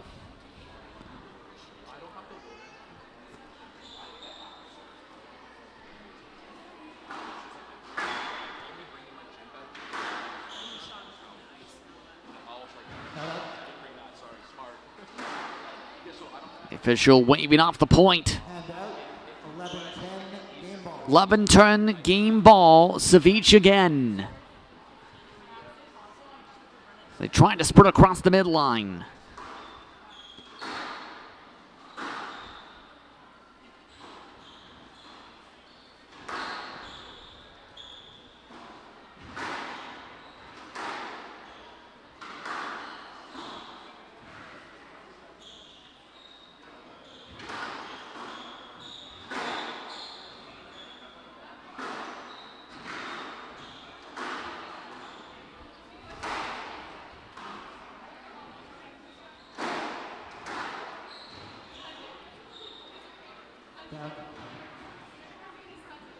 And Sevich not happy with himself there. Hand out, 11 all. Trying to get it up. Instead, it's 11 all.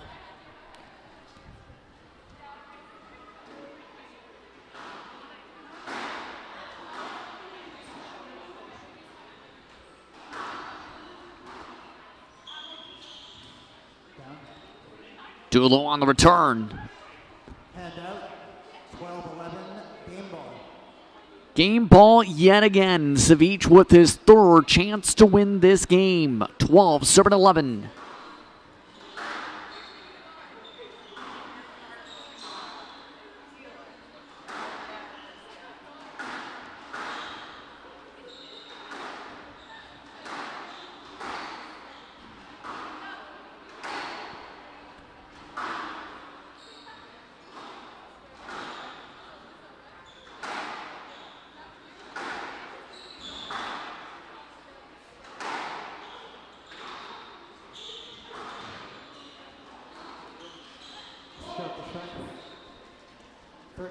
And just like that, Sevich makes things interesting. For the first time in his career, winning a game over Al-Nasawani. 13-11, his direction. One game apiece, just like that. How does it stick now is the major question mark as we take a look at some of the clips. A lot of plays going below the 10. That red line you see on the backing.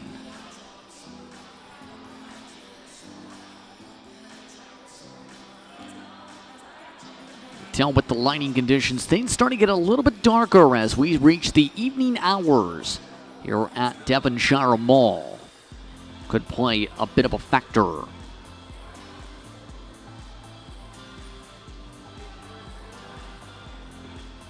Again, coverage of the 2023 edition of the Windsor Cup. Game 6 of the first round. All while there's two challenger tournaments currently in play, also in Windsor. The Women's PSA Challenger Tour 9 event and the Men's Challenger Tour 6 event currently going on at the Windsor Squash and Fitness Club. As they keep up a busy schedule here in Windsor.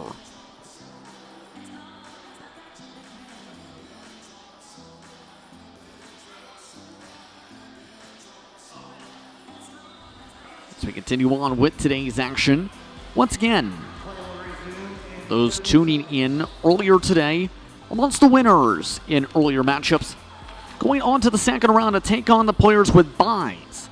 Harrity, Vargas, Farkas, also joining them, Leon, and Salazar, who will be the 6th. We're close to finding out.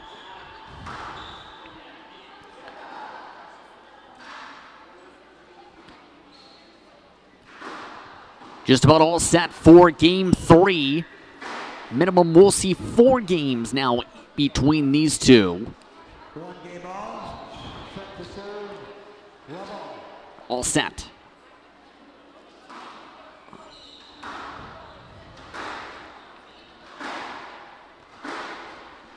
Back underway for Game 3.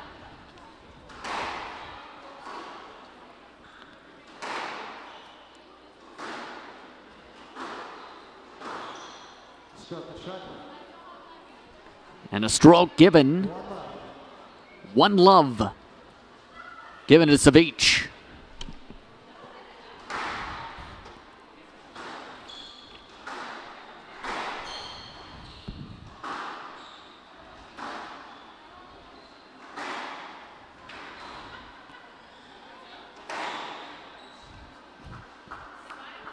Off the boots, down to Wasani. 1-all. Now the set. Once again, 1-1.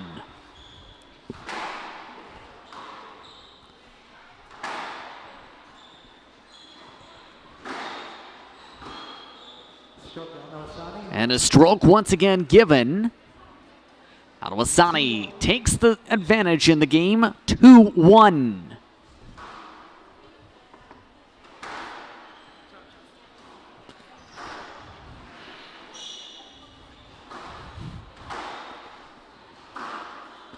Sevich.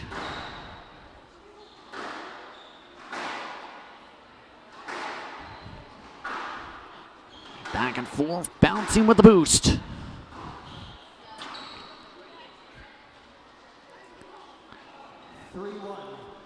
Three one.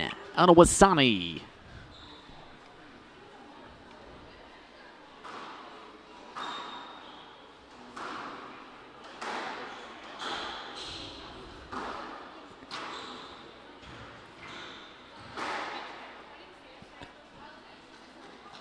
Al-Nasawani, once again, the strong power, up 3 points for 1.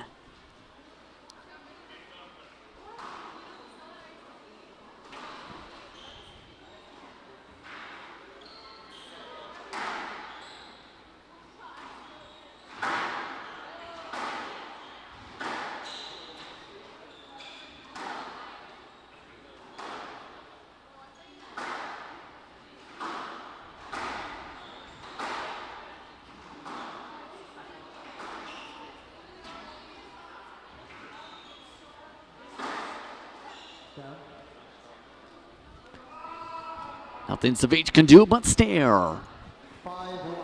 5 serving 1. Quickly, Mr. Striker.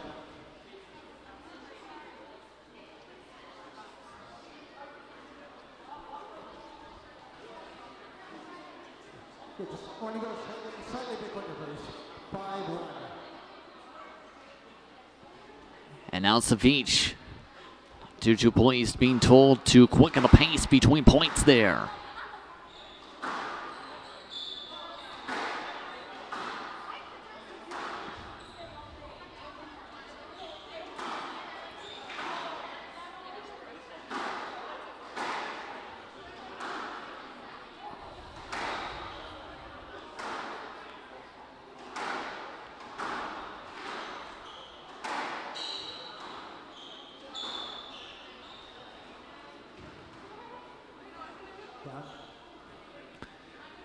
And out with the 10.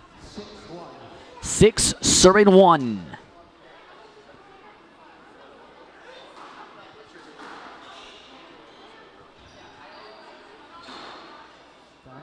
Sevich this time whiffs on it. 7 serving 1. 7-1.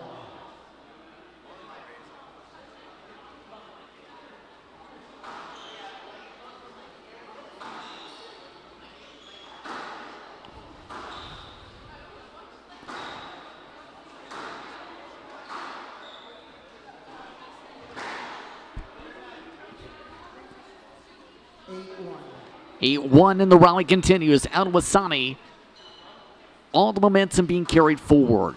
Remember last year's satellite broadcast, what the actual notable points when some fellow players came in was the mentioning of being able to keep a rhythm going. Al-Nasawani has it. That's back out. Sevich with his first point in a long while in this game. 2 serving 8.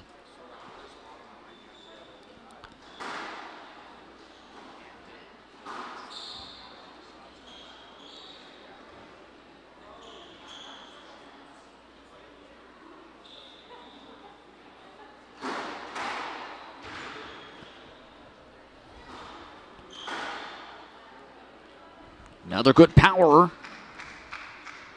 Al-Nasawani. 9-2.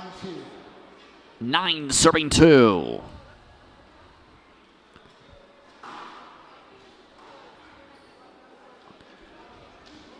And some troubles on the serve. 3 serving 9 as a result of the issue from the service box. Sevich.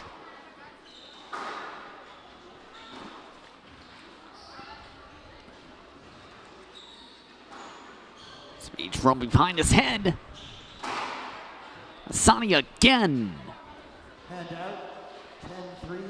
10 serving 3, the game ball.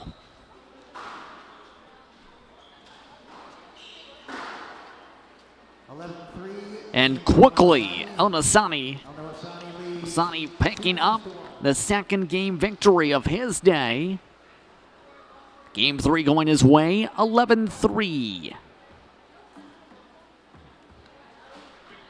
2-1. Can Sevich extend the match now? It's the big question is some of the fellow competitors in the building now talking along and seeing along how things play out here as we get set for Game 4. Here's a look at some of the key plays. And Sevich being kept on his edge, but more so it was the power. Al-Nasawani aware wherever his opponent was behind him much of that sequence. And as a result, utilizing the low and hard shot for the kill several times. Take a quick break. Game 4 coming up in just a moment.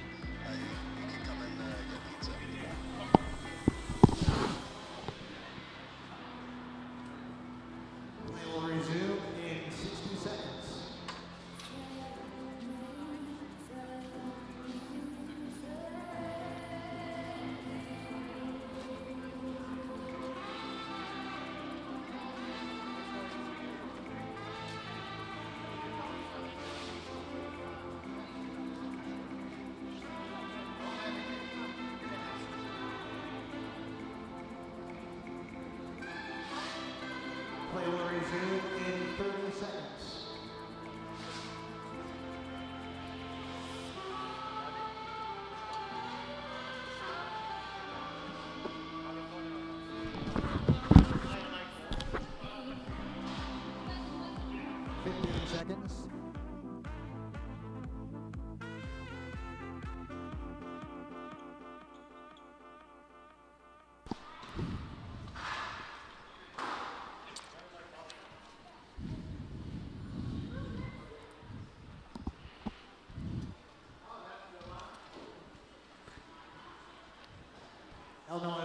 Welcome back, everyone, to coverage of the Windsor Cup.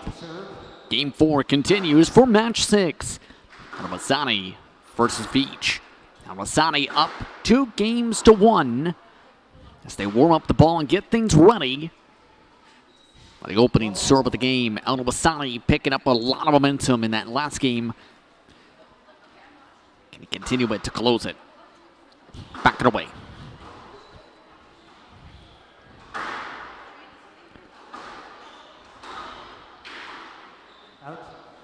And out, too high.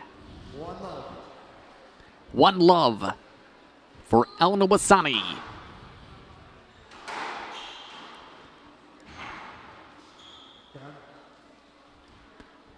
Bit of a scramble, Al-Nasawani, 2 love.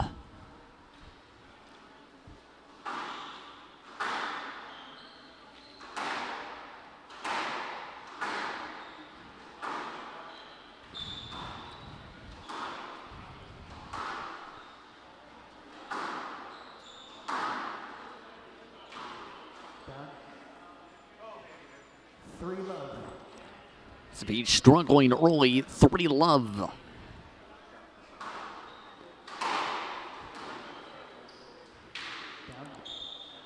More struggles in the corner. Not able to get things to work on the initial drop. 4 love.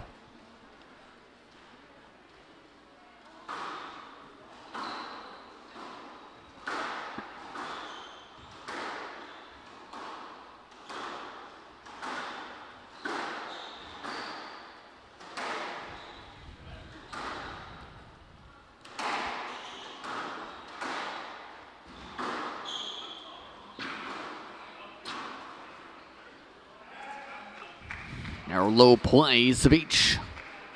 2-2 pleased once more. Al-Nasawani continues the run of 5 love.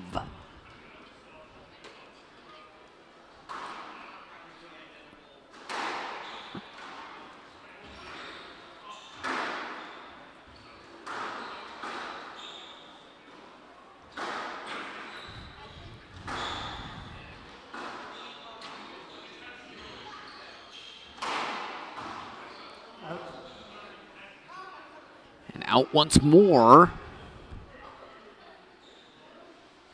Al-Nasawani right now with every ounce of momentum in this game. 6 love.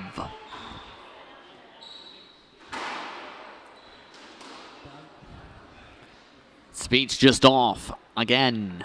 7-love.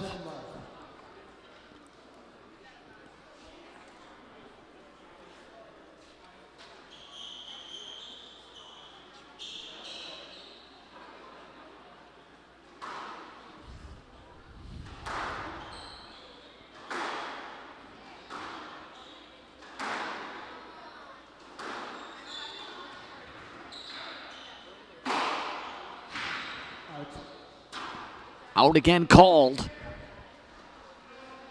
Sevich not happy. Al-Nasawani again the serve.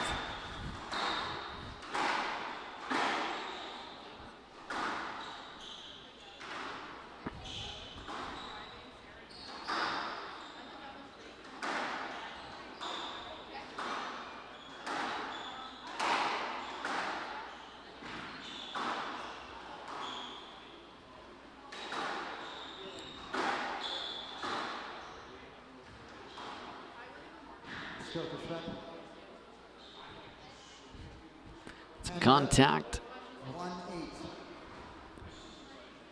1 serving 8 as a result of the stroke being called for the first time this game. Sevich now sets up for his first serve.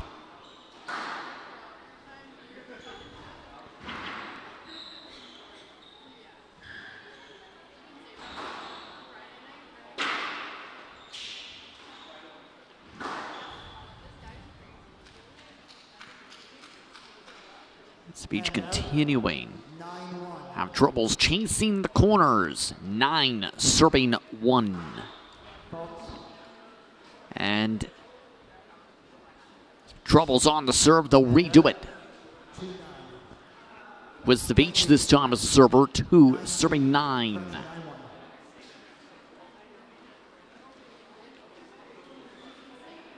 And now are they reversing that point? Sevich is sure what to say, since that was a good chance at a point. So somebody will serve. Al-Nasawani says it'll be me.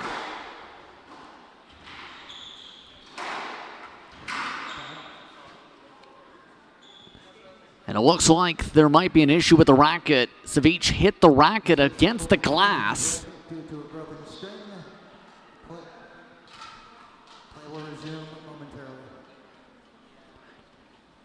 Sevich already walking over to get the replacement racket to close up the match ball. Al-Nasawani with it. So 10 serving 1. Sevich coming with the replacement racket. What may be the final point of the match. Oh, well, Al-Nasawani is starting to play soccer with the ball.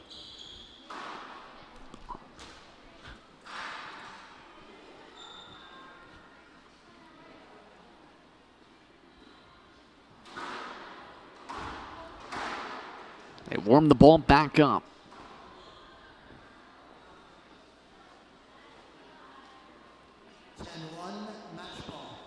Match ball. And that ends off the match. In 4 games, Al-Nasawani advances to the second round. 11-5, 11-13, 11-3, 11-1 is how things close for Al-Nasawani.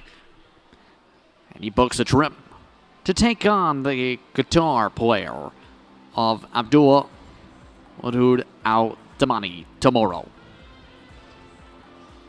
Let's get Al-Nasawani moving on. More coverage coming up from the Devonshire Mall in Windsor, Ontario, the 2023 Windsor Cup. Produced live by We Digital. Stay tuned. Andrew Douglas, Leonardo Romiglia coming up.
some phenomenal matches.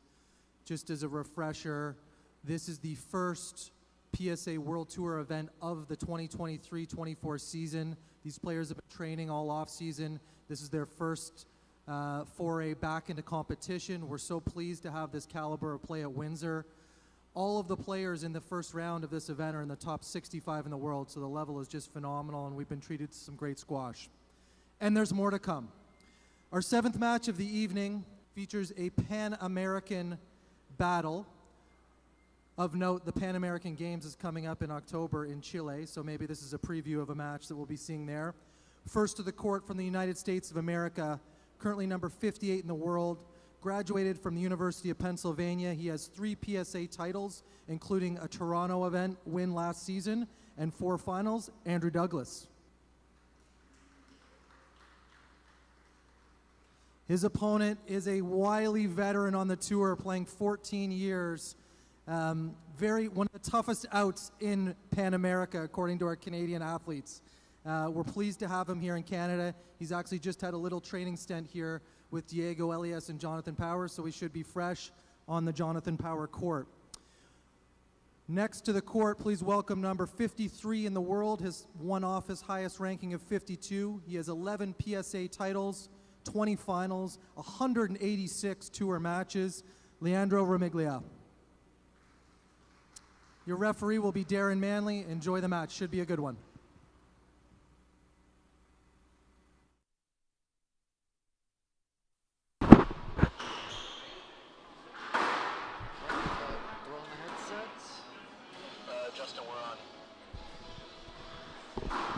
Welcome everyone to more coverage of the 2023 edition of the Windsor Cup. Produced live by We Digital. More coverage from Devonshire Mall as we get ready for match number 7. Andrew Douglas, Leonardo Romiglia, as we get set to go. Joining me alongside for this next matchup, he joined along with our coverage last year. It's Jagrup Bangu who joins us once more. Welcome back to the coverage. Thanks for having me, Justin. It's good to be back. Really excited for this match. Should be a good one. It's been an interesting day to say the very least, and now we have two players ranked inside the top 60, looking to see if they can get themselves into the second round to take on Lino Cardenas. Andrew Douglas starts off today with 3 PSA World Tour titles, the 25-year-old from the University of Pennsylvania, looking to move forward after 6 years of experience coming into this season. 57-39, the win-loss record in 96 matches, and his career in 42 tournaments. He'll be taking on an opponent from Argentina. Leonardo Romiglia will be starting things off. He's number 53 in the world, 32 years old, from Argentina, 14 years of experience, and 120 tournaments across his career, but 11 PSA World Tour titles and 20 finals appearances. See what he can do in this year's tournament. It's been an eventful tournament so far, to say the very least. Group, your thoughts on these two as they take each other on? America's Douglas, Romiglia coming over from Argentina. Yeah, both these guys are really good players. I've seen them play live at the Nash Cup in London. I think it should be a really interesting match. I wouldn't be surprised if it goes to 5 games. They're both really good players. I know Andrew went to college at Penn, so he's got that experience as well. I think it'll be a great match. In turn, who do you think has the better strengths and weaknesses in terms of that experience you've seen playing with and seeing them play live? Yeah, well, Romiglia for sure has more experience on tour. He's a veteran. He's been playing for a long time. He probably has more experience on a glass court, so I'm sure that'll help him in this match. And what would you say with Andrew Douglas, one of the top players from the U.S.? Yeah, he's a great player. A little bit less experienced, younger guy coming up in the rankings. He's got a really solid game. I like the way he plays. It should be a good one. I'm excited for it. Douglas will be wearing the blue uniform today, the white for Romiglia. So we're just about all set through the warm-up period. And I will say there's been a lot of eventful matchups today. A lot of fanfare, yes, when it comes to the hometown player and Amin Khan, who competed in his first World Tour event. But a couple matchups going all the way to the distance, in fact. Very tight in these first rounds, to say the very least, with some lengthy rallies of 20-plus back and forth. Yeah, it was great to watch Amin play on the glass court. You know, he's a local favorite. I was really impressed with the way he played. He almost took a game off a top 50 player in Henry Leung, and you know, we had the 5-gamer with Simon Herbert and Balazs Farkas. So yeah, great matches so far today. I'm excited for a couple more. So they're just about all closed up with the warm-up period before we get things set to go. Again, for those just tuning in for coverage for the Windsor Cup earlier today, amongst those advancing, Todd Harrity, Juan Camilo Vargas, as well as Farkas in that matchup just talked about. Leon beating Khan, as well Cesar Salazar.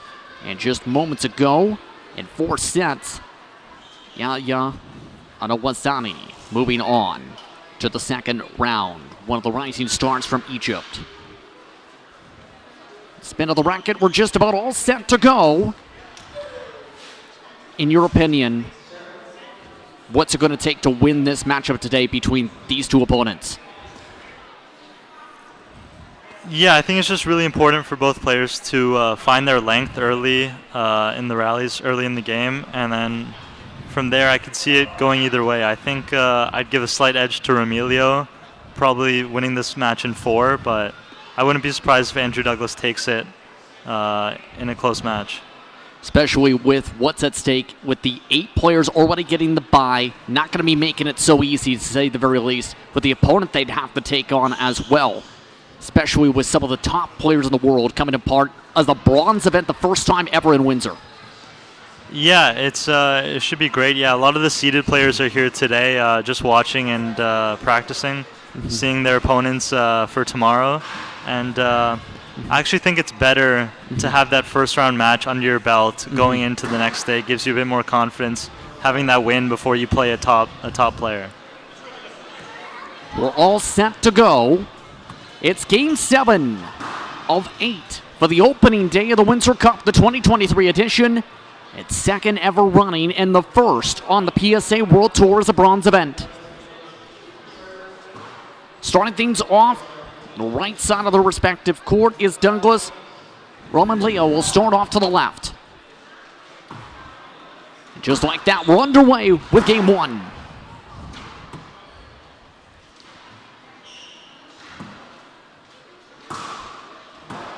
Too long on the bounce. And taking over serve, Romiglia.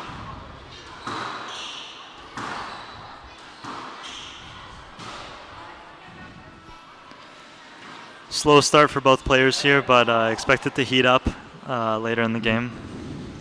Even up at 1-all so far, Douglas.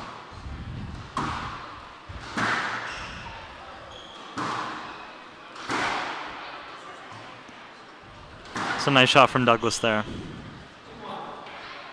And in turn, Douglas with serve 2-1. That's been working all day today.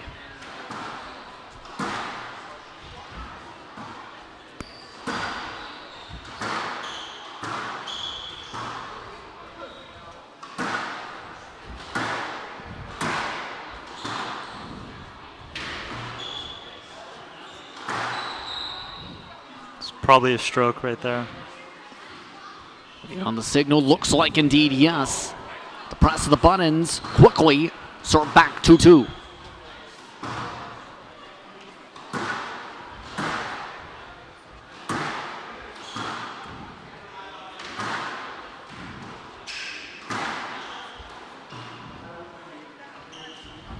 Our tight corner sequence.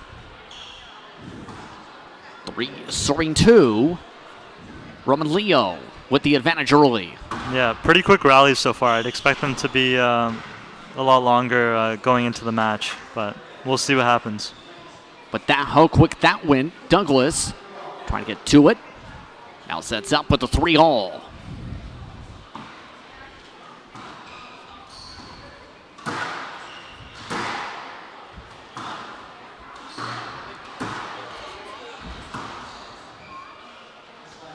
And a let signaled 4. Yeah, I think Romiglia should probably just go play that ball. It was in front of the opponent. Quickly serve back.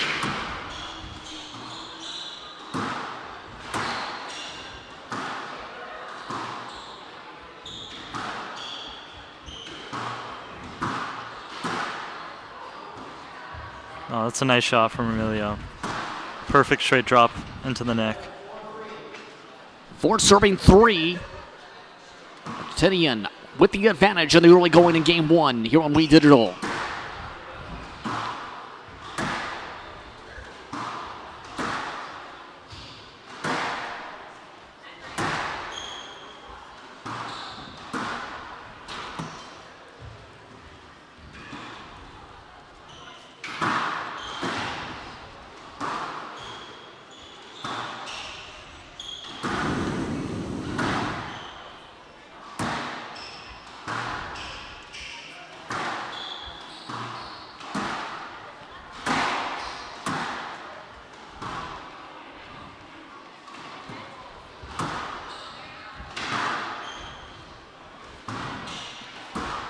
This is a nice long rally in the middle of the first game. Should get the players settled in here. One of the longest of the day already.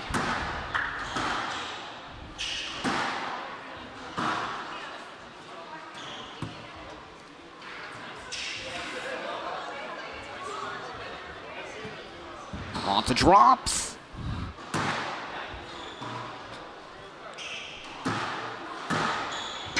Well, that's a nice shot from Andrew Douglas, getting the win there on that long rally.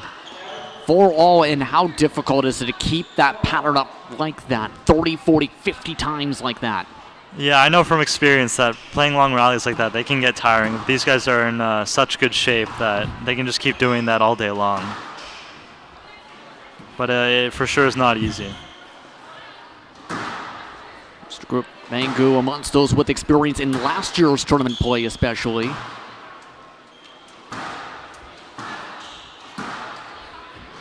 Work back and forth along the right side to the left.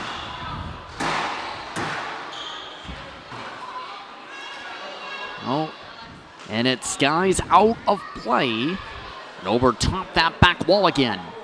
5 serving 4. Leo once again serves. Let me ask you this as this plays on. How difficult is it to play in an environment like this in the center of, say, a shopping mall? Yeah, it could be a bit more difficult than playing on a traditional court, but a lot of these top guys are so used to playing on glass. And when you're in there, you're really just focusing on the ball and, the opponent. You're not really focusing on anything else that's going on around you. Douglas back-to-back points, by the way, 6 serving 5.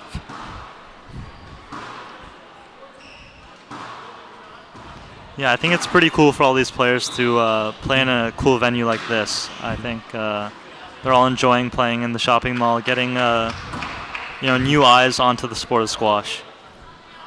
6-all. Could say thousands have walked by today here at Devonshire Mall, biggest shopping mall in Windsor, Essex County.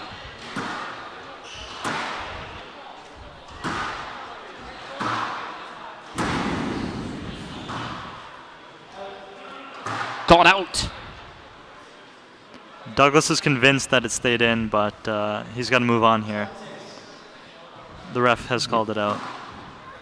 There have been some times where it's almost confusion of, are the players angry they get the point or not the point? We've seen that a couple times with some of the let versus no let situations earlier today. Yeah, I mean it's tough for the refs to make these split-second decisions, but obviously, you can't make everyone happy with these calls. Mm-hmm. Obviously, there's going to be players that get upset, but that's just the way it is. Leo currently up in this point rally.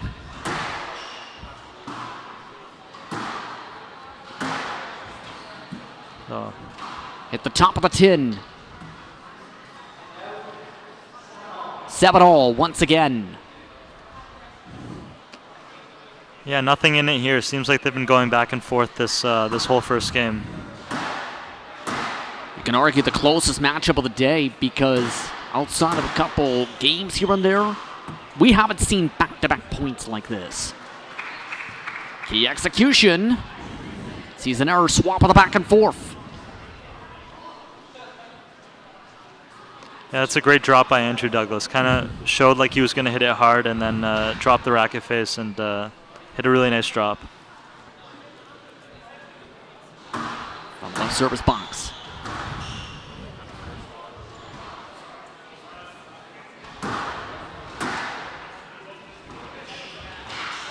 Oh, poor execution by Douglas there. I think he was trying to hit a trickle boast, but then the ball just kind of came right back at him. Here's to be a stroke on the situation. 8-all.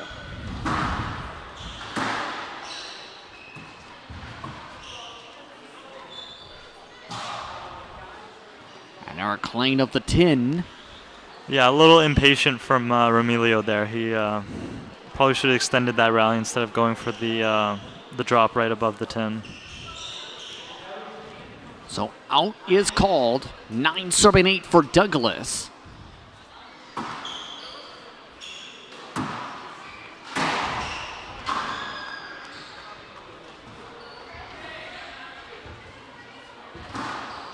Oh, that's a great shot by Romiglia there. Just going in, flicking the wrist to get it deep into the backhand corner. Caught Andrew Douglas a bit off guard there. Straight points back and forth. Why don't we 9-all?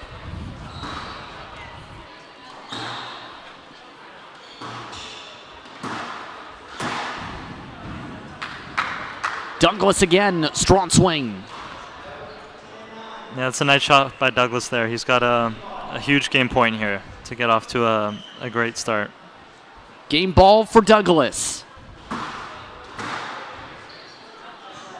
And it's a let, signaled by the referee. Redo the point.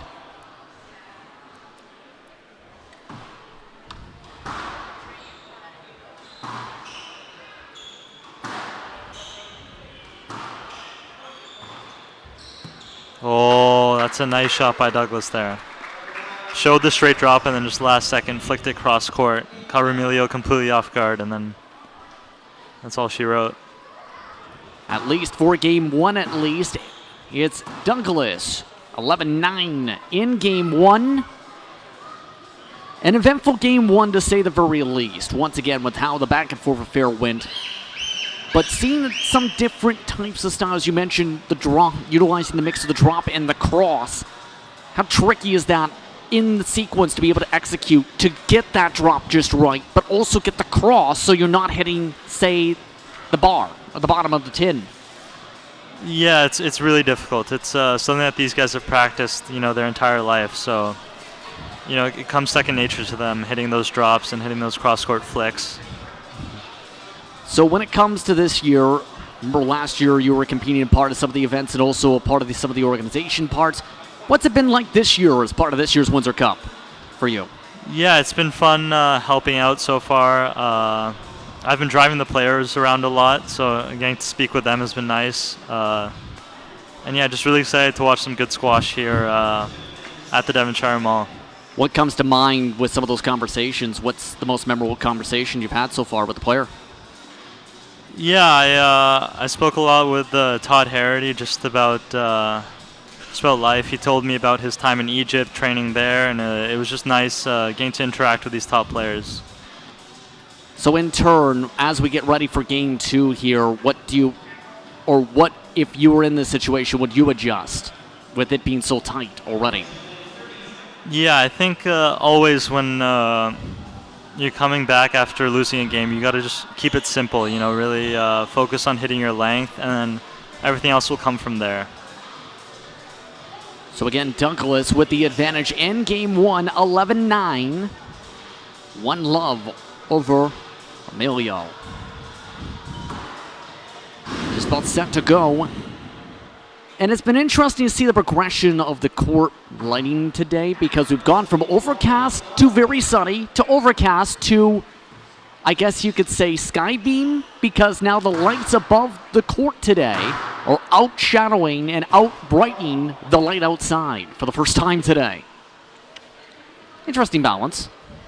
Yeah, it can be tough for a player to deal with if the lighting changes mid-match. Like we had to go from overcast to sunny. Mm-hmm. That can be difficult to deal with. But these players have played in all types of conditions, so I'm sure they're used to it. Romiglia starting on things off strong. You're in game two.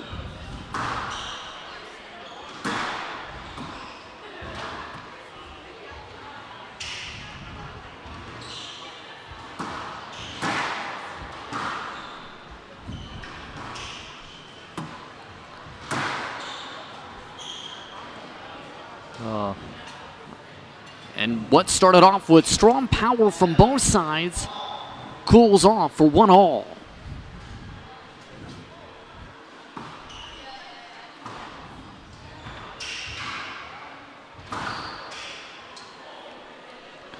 And it bounces back past Romiglia.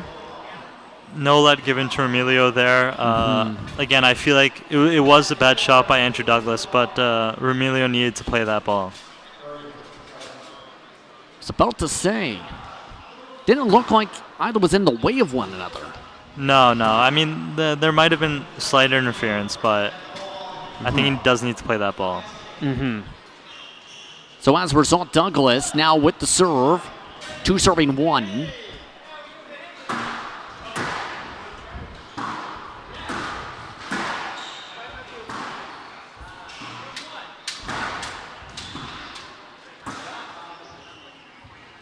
Douglas can't get towards that way.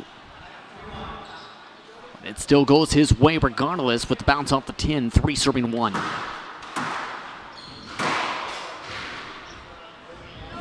Heard an error clean of the tin there. Yeah, this is good aggressive play but from Douglas. He's got a good lead here in the second. Let's see if he can hold on.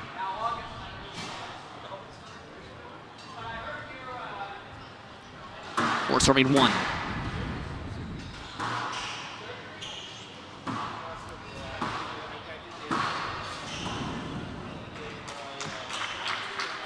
Yeah, I'm really impressed with Douglas here. He's controlling a lot of these rallies, getting on the volley early, and really showing who's boss here on court. 5 serving 1. Douglas showing that so far. And again, points going by quickly. 6 serving 1.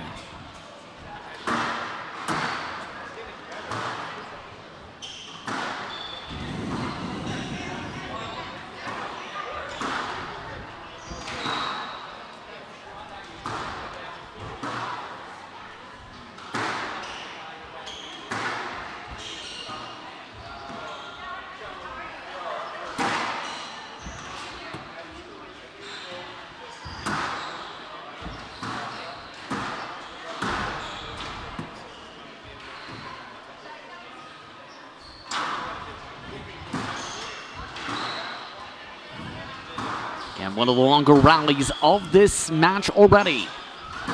Yeah. Oh, this is really good from Douglas. He's using that hold really well in the front left corner. It kind of looks like he's going to hit a drop and then just uses that wrist to push it back, and it's really catching Romiglia off guard. So, player from Brooklyn, New York. A 6-point advantage now in game 2, just like that.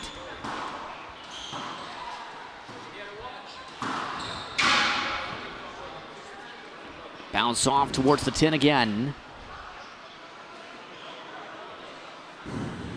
And again, it's not been looking good this entire game so far with Romiglia, as you see some of the other players watching along. Yeah, the two Mexican players there just chatting, watching this match. Salazar Monstros already with the date in the second round tomorrow. Well, that's a great shot from Douglas here. The rally's continuing on so far, and keep in mind, Douglas originally started off his appearances in the 400s to 500s when he started in 2016. He's been in the top 75 for the past year or so.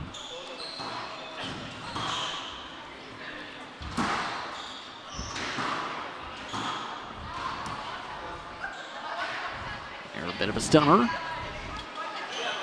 And again, game ball, Douglas already. Yeah, Douglas is really taking control of the second game. Hasn't really allowed Romiglia to do much here. And 10-1 for Douglas. yeah, there he goes. He finishes that off in style.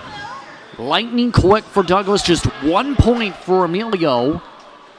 And Andrew Douglas up 2 games to love. 11-1, that's your biggest margin of the day when it comes to winning in a game today. And for Andrew Douglas, the momentum's definitely there. Yeah, Andrew Douglas played really well in that second game, got off to a great start, and then I think Romiglia was just kind of deflated after those first couple of points and couldn't really get anything going. It'll be interesting to see how he bounces back in this third game. And it's so interesting to see even just the chart when it comes to Douglas, because in the past, there was at one point where his ratings actually dropped to the 500s in terms of his projections. Now, looking very stellar, was the 18th total seed if you look at the seeding bracket through the PSA World Tour website in terms of those setting up in this official round. So What does Romiglia now do to try and take back some momentum, at least try and get a game out of this?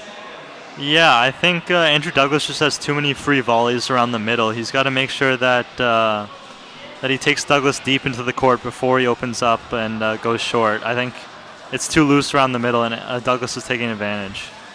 So. And we'll see in turn if Douglas can keep things up, because is there anything you would adjust if you're Douglas at this point? Because we've seen how close it was in the first game, but the spread in the second. What would you adjust, knowing what's coming up? I think he's just got to keep doing what he's doing. I mean, he played that second game so well. I think strategy-wise, he's got it down. He's just got to keep executing his shots.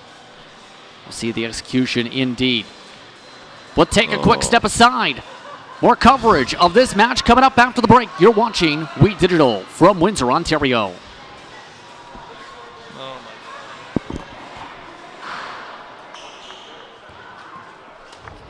All right.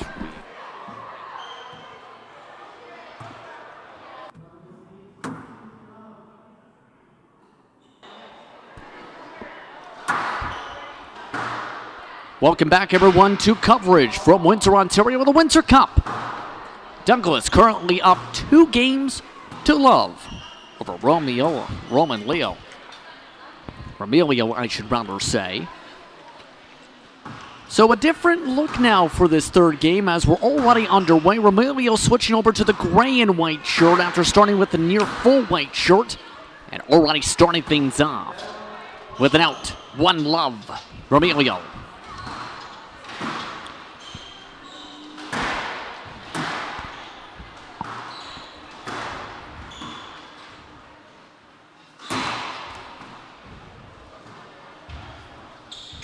Working back and forth we go. And back to the glass. Romiglia starting off with the momentum just like that, 2-love. Yeah, he's starting off better in this this third game. Or attempts at the drop.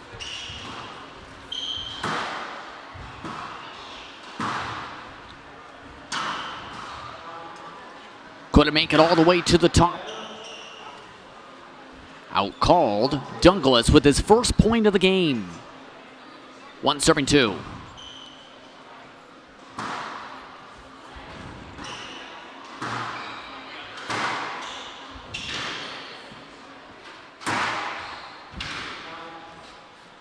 And out-called once again in the corner. And a lot of those opponents you mentioned watching along currently. Lots of hometown fans also watching along. Yeah, we have a good crowd here in Windsor, good squash community that's come out to support all the local players and just watch some good squash this week. 2-2 currently the score in Game 3 for those just tuning in. Justin Prince, Group Bangu with you. Working forward.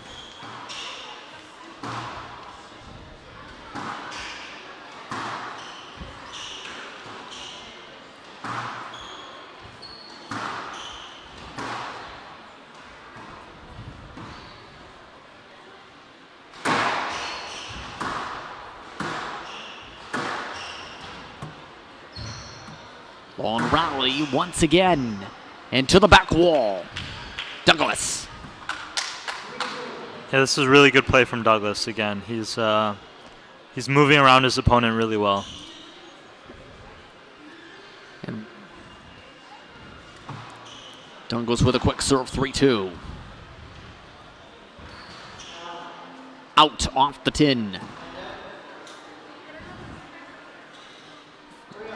Even it up, 3-all. Romiglia from the right service box.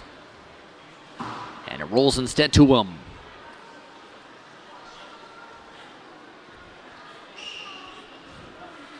So as the ball gets thrown back in, Douglas gets set for serving 3.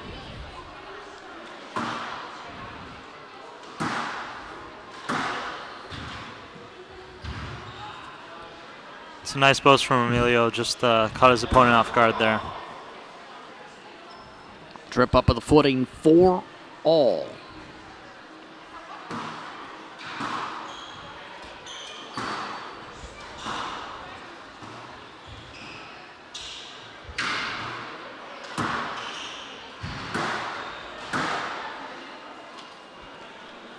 Look to the official. I believe a no-let was given.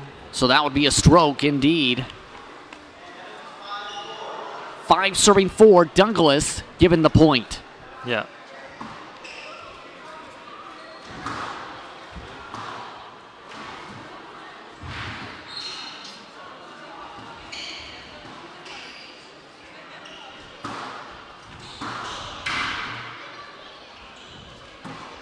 Oh, that's a great shot from Douglas there. Just dropped it right into the nick with pressure from his opponent, knowing that he's going to go there.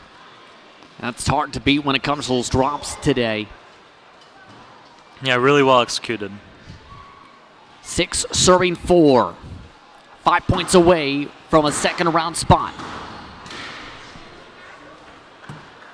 And give that to the other direction. Romiglia, 5 serving 6.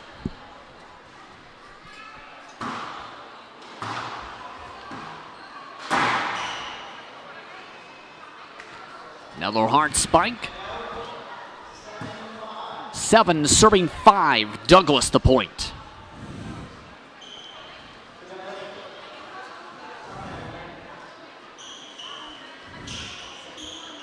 Looks like Andrew Douglas forgot the ball. No, I think the problem was the towel was kind of hanging outside of the box. Oh, gotcha. Ref was told him to put it back in. Douglas. Play continues.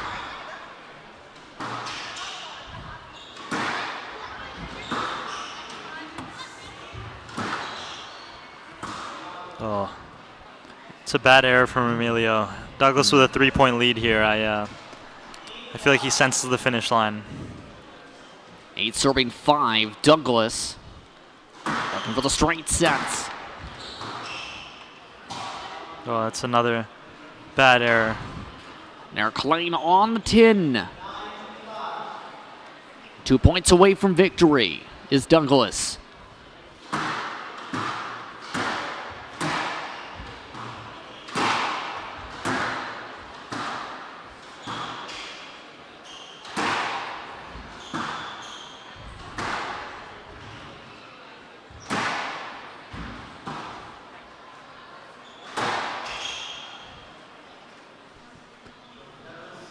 Low bounce. Looks like I believe a stroke was given to Douglas. so Douglas indeed now with the game ball.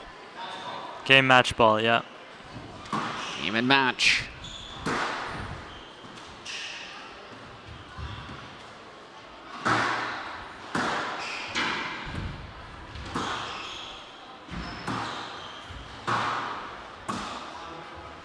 Klein on the tin, give it to Douglas. Andrew Douglas is out to the second round in straight sets. Yeah, really impressed with Douglas in that match. I thought it was going to be a much closer contest, but he made light work of Romiglia there. So 11-9, 11-1, 11-5 is the advantage for Andrew Douglas. Taking on the 5th seed, Leonel Cardenas, tomorrow in the second round. But that still leaves one more matchup on the docket. And I want your thoughts on this because it features the last of the wild cards. Your thoughts on the second wild card. There was a lot of talk of the first. Your thoughts on Salah El-Turkmen. Yeah, Salah is a great player. I know him really well. He, he's been training in Egypt a lot. I wouldn't be surprised if he wins this match. He's a great player, and I think he'll do really well. We'll see that after the break. When we come back, the final matchup of the day for the Windsor Cup, Day 1 from Devonshire Mall, produced live by We Digital.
Welcome back, folks, to the 2023 Windsor Cup. I have a very special guest here, longtime national Canadian team member Nicole Todd. Was a finalist here at last year's event. She's here to help me usher in the last match of the evening. Big round of applause for Nikki. In the nightcap this evening, we want to make some noise, Canada. We have a rising Canadian star who has earned the wild card into his first ever PSA World Tour event. He is a Canadian junior champion, currently starring for the Western Mustangs team, varsity team. Please welcome to court, El-Turkmen.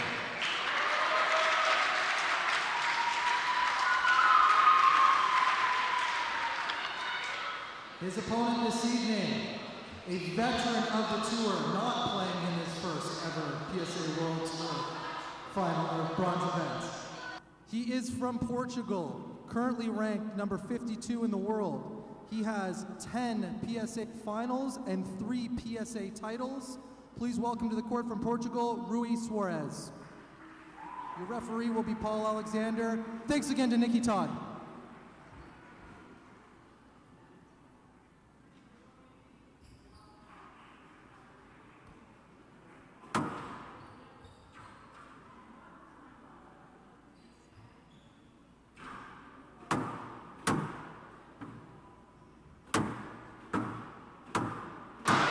Just about all set and ready to go. It's the final match of the day for day one of the 2023 Windsor Cup, the start of the PSA World Tour schedule. The final match of the day completes things off with number 52 in the world, Portugal's Soares, as well as the 188 in the world, Salazar El-Turkmen. Let's take a look at the details for today, as Soares, the 29-year-old from Portugal, moved up in the rankings entering today. Originally was 56 entering the week. 10 years of experience in the PSA on its world tour. Has won 3 titles in his career, making the finals 10 times. The opponent is a newcomer when it comes to the world stage. It is the Canadian junior champion, also a member of the Western Mustangs varsity program, Salazar El-Turkmen. Keep in mind, some experience at the pro level, 3 years in total, 15 total tournament appearances. And it's been noted that the player has trained a fair bit in Egypt, but also is Canadian and falls into that wild card slot for the final matchup of the day. See who moves on to the second round and locks up the round in total. Soares will be wearing the gray uniform to start, blue for El-Turkmen.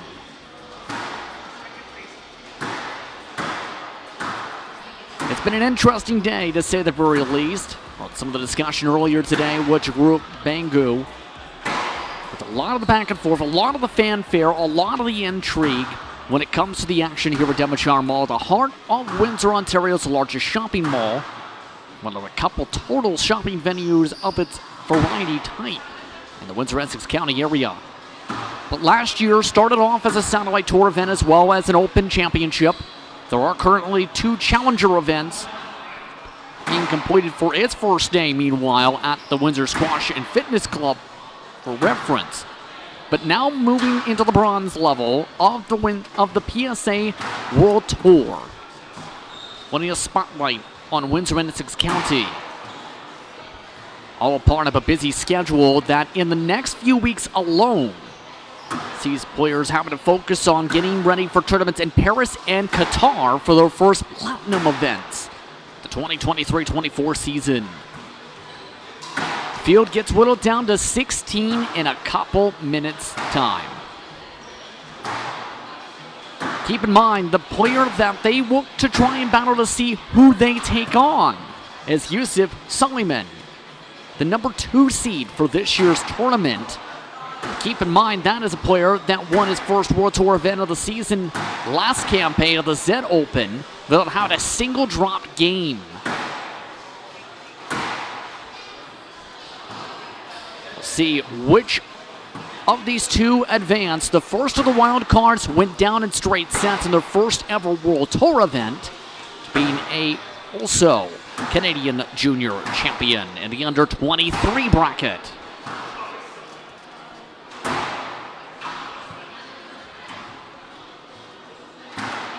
Warm-up sequence taking its time here before we get underway for the last of the matchups today.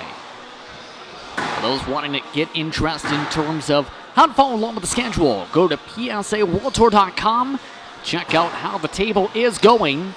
Also links to the PSA Challenger Tour available for the Windsor Open side bracket.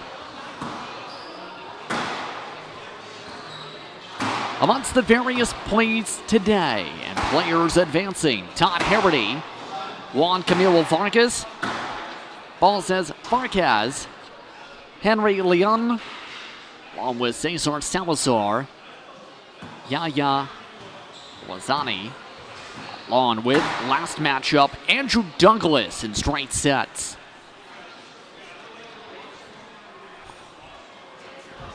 Just about set to go. Once more from the Rose City. It's Soares. It's El-Turkmen set to go. Here on We Digital.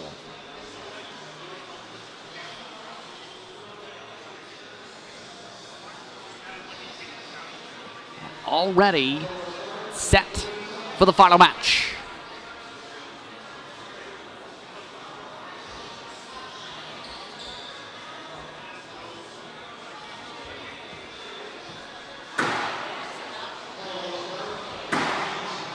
Soares warming up the ball from the right side. El-Turkmen looking to get situated.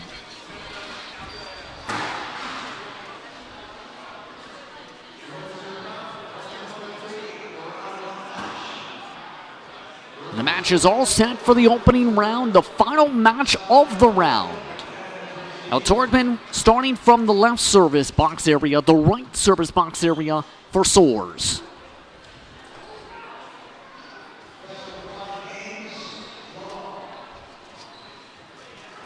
With serve to start at Soares. We're underway for game one.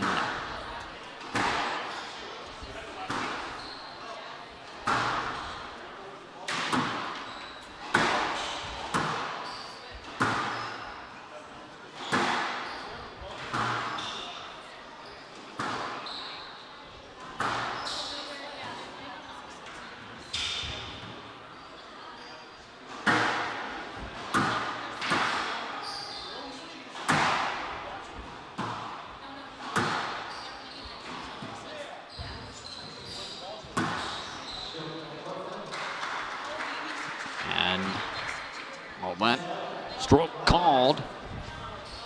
And El-Turkmen starts off for the point. 1-love.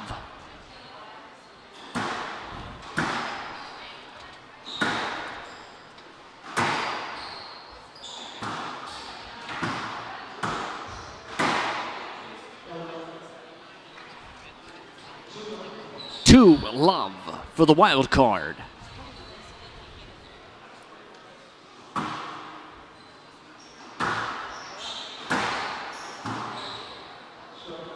And a stroke quickly called on the play. And for the first time, it is Soares with the point. No, check that, El-Turkmen, 3-love.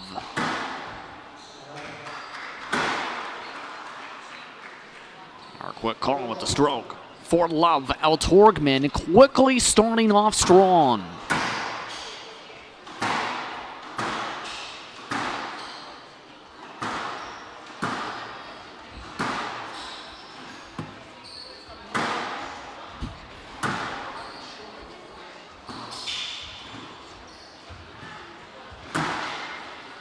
Losing the racket is Soares.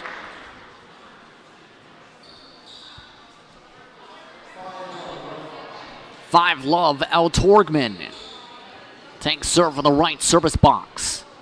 A quick rally to start.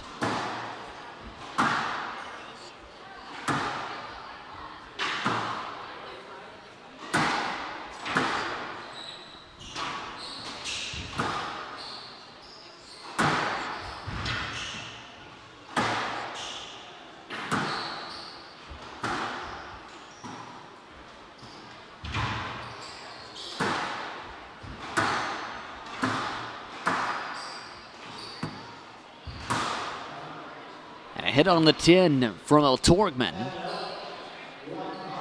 1, serving 5. Soares with his first serve of the day.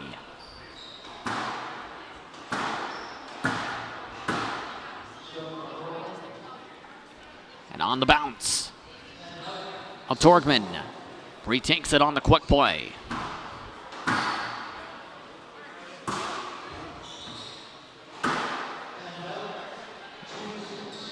And signaled out, as you already see. Group Bangu talking things along. We've seen him earlier on amongst those helping out with the event this year. Many members of the local squash community taking part of the festivities as another call out. 7, serving 2, El-Turkmen.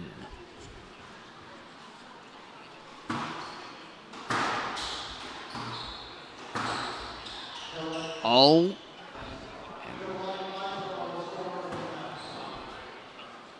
Looks like that may be a stroke. Yes, Soares given the point. 3, serving 7.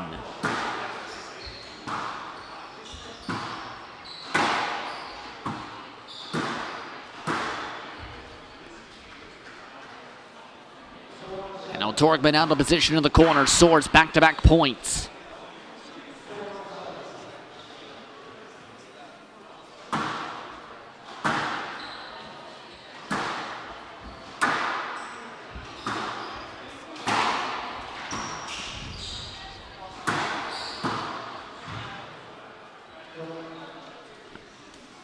El-Turkmen given the signal for the point.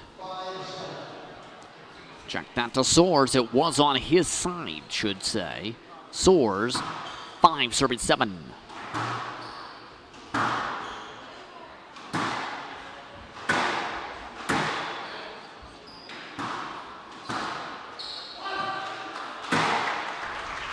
El-Turkmen losing the gap quickly.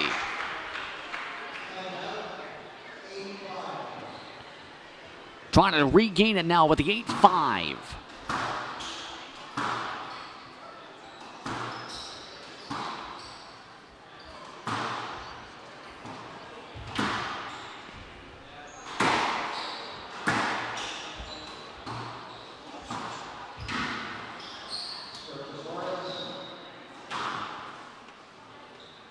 Some more contact on the play.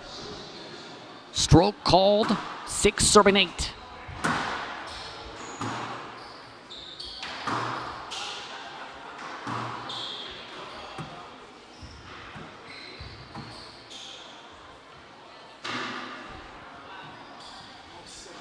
Tapped off the back. And no one there in the far corner.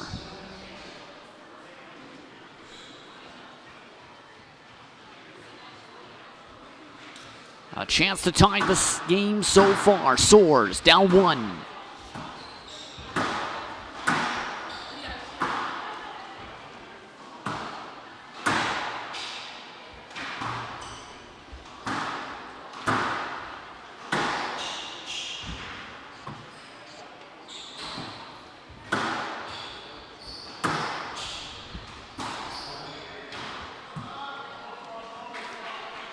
El-Turkmen continuing to see that gap dwindle to the point where we're tied at 8-all. Soares able to close out the gap after the 20-year-old started with the majority of the momentum.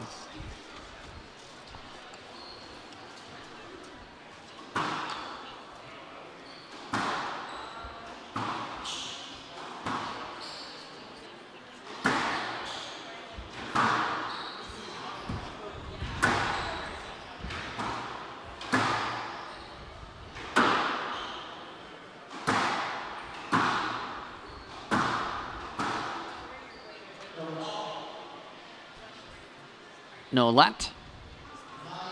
No, with the stroke. Soares, 9-8.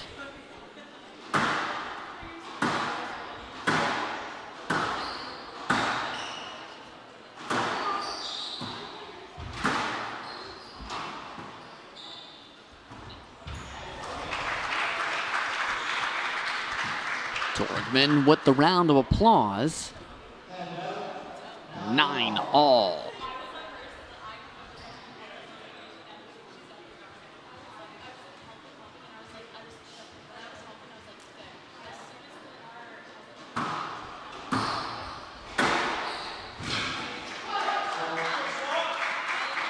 Soares thought it was going to be out. Instead, El-Turkmen now with the game ball.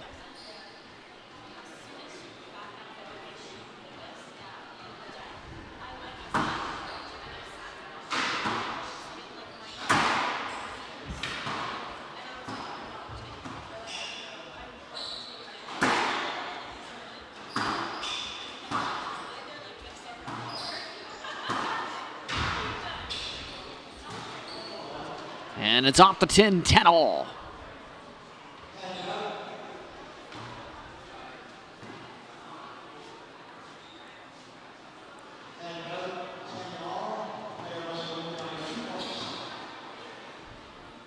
Soares set to retake serve. Turkmen working some heat back into the ball.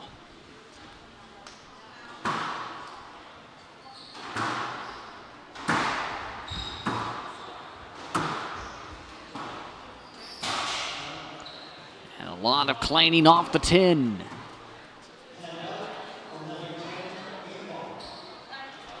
Game ball once again. That goes to El-Turkmen with the chance for it. 11-10.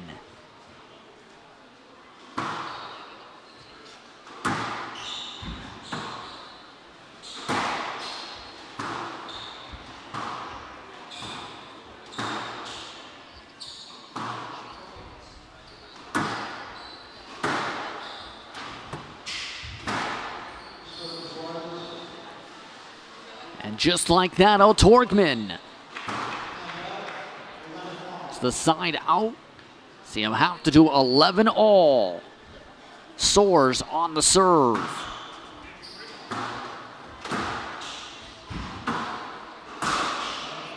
More cleaning off the 10. Out.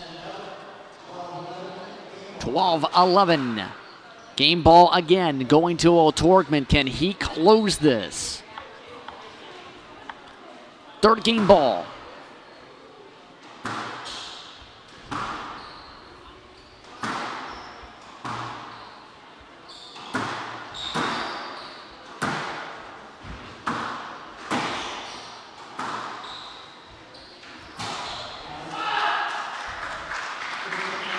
And a tight sequence there as it goes off the 10 off Soares. It's El-Turkmen who comes away with the first game victory, 13-11.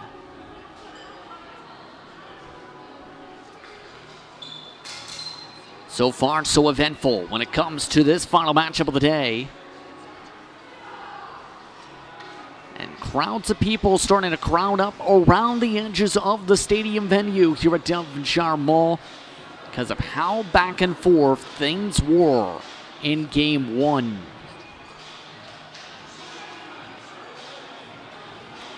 Turkmen, though, in the end, after having 3 game balls fought off, getting the advantage.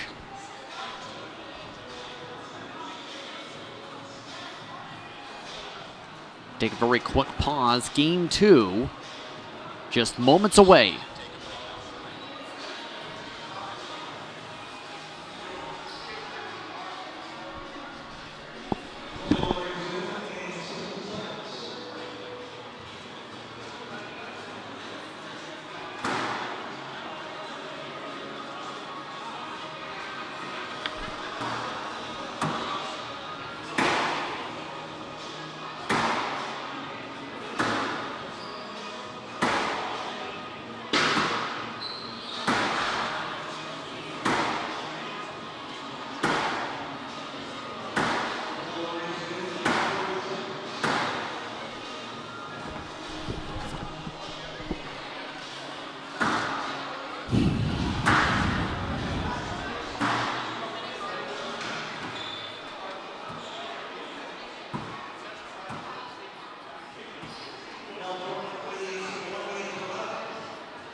All back underway for more coverage of the Windsor Cup. Already underway for game 2 very quickly. Soares and El-Turkmen. One love already the signal as Soares gets set for serve number 2 of game 2.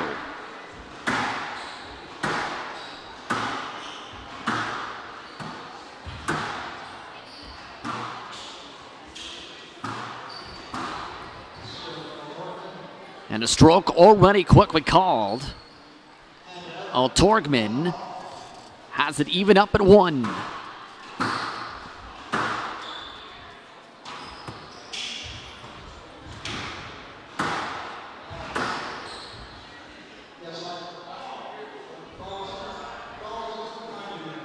And ball dropping behind.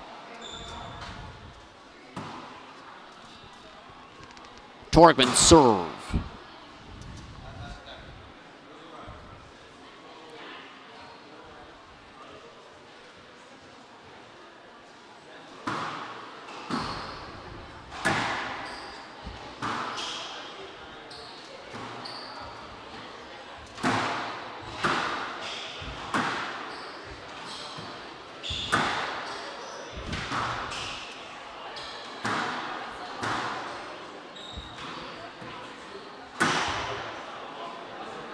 Soares on the power. 2, serving 1, Soares. So far, early momentum in game 2. It's trouble again from the far corner. 2-all. El-Turkmen retakes the serve.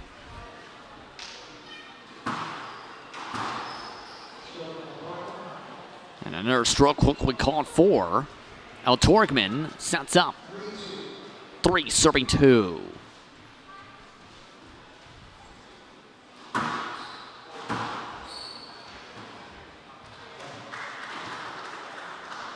Another tight point. El-Turkmen gets it. With Soares trying to work around. 4, serving 2.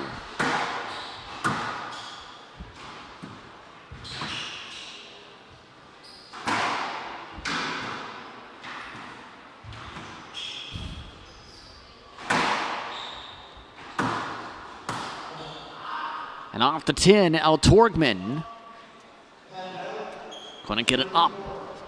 3, serving 4, Soares. Again, trying to work as fast as possible.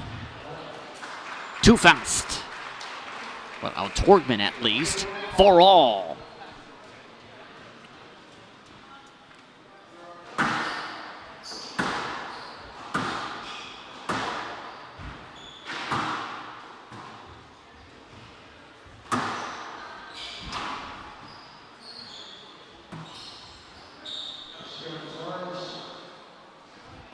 And that goes credit to Soares. El-Turkmen thinks it should go the other way. And Soares gets the stroke. 5-4.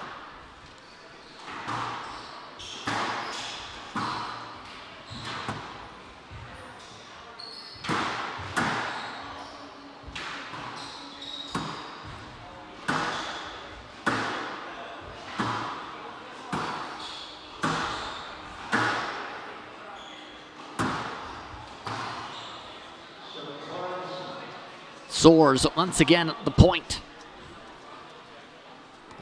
And the experience of the Portuguese player sees him up 2 points now with a cushion. 6, serving 4.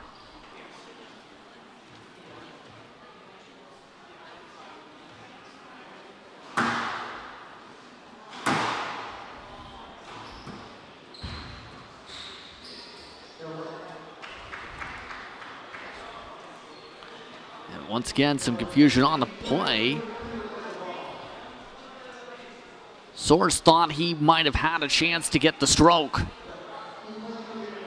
El-Turkmen instead gets the point.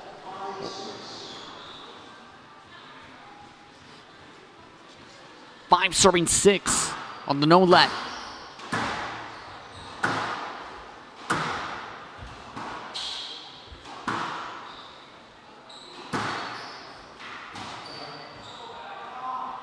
Once again, out, out, out.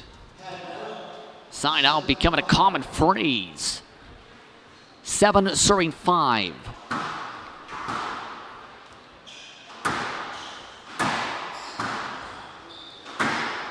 Here we close to a let again.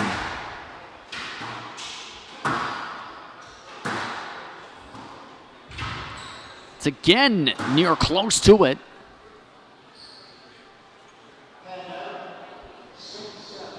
But 6 serving 7, El-Turkmen able to keep up with it despite the battle of who works around the other quickest.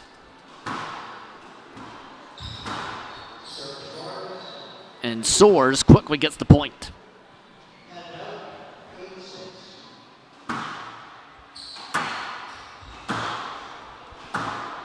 They're starting to build up for El-Turkmen.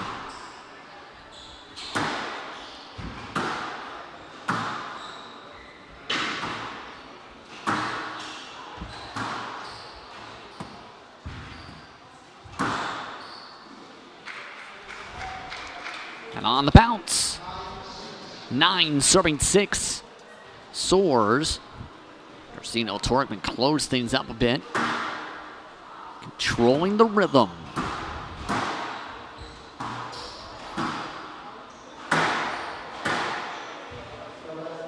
And another stroke.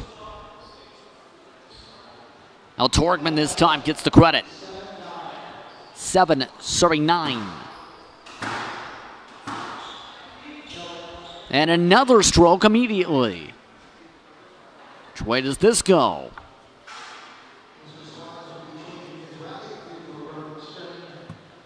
Soares already leaving the court. Here's that. See a racket change for Soares. 8 serving 9.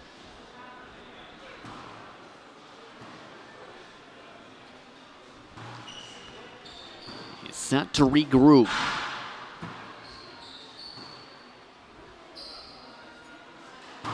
Back to play. Just a moment.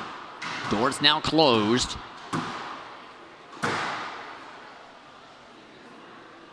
Turkmen with serve, left service box.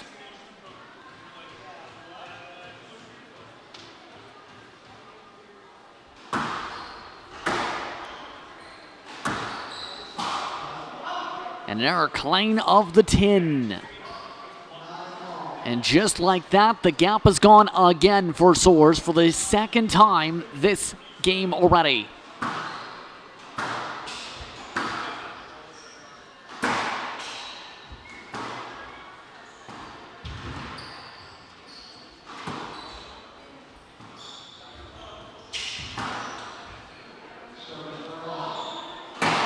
Soares not able to get a good swing. El-Turkmen.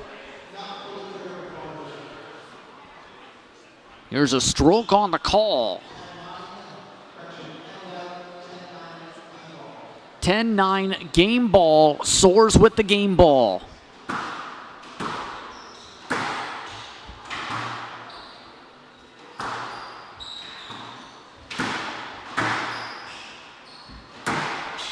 Very close to an error, no let situation again.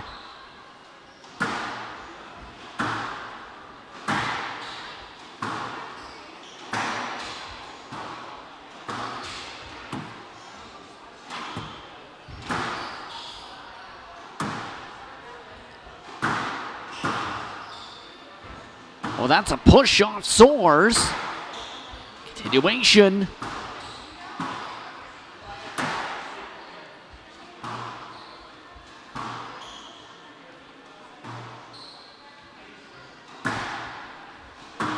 One of the longest rallies of the match now.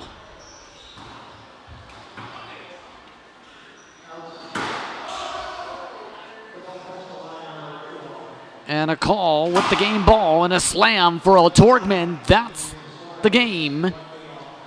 1-1. 11-9 is how things close up for Soares.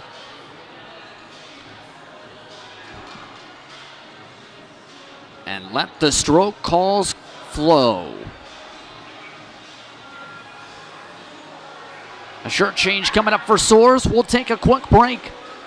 Game 3, just a moment. You're from Windsor.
Welcome back now for Game 3, the 2023 Windsor Cup.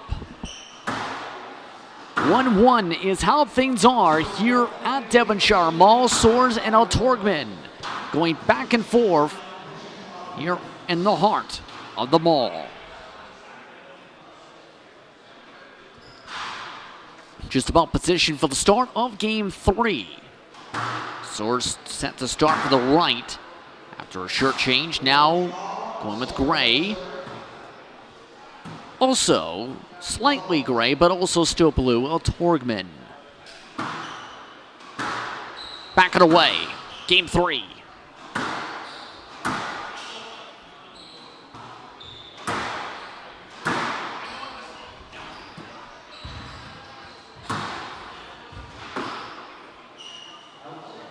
Out and high.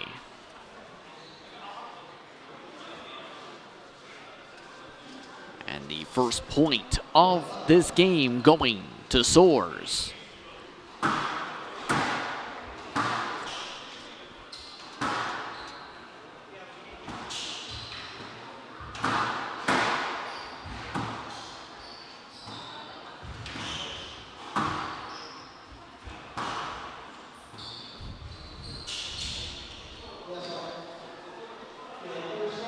And an outlet once again. 1-1, the call, El-Turkmen getting the stroke.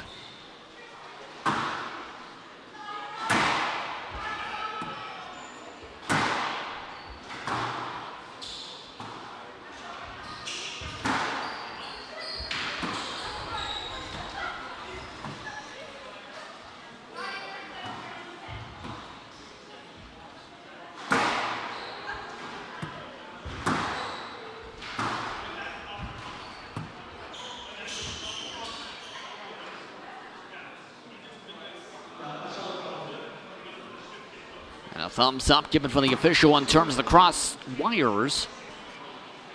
Soares the serve with the advantage in the set. 2-1.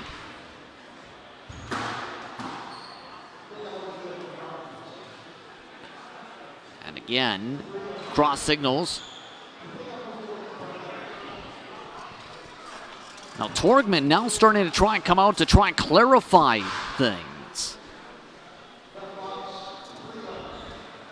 3 love now the signal instead now for Soares.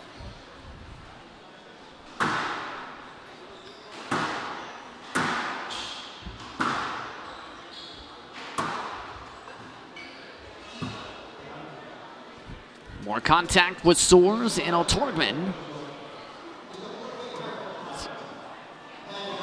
Right now the official trying to emphasize how much of a push you can get away with. El-Turkmen gets a point.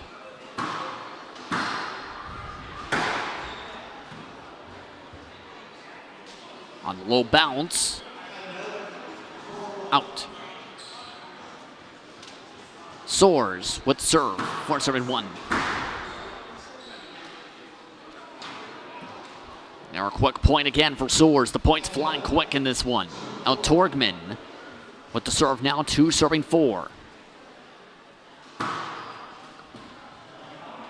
And straight to the tin. 3-4.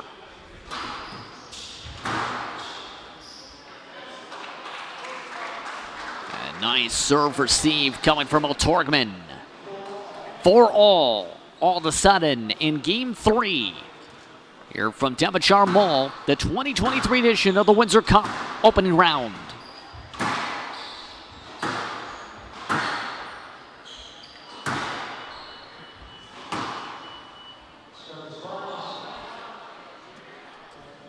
And Soares once again signal for the point.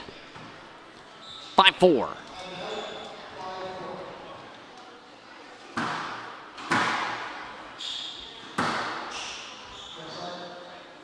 And a let signaled quick. Turkmen getting told they'll replay the point because they bounced off each other. Soares to serve.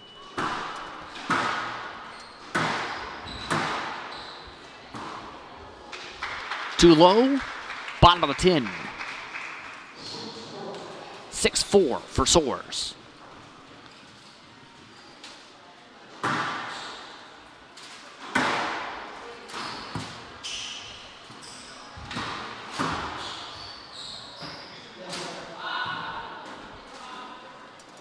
Signal looking for the let. Soares not happy. Replay the point, let called.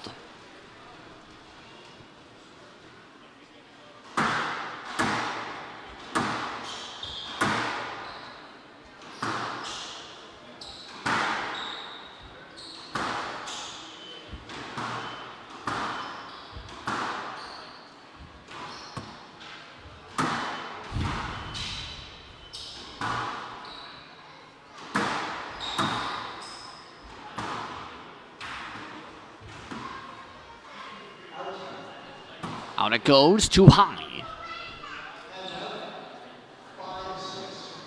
5, serving 6, El-Turkmen.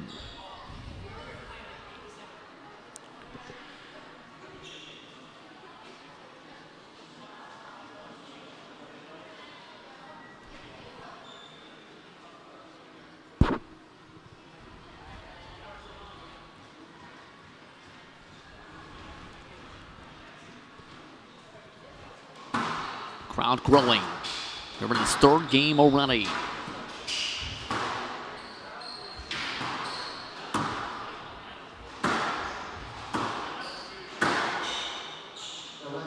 And no let.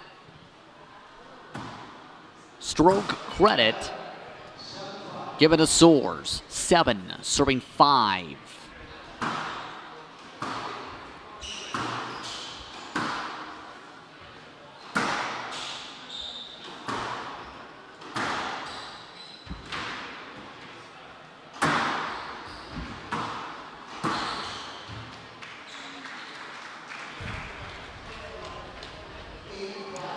Soares once again on a streak.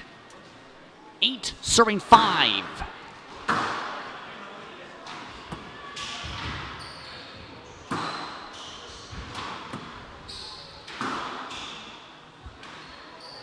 And now a mistake from El-Turkmen on the short game. 9, serving 5.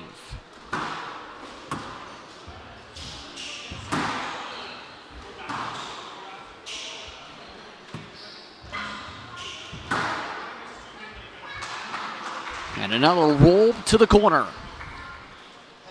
El-Turkmen breaking up the run. 6, serving 5. Is there enough time?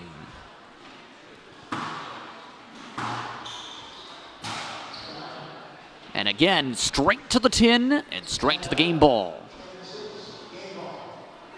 10, serving 6. Soares for the right service box.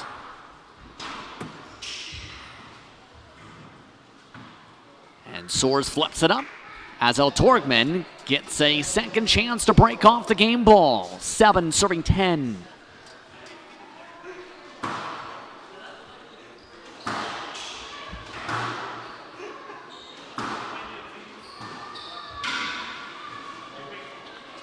Soares again not able to get it high enough. Back-to-back points, El-Turkmen, third game ball. 8-10 game ball.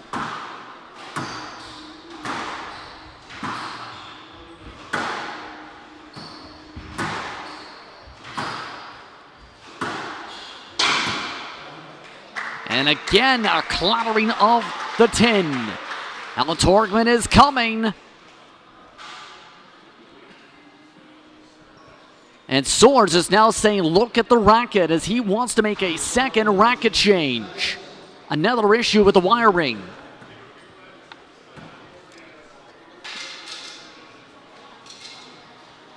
He's down to the final spare.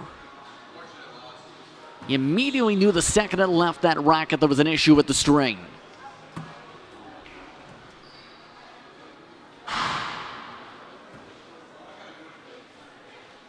So they'll redo this again. Still game ball. El-Turkmen with a chance to stave it off. 9 serving 10.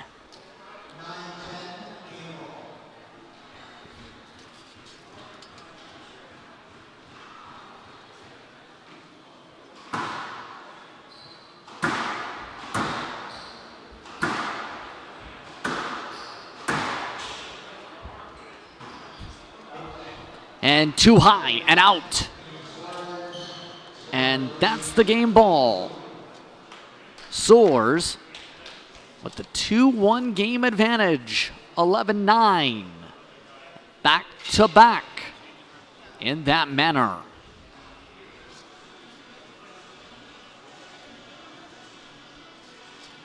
Each team and each player rather now with 2 minutes to warm up and prepare for the fourth game. More coverage continuing here from Windsor right after this quick timeout.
Just about set to go for game 4.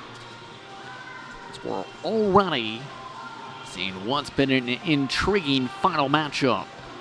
Lots of back and forth. 2 straight 11-9 victories in games for Soares. Top 60 in the world entering today. The world number 188 looking to try and make a comeback to force a 5th game.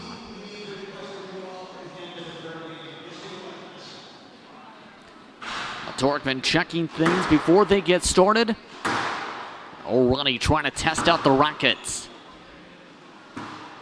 We've seen a couple racket changes from Soares due to issues with the meshing.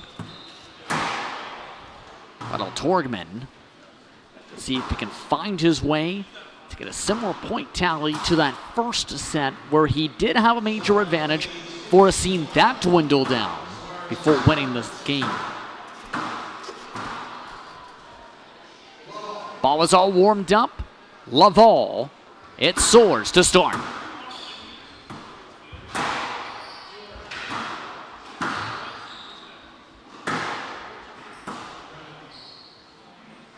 And a quick quick roll down. Out.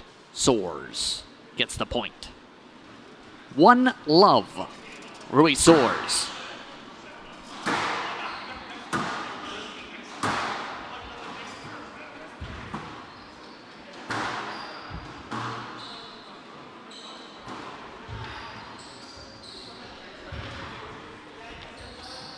Tapped in the drop.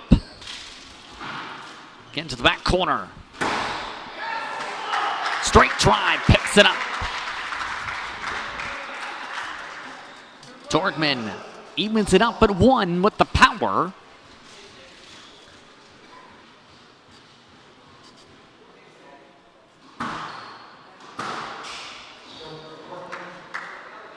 And it looks like a stroke. 2, serving 1, El-Turkmen awarded the point.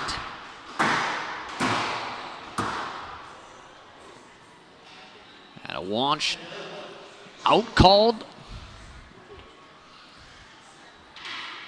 And with that 2-all for Soares to serve.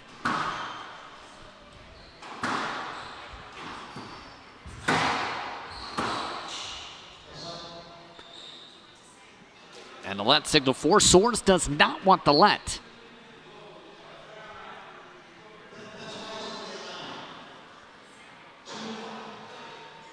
Two all.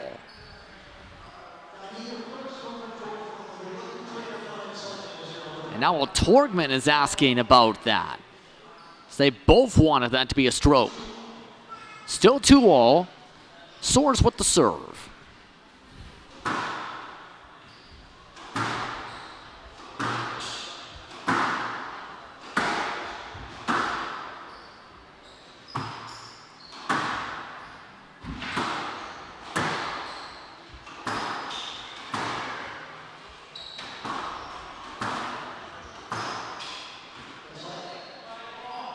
And another let signal for the second on that point. And both times around the tee. Still 2-all. It's getting extended here in this 4th game.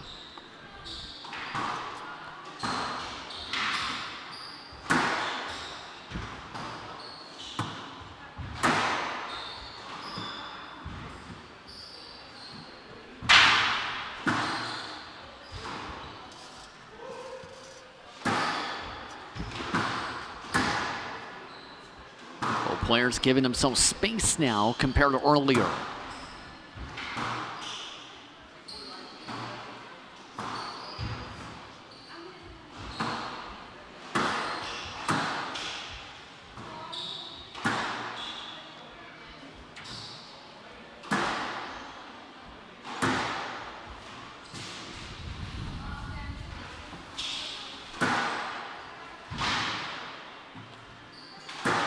Great rally from them both and up the 10.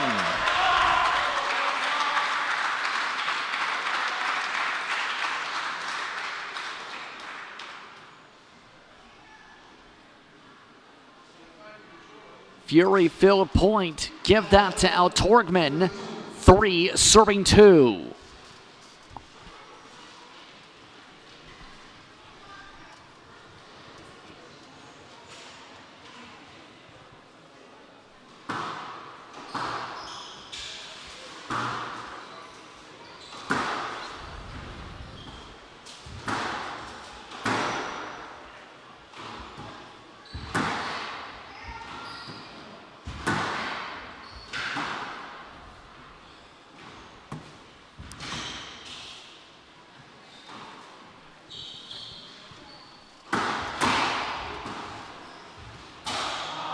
And off the 10 again.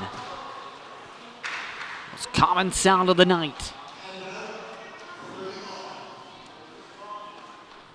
3-all. Soares retakes serve.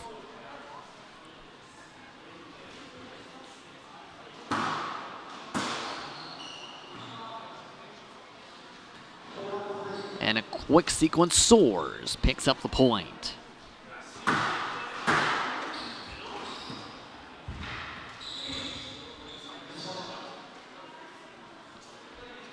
And El-Turkmen Wants the let.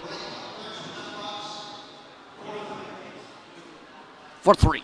Still on the let.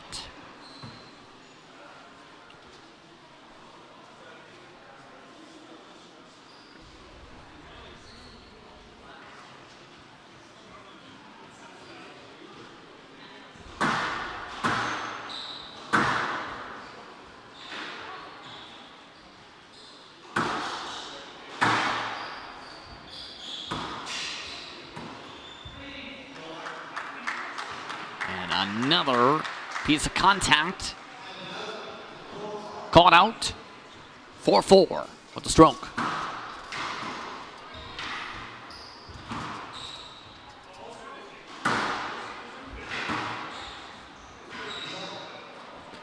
And some issues for El-Turkmen close. For all, let called.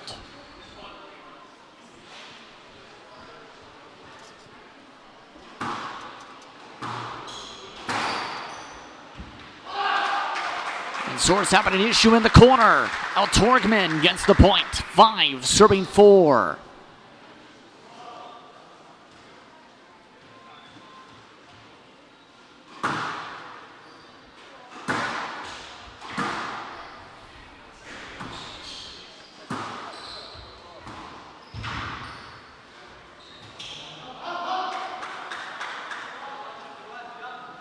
Our quick sequence.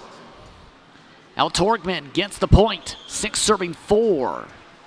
Mistake from Soares. Up close.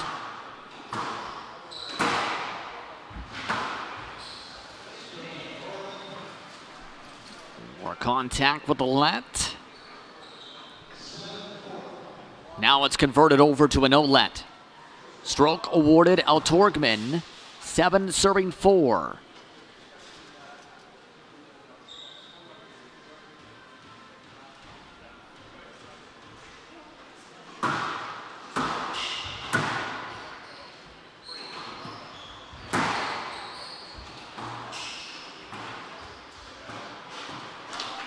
Soares can't get to it. And El-Turkmen up by the largest margin since earlier in the match in game 1 by 4. 9-4. 10-4. That's the game ball and a chance to extend it to 5 games. Turkmen not happy there, too low on the bounce. Soares retakes serve, still game ball.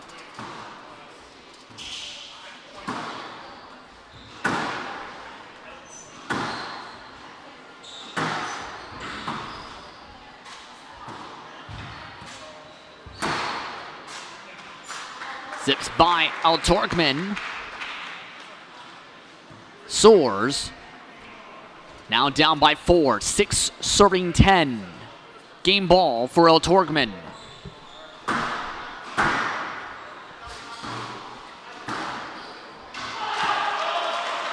Too low on Soares, he knew it off the racket. And El-Turkmen forces a 5th game. 11-6 to El-Turkmen after losing 2 consecutive in the middle games. And a chance for an upset on the opening night. Can this wild card break through and be the only of the wild cards for this year's tournament to advance? We'll see. You see Soares knew right off the hit that was going to the tin. Who will find their way into the second round? We'll take a quick break. We come back. 5th round, 5th game to decide who goes on to the next round.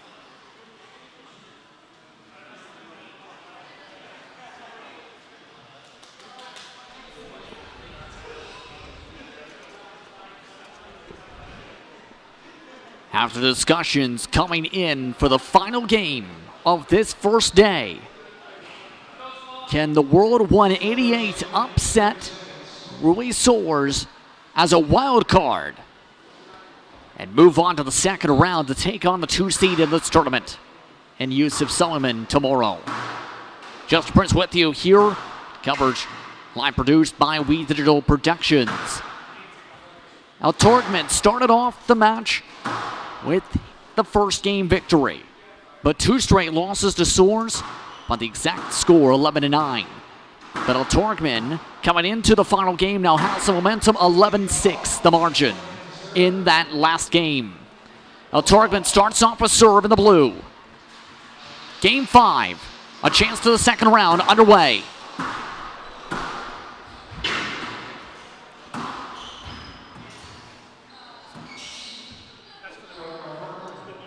Too low. Soares wanting to let. One love, El-Turkmen, the call.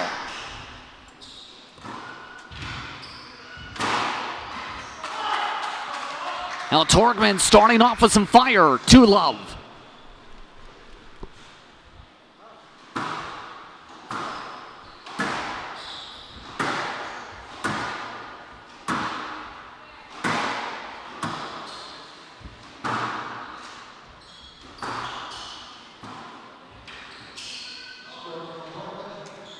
And a no-let called on the contact. And just like that, El-Turkmen keeps serve, 3 love. They'll change the sides.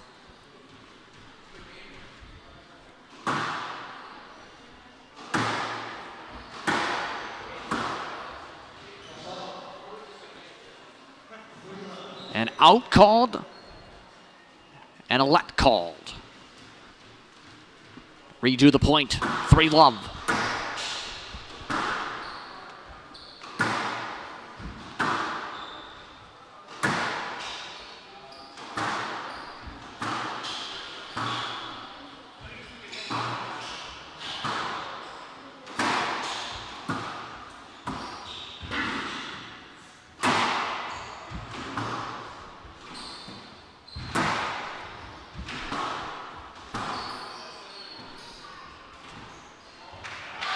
Great play, El-Turkmen.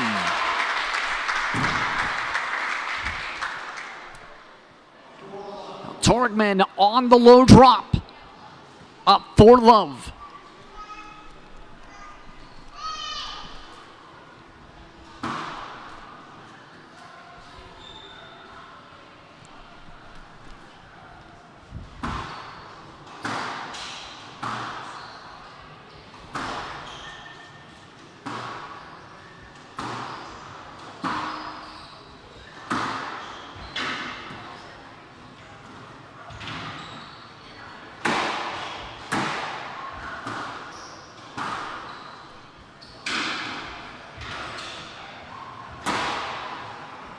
And great call from Soares on the cross.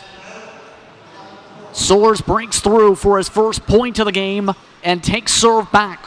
1 serving 4.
Longest rally of the game.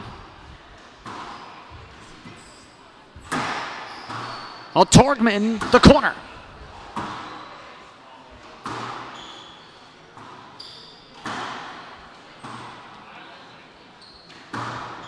neither side giving in. And too low, El-Turkmen. And something is up. El-Turkmen reaching for his arm after the longest rally of the matchup. 2 serving 4, and El-Turkmen reaching for the towel.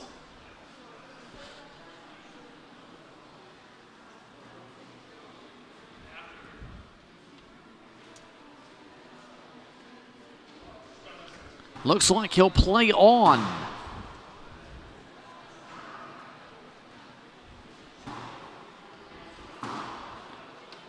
Her fatigue, you can tell, was starting to settle in with the drop in velocity. He will continue. 2 serving 4.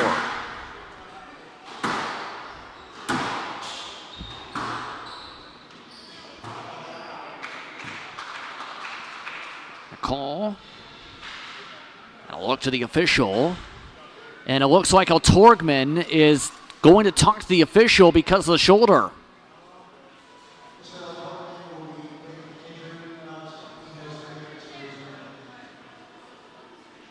And an injury for El-Turkmen.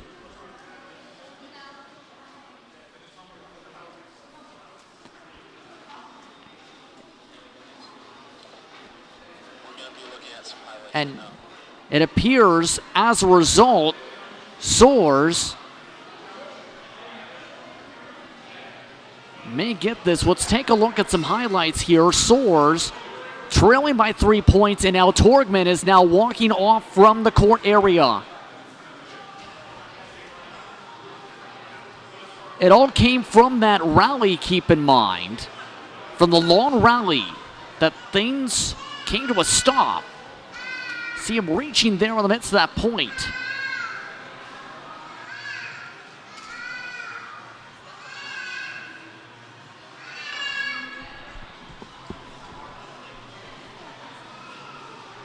And so, again, we'll go to a break. When we come back, the explanation of the situation you're watching, We Digital from the Devonshire Mall in Windsor, Ontario.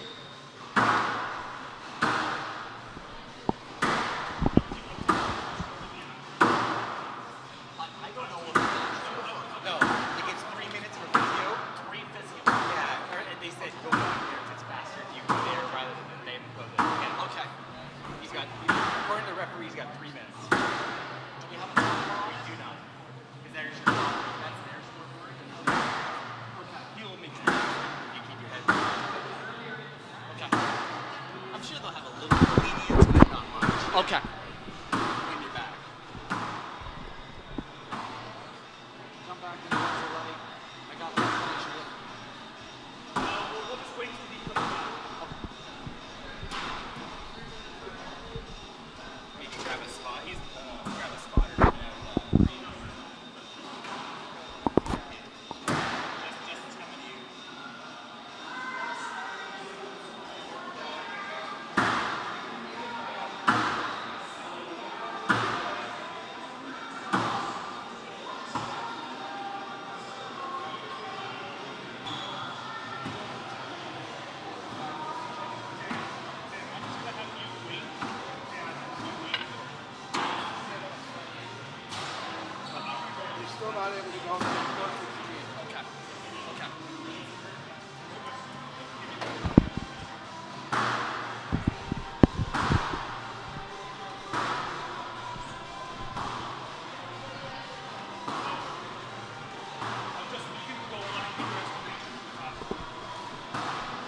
Currently in the midst of a stoppage, and here's the situation.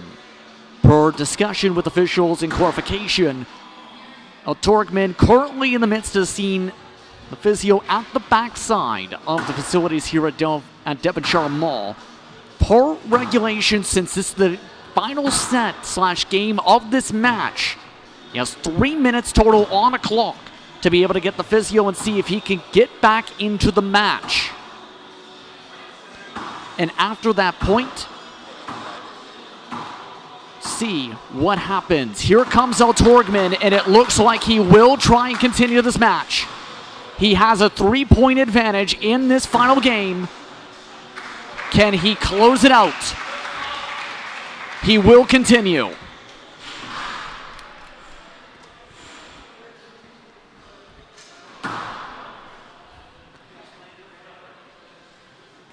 So 2 points for Soares, 5 for El-Turkmen.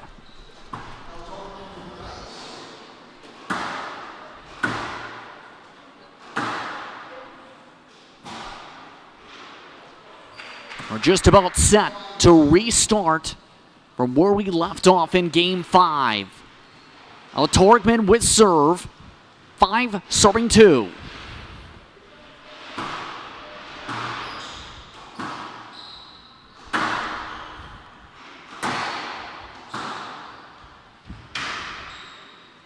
Not able to get down at the corner. Side out called on the pickup. Soares bounces back, 3 serving 5.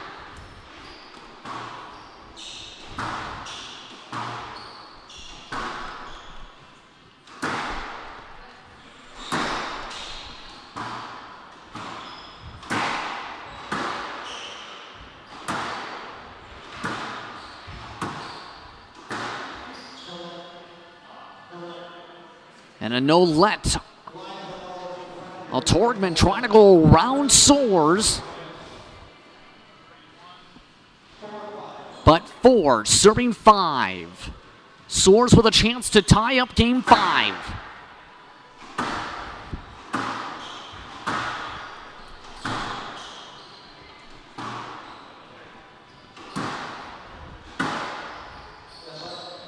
And a let called. Redo the point. Tough ankle for the swing for Soares.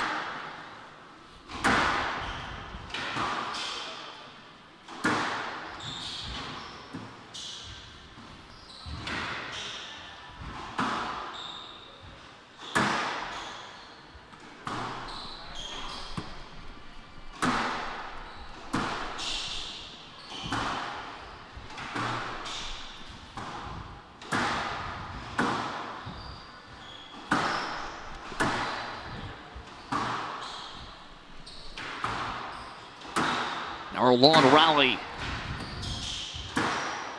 El-Turkmen trying to find a way to end this off earlier than the last one.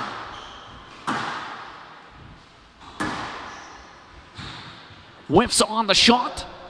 No let.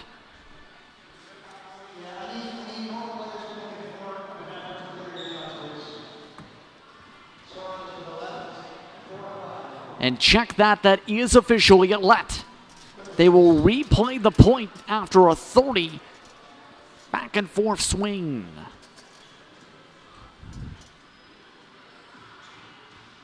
Soares with serve.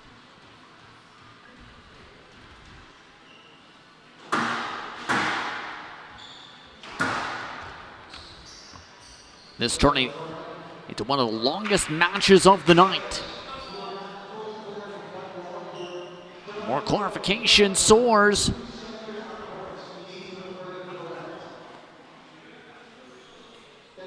Being told you need to have proper separation. No let is the call. Give the stroke to El-Turkmen.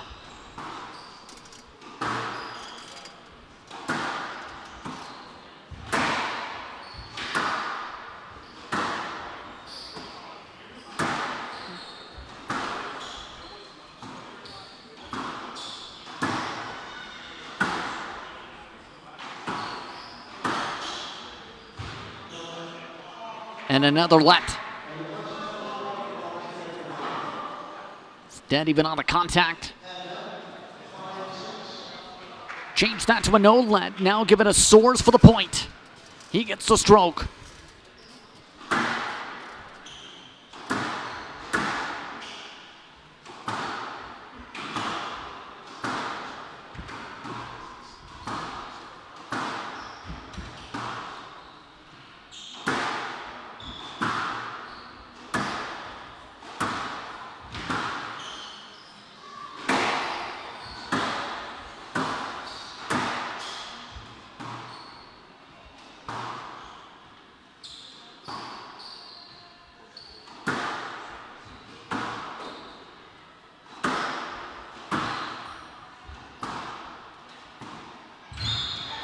Oh, and Soares on the slip.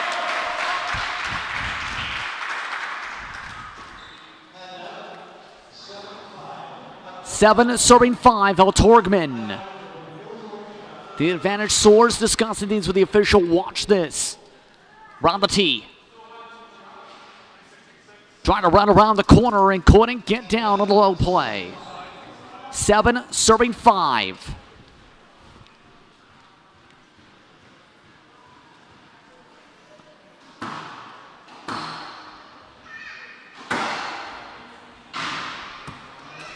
And into the 10. Largest lead of the game. El-Turkmen 8 serving 5.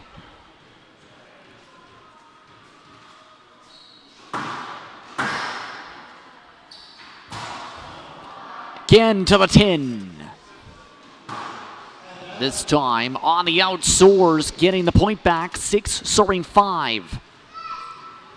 The stores may be closed in Devonshire Mall, but the action continuing. Game 5 of the final match of day 1 of the Windsor Cup. Soares, El-Turkmen.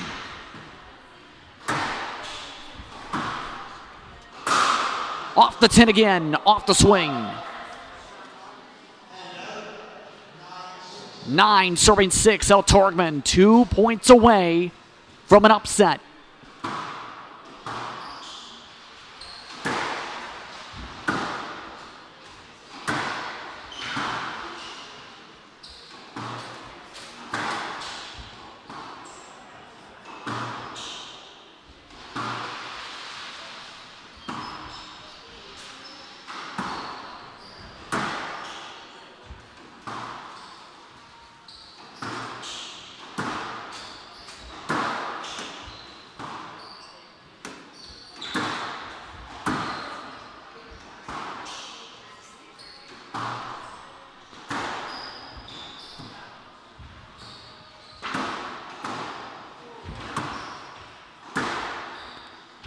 Turkmen back foot.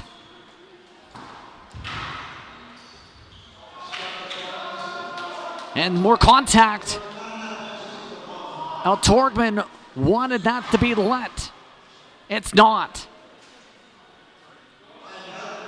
Soares gets the credit on the stroke. No let is the call. 7 serving 9.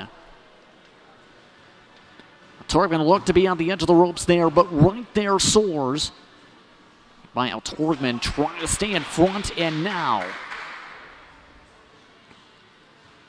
Soares would serve.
Turkmen off the volley.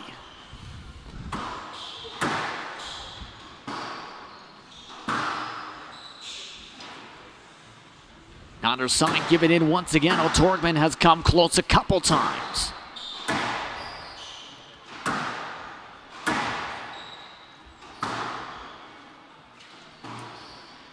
Now he's starting to run out of steam, and Soares with the error.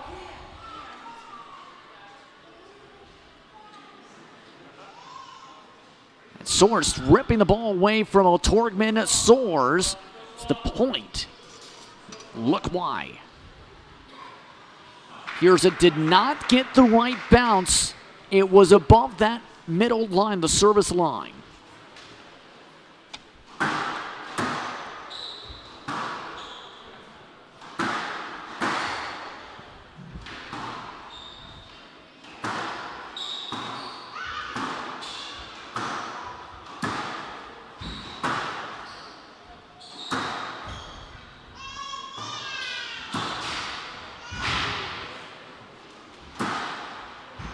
in.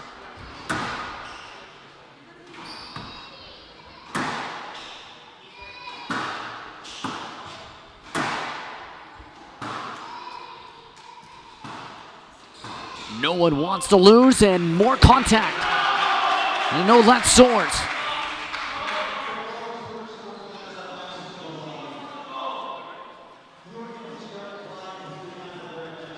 Here's the explanation for the official. Now it's match ball. El-Turkmen not able to get through Soares. 10 serving 8.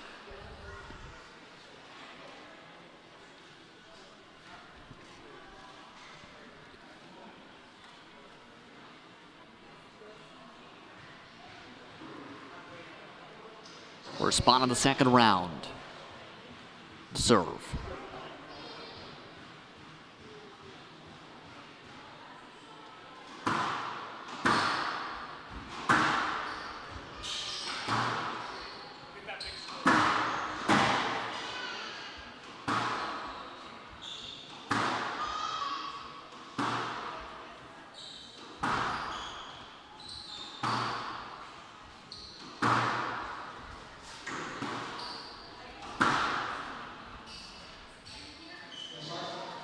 And a let called.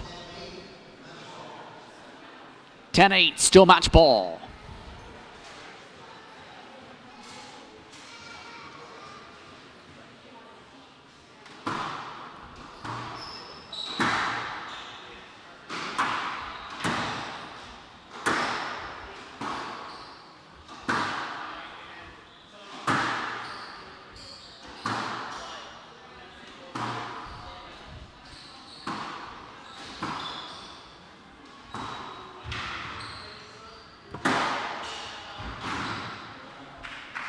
Going to get the deflection off the back wall.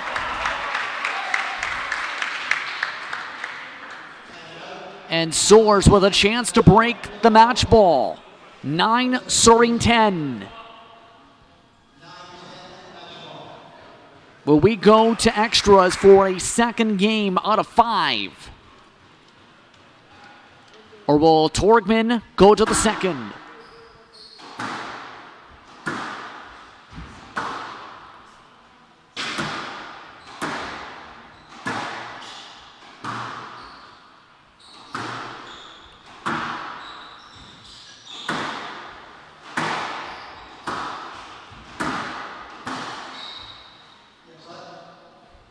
And a let on the play. Match ball yet again. Soares still with serve.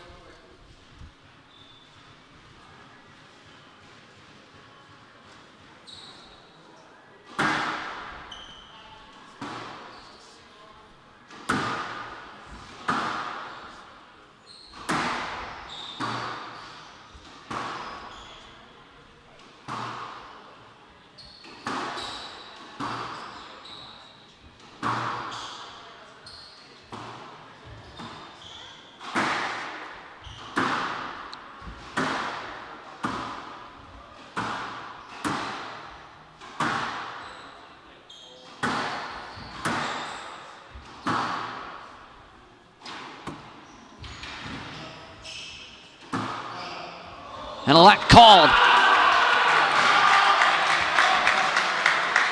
El-Turkmen celebrates.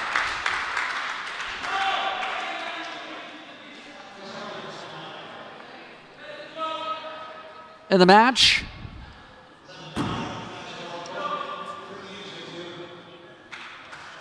Sees it come to close. No let now the official call. El-Turkmen gets the match ball and goes on. Soares is out.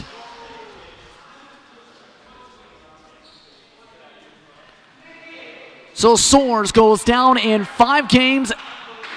El-Turkmen, the wild card seed, advances to the second round.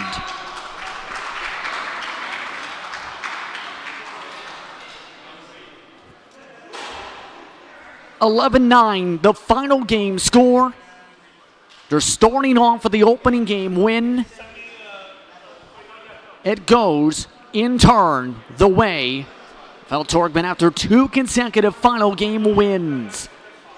Again, remember, we'll be returning for coverage tomorrow at 1 p.m. Eastern Time for Day 2 of the Windsor Cup, where the Round 2 matchups get underway. Who advances on inside the top 16 to go down to the semifinals? We'll find out who gets the chance as well to go to the quarters and then some. Starting tomorrow, 1 p.m. Be sure to stay tuned. You've been watching coverage of the Windsor Cup from Windsor, Ontario, and Justin Prince saying so long. We'll see you tomorrow from Devonshire Mall.